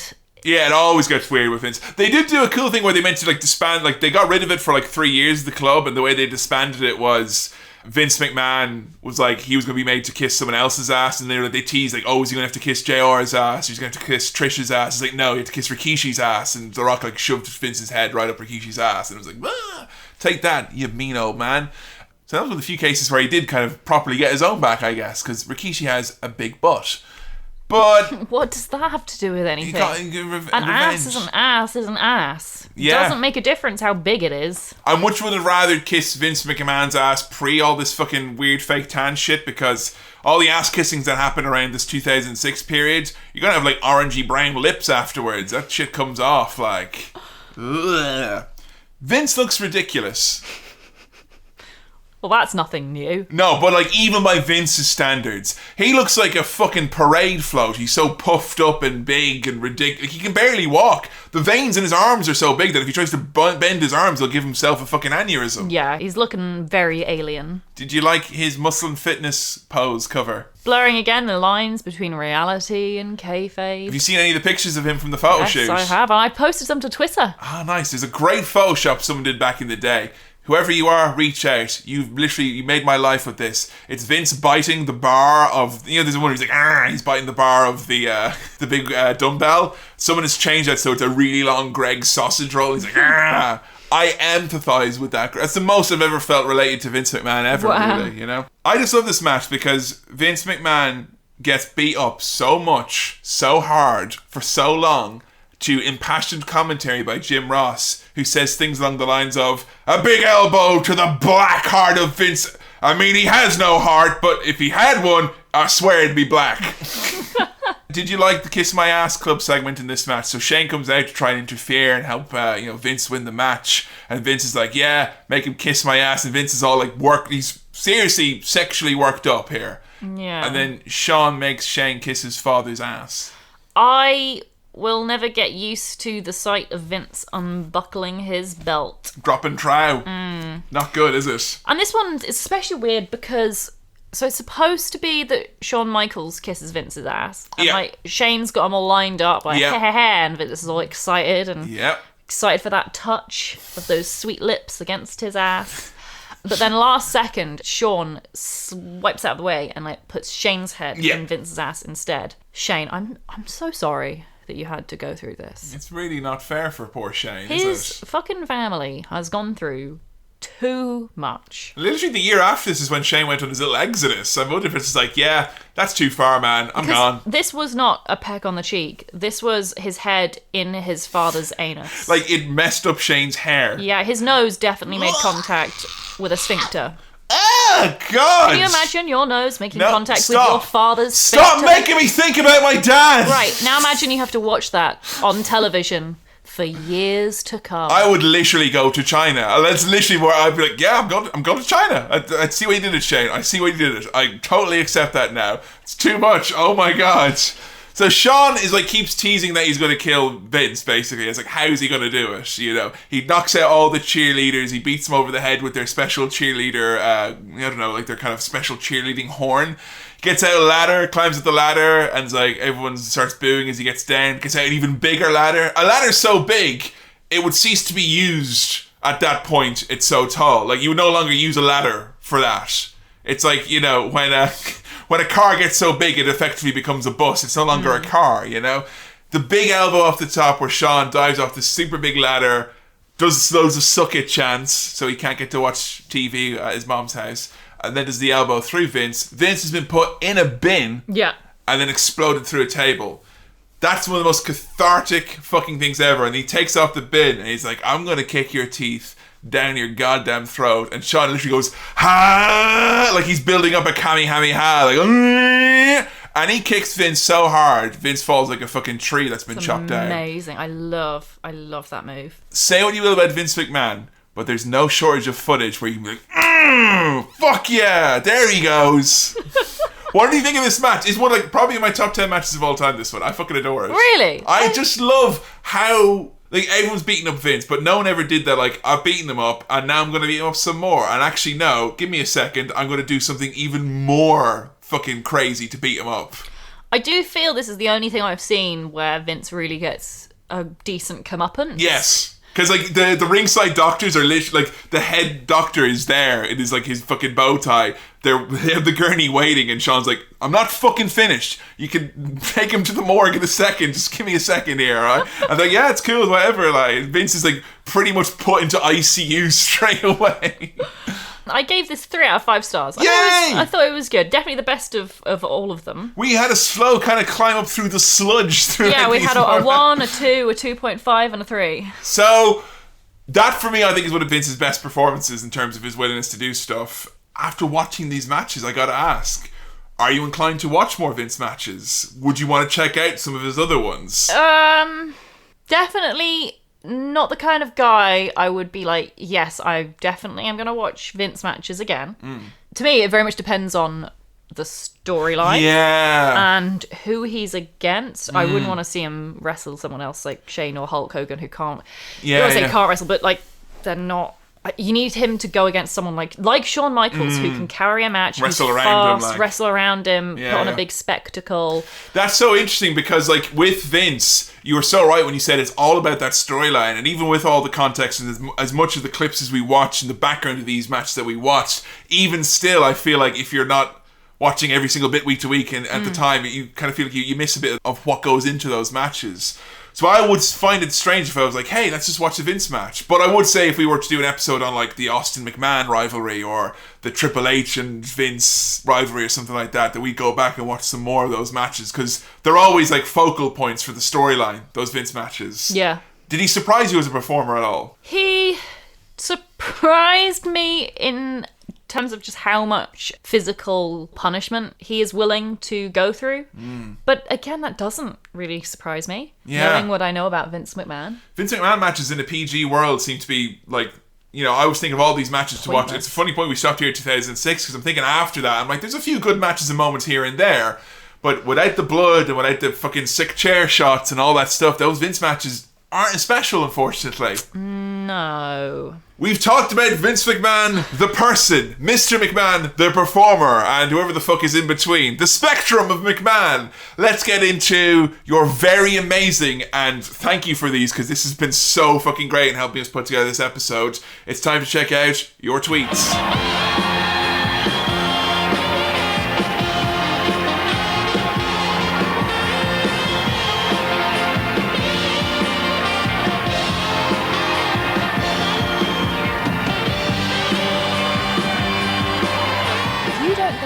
Fair Monday, you're probably the same type of people who wait in line like sheep, all lined up, waiting your turn, and then you'll see someone, like myself, very aggressively cut in front of the line, and you'll say, wait a minute, that's not fair. And what about the parking lot? We've all been there. There you are, patiently waiting for your little parking space, and it suddenly appears, and you start driving your car. Oops! Someone zips in, cuts you off, parks their car, and you say, wait a minute, That's my parking space. That's not fair. And what about the money, huh? What about the money? You scrimp and you save and you work yourselves half to death, and still you can't afford what you really want. That's not fair. It's not fair that some people are rich and you're not. That's not fair. And you have to face the facts that the vast majority of you are just born with inferior DNA. And you say, it's not fair I'm born with inferior DNA. But you feel sorry for yourselves. You wallow in your self-pity, and then you have to face the facts that life is not fair. And some of you, a select few, you might as well go ahead and admit it. You might as well own up to the philosophy, and that is that life sucks, and then you die. So first of all, I want to thank each and every one of our listeners. I realise now that asking anyone to summarise Vince... Even in 280 characters. Even 280 characters is challenging, to say the least. I've got to say, the tweets we've had and the Facebook comments have been among the most nuanced, the most insightful, the most... I can't think of anyone... people have had a lot of time to think about these things. Everyone's got an opinion about Vince, haven't they? Yeah. I really thought we'd get a lot more of he's either the best thing in wrestling or he's the absolute worst thing in wrestling. And I gotta say, we got very little of that. We had very divisive ones for Hogan, didn't we? Well, pretty much everyone hated Hogan. There were a handful of people who loved him and thought there was nothing wrong with him whatsoever. But yeah, just in terms of he is a polarizing man, is Vince McMahon. And yeah, I have been so surprised by the very, I think, well-handled tweets and Facebook comments that we've had from everyone. They're very descriptive in a very great way. There's none kind of he's just this thing or just that thing. I'm proud of our fan base. I was amazed by them as well, because I think what was difficult about Vince, unlike a lot of other wrestlers we've done, where it's some people like him, some people hate him, but everyone seems to have that divide, but for their own opinion. It's sometimes I love Vince, but a lot of times I hate Vince. Some things about Vince are so important that he's done. Some things about Vince are so fucking troubling and upsetting that he's done. Everyone seems to have that divide. And no, it's not a Mr. and Vince McMahon type of thing. It's just, he has done so much and is responsible for so many things. How could you not have that kind of opinion of him? You'd have to be serious, blinders on you to be Vince is the best and he's never done anything wrong. Or also as well to be I'm sure were there people out there who are fuck Vince 100%, he's the biggest piece of shit in the world, and the end. I'm sure, surely we got a few of those. Yeah, of course we got a few, and that's perfectly valid. He's a piece of shit. But we got less than I thought. It's just really interesting seeing what everyone's kind of thought of him, and I realised that, sometimes saying these things online isn't the easiest. No. And Vince McMahon is not the easiest of subjects. The timing of this is very interesting for me, because I think if we did this episode so long ago, when Vince is on TV, I think it always colours people's opinions of him, or when there's certain angles playing out. I think Vince has been off TV for so long, it's kind of, he's not a main character anymore. His name doesn't come up as much. It always seems to be about Stephanie and Triple H people are talking about. So kind of feels like this is a good time to do this episode, because people had a lot of time to think about that period of time where he was an on-screen character and what came before that. So I'm going to start off with a nice story. Oh, I like nice stories.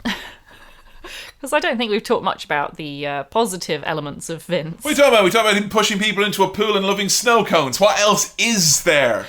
I'm sure he's got problems with his kids, for sure.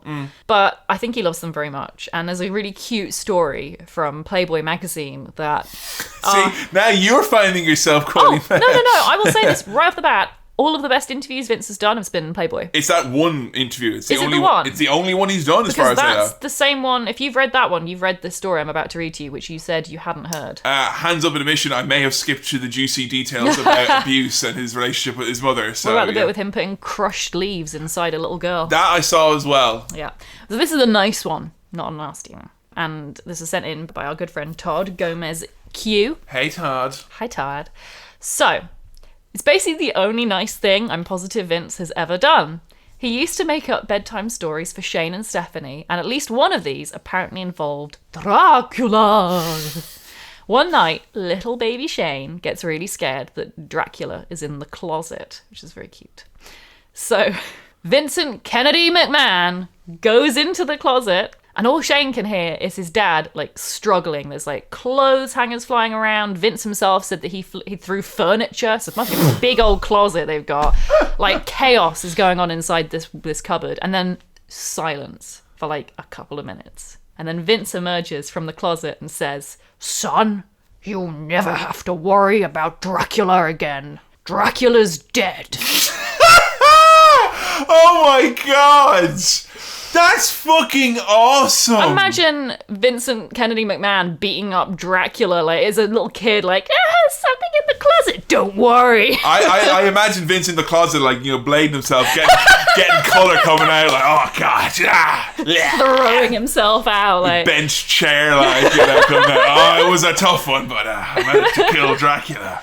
Where's that Wolfman, goddammit? So I thought that was really nice. The documentary as well, then they talk about him and his grandkids, how, like, they listen in, they hear, like, he's, come on, playing with Vince McMahon when you're a fucking kid, like, him, the stories, he's like, oh yeah, there's, like, fucking wizards and all these crazy adventures happening when he's playing with them. Like, imagine him, like, getting in a cardboard box, like, in SpongeBob and using his imagination, pal. Yeah, for, like, all his faults and all his weirdness with his direct family, he seems to be, like, reborn with his grandkids. Like, he loves them so goddamn much. Probably because he didn't, like, have a chance to be around Shane and Stephanie when they were young, like, no, exactly. little kids like that. So it's really nice, I think, to see, like, that's a human side of Vince. It's like, he genuinely loves them so much, and he loves spending time with them. There are glimmers of humanity in there from time to time.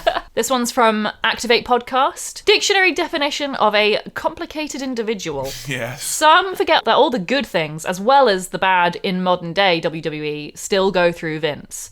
Despite all his flaws, I can't imagine the state of the wrestling business if he had never existed. Also, he's a knob.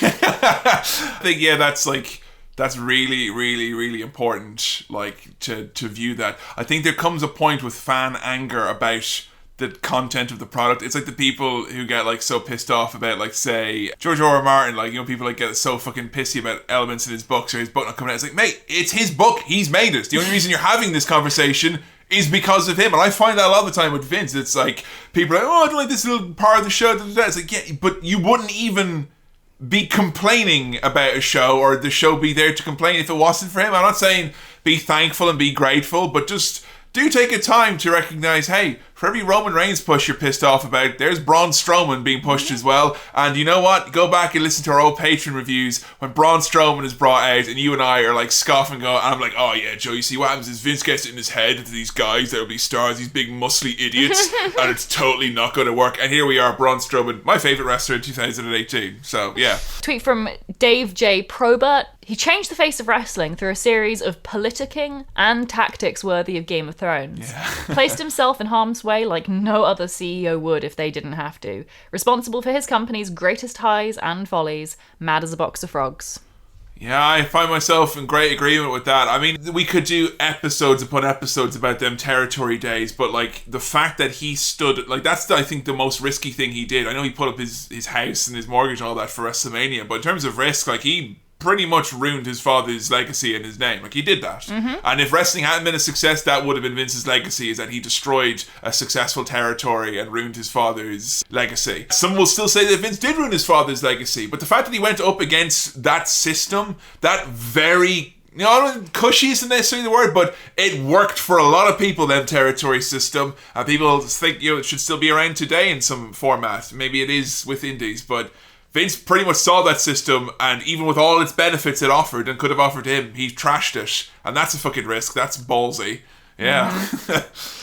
Haber the Baber says, Vince McMahon is a greedy, racist, sexual abusing, megalomaniac capitalist who doesn't care if his employees suffer so long as he can make a dime. Created a cult of personality so that wrestling fans will treat him like a god and let him get away with anything. I'm not sorry. Is that Vince McMahon or Mr. McMahon they're talking about, guys? Oh, where does the line end? You know? We just don't know, except literally, according to Vince McMahon, they're the same person, so... Yeah.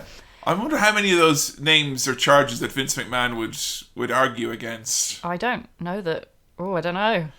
Capitalist is probably the greatest compliment he could be paid. Greedy, for. I'd say he would agree with. I think Vince would say greed is good. Yeah, I think he would. You That's know? the thing, because like a lot of what you can say about Vince that He could I spin consider that. to be a flaw, he would be like, oh, that's a boon. I mean, his greed has no doubt benefited him greatly.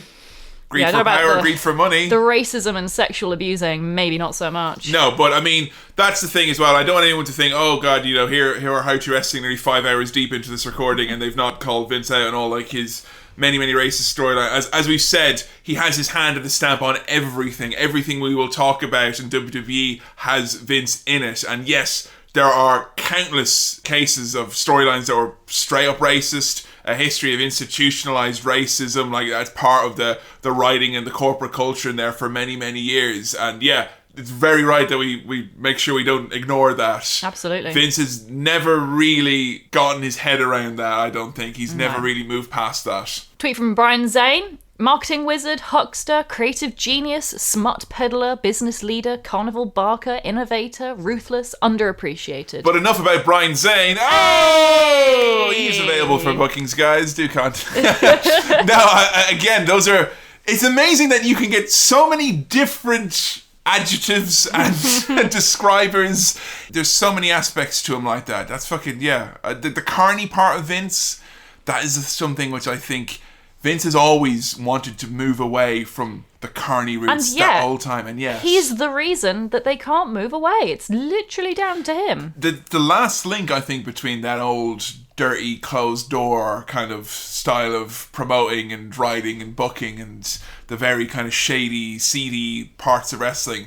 Yeah, that's Vince. That's the only who's left other than Vince. Who is that? Well, and as well, I say there's people who come along with that. Like there's Jerry Lawler, there's JBL, there's the old guys. People have that old guard mentality, but they're probably all gonna fall away once Vince goes. And I think that's ironic, seeing as Vince at the time was like, here's this young fucking kid from New York, and he's. He doesn't get us. He's not from our fucking background. That's why Harley Race showed up to his show with a gun trying to kill him one day. But anyway, Yeah.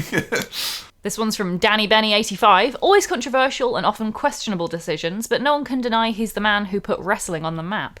Time to step forward away now, though, and pass the torch to a younger, more forward-thinking generation. There's little elements of that where you think there now about, I love what I see with what Triple H does in NXT. He's taken over 205 Live at this point where we are in 2018. One would view that going forward, as Stephanie's more involved with the corporate side of things, she used to be involved with creative, now she's kind of pivoted to be more with the corporate and the PR and whatnot. Feels like Triple H is the man who is, going to be shepherding the creative direction of the wrestling content at least. And so far, I'm not going to call out everything until it all transpires, but so far Triple H is definitely trying to put more of a focus on women's wrestling. Mm-hmm. That's something which Vince hasn't done in the past. Focus on things you see in NXT. Will that get transferred onto the main roster? More focus on tag wrestling and people having characters and storylines. It's quite interesting seeing right now, as we are in March 2018, the focus on 205 recently and how much it's improved since Vince has kind of let go of it. And yet still though, like, what's funny about that is I still think there's people out there who are like, oh, Vince, he's old, he's past, he doesn't get it.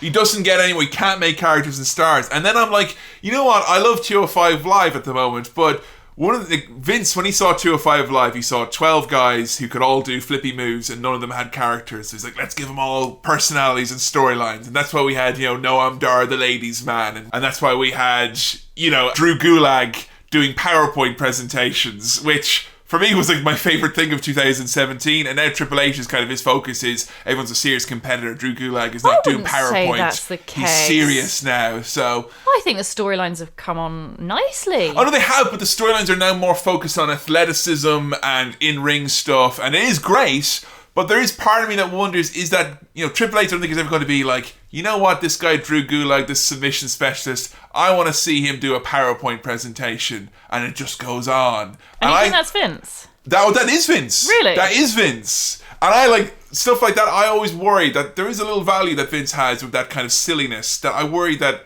as Triple H is a serious wrestler who primarily his career, Triple H wasn't a goofy character, he was a serious character.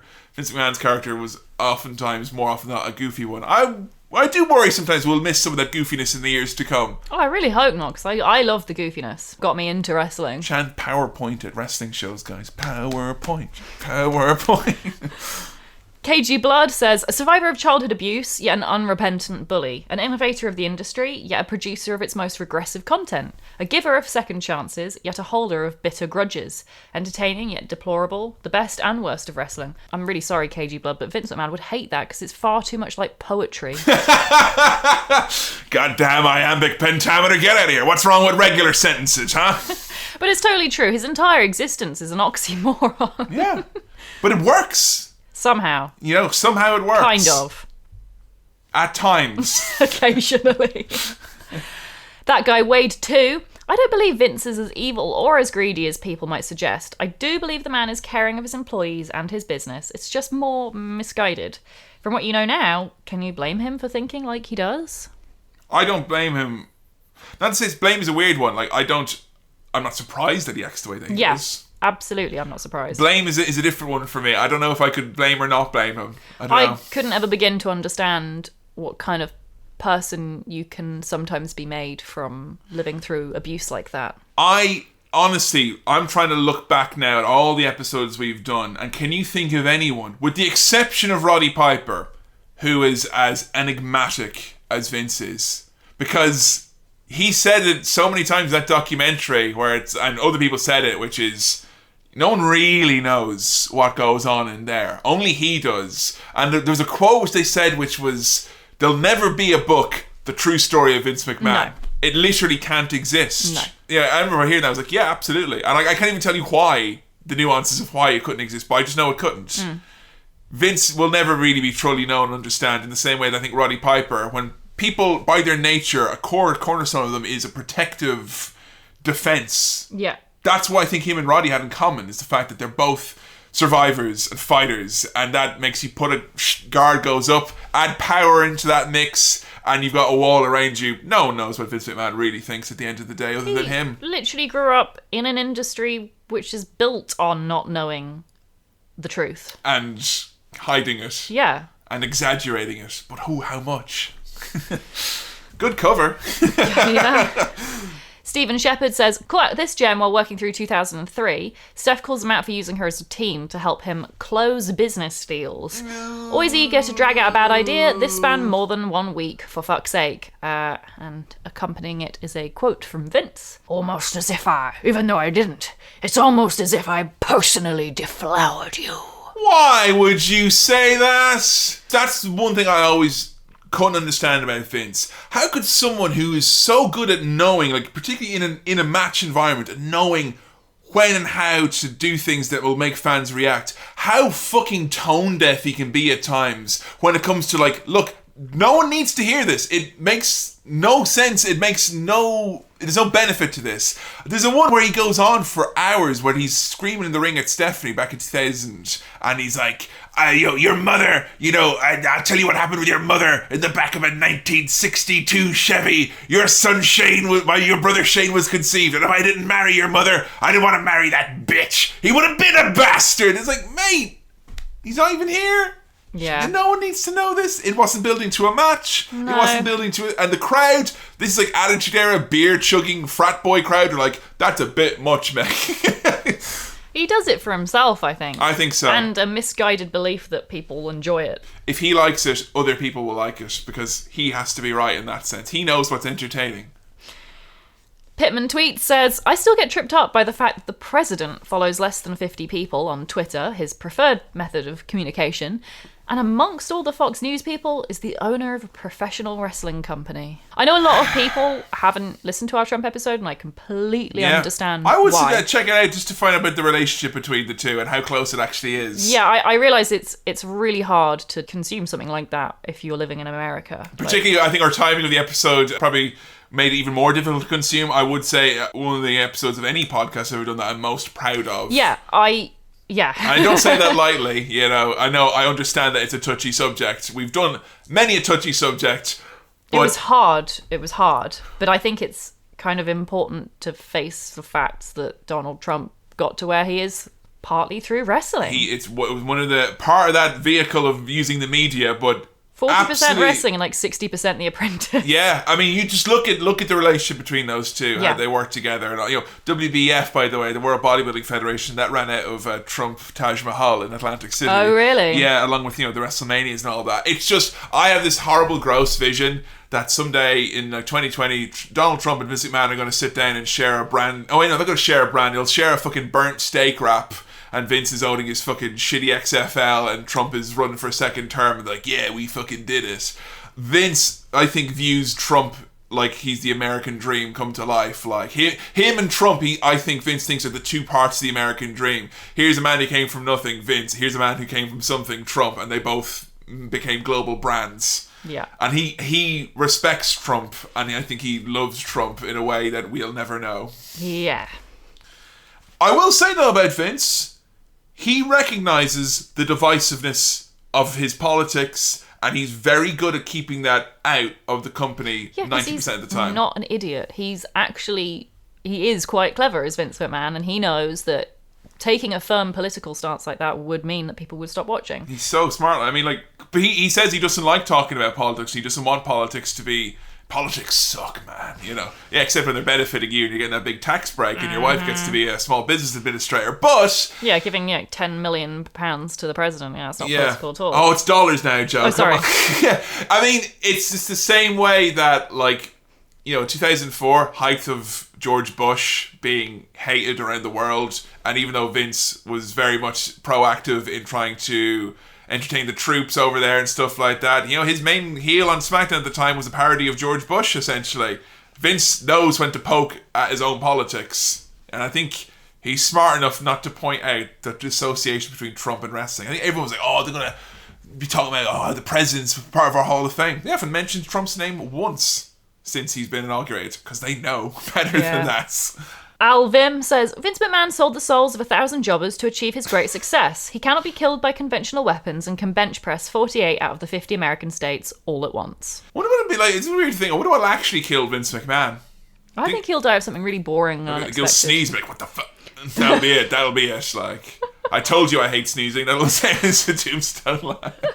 Maybe he'll die from exhaustion. That would be ironic. Wouldn't surprise me. Although, he's looking well. He's looking better now than he did when he was on camera. Like, for a man in his 70s, I think he's changed up the diet and he's not like a big weightlifting dude as much anymore. He's looking lean. He's looking well. I think Vince is very much in live forever mode at the moment. Yeah. Speaking of, Mors Ratus says, Vince McMahon made a dark pact with the devil, trading his sanity and any morals and soul he had left for immortal success at running wrestling, which I think is probably absolutely 100% true. Yeah, if the devil does exist, he's pretty much in league with Vince McMahon. Absolutely. Come on, as if, yeah.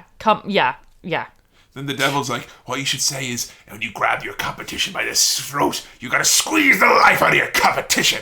Yeah, you should say that, Vince. Okay, Satan. Talk about deflowering your daughter, Vince. That's a really good idea. Kieran316 says, for all that he has done, he should be absolutely despised. However, for whatever reason, the genetic jackhammer's various and many transgressions seem to have only had an adverse effect on his wife's career ambitions. That's pretty interesting. It definitely stopped Linda. I mean, there's so many arguments for that. I don't think you can pull the two apart, you see, because Linda, I mean, it's not like Vince has won this wacky company and Linda's like, I want to run for Congress. That's fucking Linda McMahon's company as well, folks. Don't forget, Titan Sports, those two founded it together. And I think she is as culpable and responsible for a lot of that content as Vince is, even though she wasn't on screen acting it out. Really? Well, it's her company. She was involved with, creative? Linda was never involved with creative, no. Well, that's the creative stuff that's mostly the... Still, she's the one who's waving the banner of that company and that brand, She always... And she put herself out there in the public eye running for Congress. She wasn't forced to do that. She wanted to do that. And she was the person who used the fact that she ran the WWE as being like a big... That was one of the main cornerstones of her campaign. Was that, look, we employ 4,000 people. We're a global brand. We've done all this great stuff for Connecticut. And everyone said, no, thanks. Twice.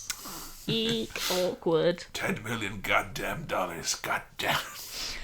I like James T says, I don't know about you, Kevin, but the way Vince handles the company nowadays leads me to believe that if Vince himself had started the WWF and that he didn't get his father's company, he wouldn't have made it. Thoughts? Oh, also I love the way you addressed it to me, because like now we can have boy talk. Get Joe out of here, like who cares what the new fan with their unique insight might think? Let's hear what me, the bearded glasses white male straight wrestling fan, has to say. My voice hasn't really been heard on this so much. Well, first of all, I don't like the way Roman Reigns has been handled. I want to draw another Trump analogy here.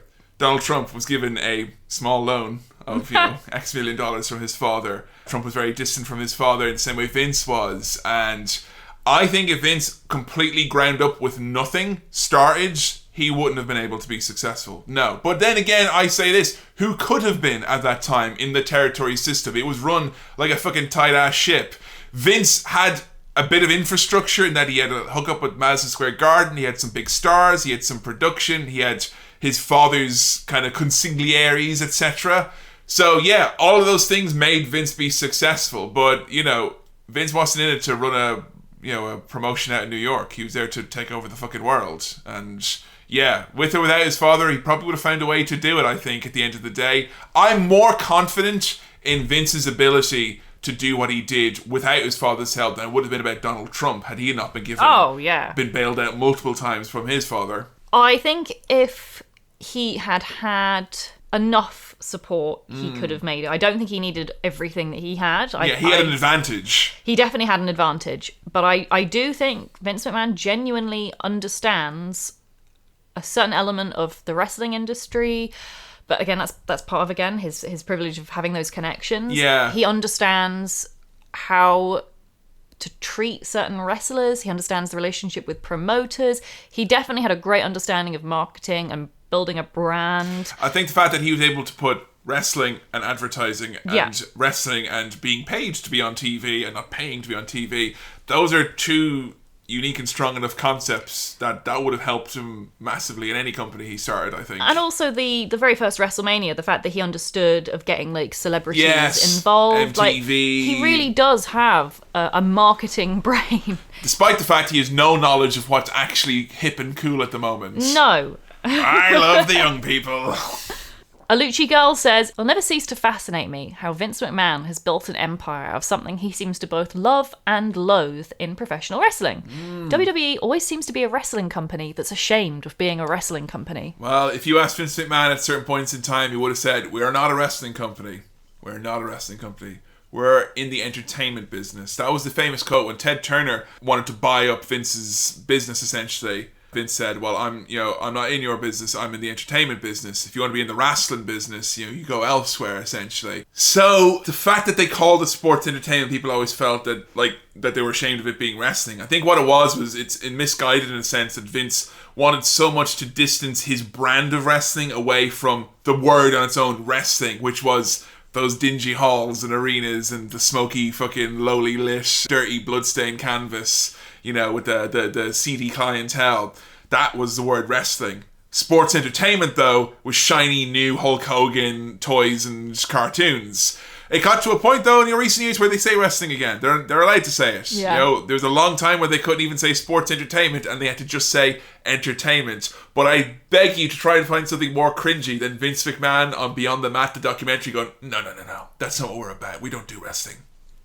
We make movies. But you make movies now. You made The Chaperone. It's fucking shit. Now, what about Marine 5? Come on. Hey, now that's the Miz's vehicle. Don't give Vince credit for that. Strangelove7777 says, "He vexes me.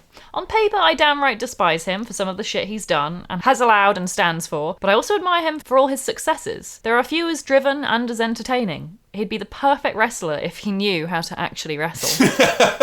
Well, it's always funny. The $1 Million Man, Ted DiBiase character, has always been alleged that was what Vince wanted to be. That was his character. The whole lifestyle, everything about it. We cover Ted DiBiase later. You'll see so much of Vince vicariously through that character. And Ric Flair as well. Vince wanted to be Ric Flair. Wow. Vince dyed his hair bleach blonde actually back in the 70s apparently at one point, trying to be like Dr. Jerry Graham, one of the famous old-timey wrestlers who'd light cigars with the $100 bill. Like, no, Vince, we need that. That's our only money. Brian Bradshaw says, in an industry that revolves around colourful, crazy and unorthodox characters, it is ironic that the biggest character of them all is the business's most successful promoter, Vince McMahon. I think you need to have a little bit of that crazy up on top, a little bit of that weirdness. WCW in its dying days was run and overseen by a variety of like office staff, like accountants and lawyers and things like that. People who are good business people, but not wrestling people.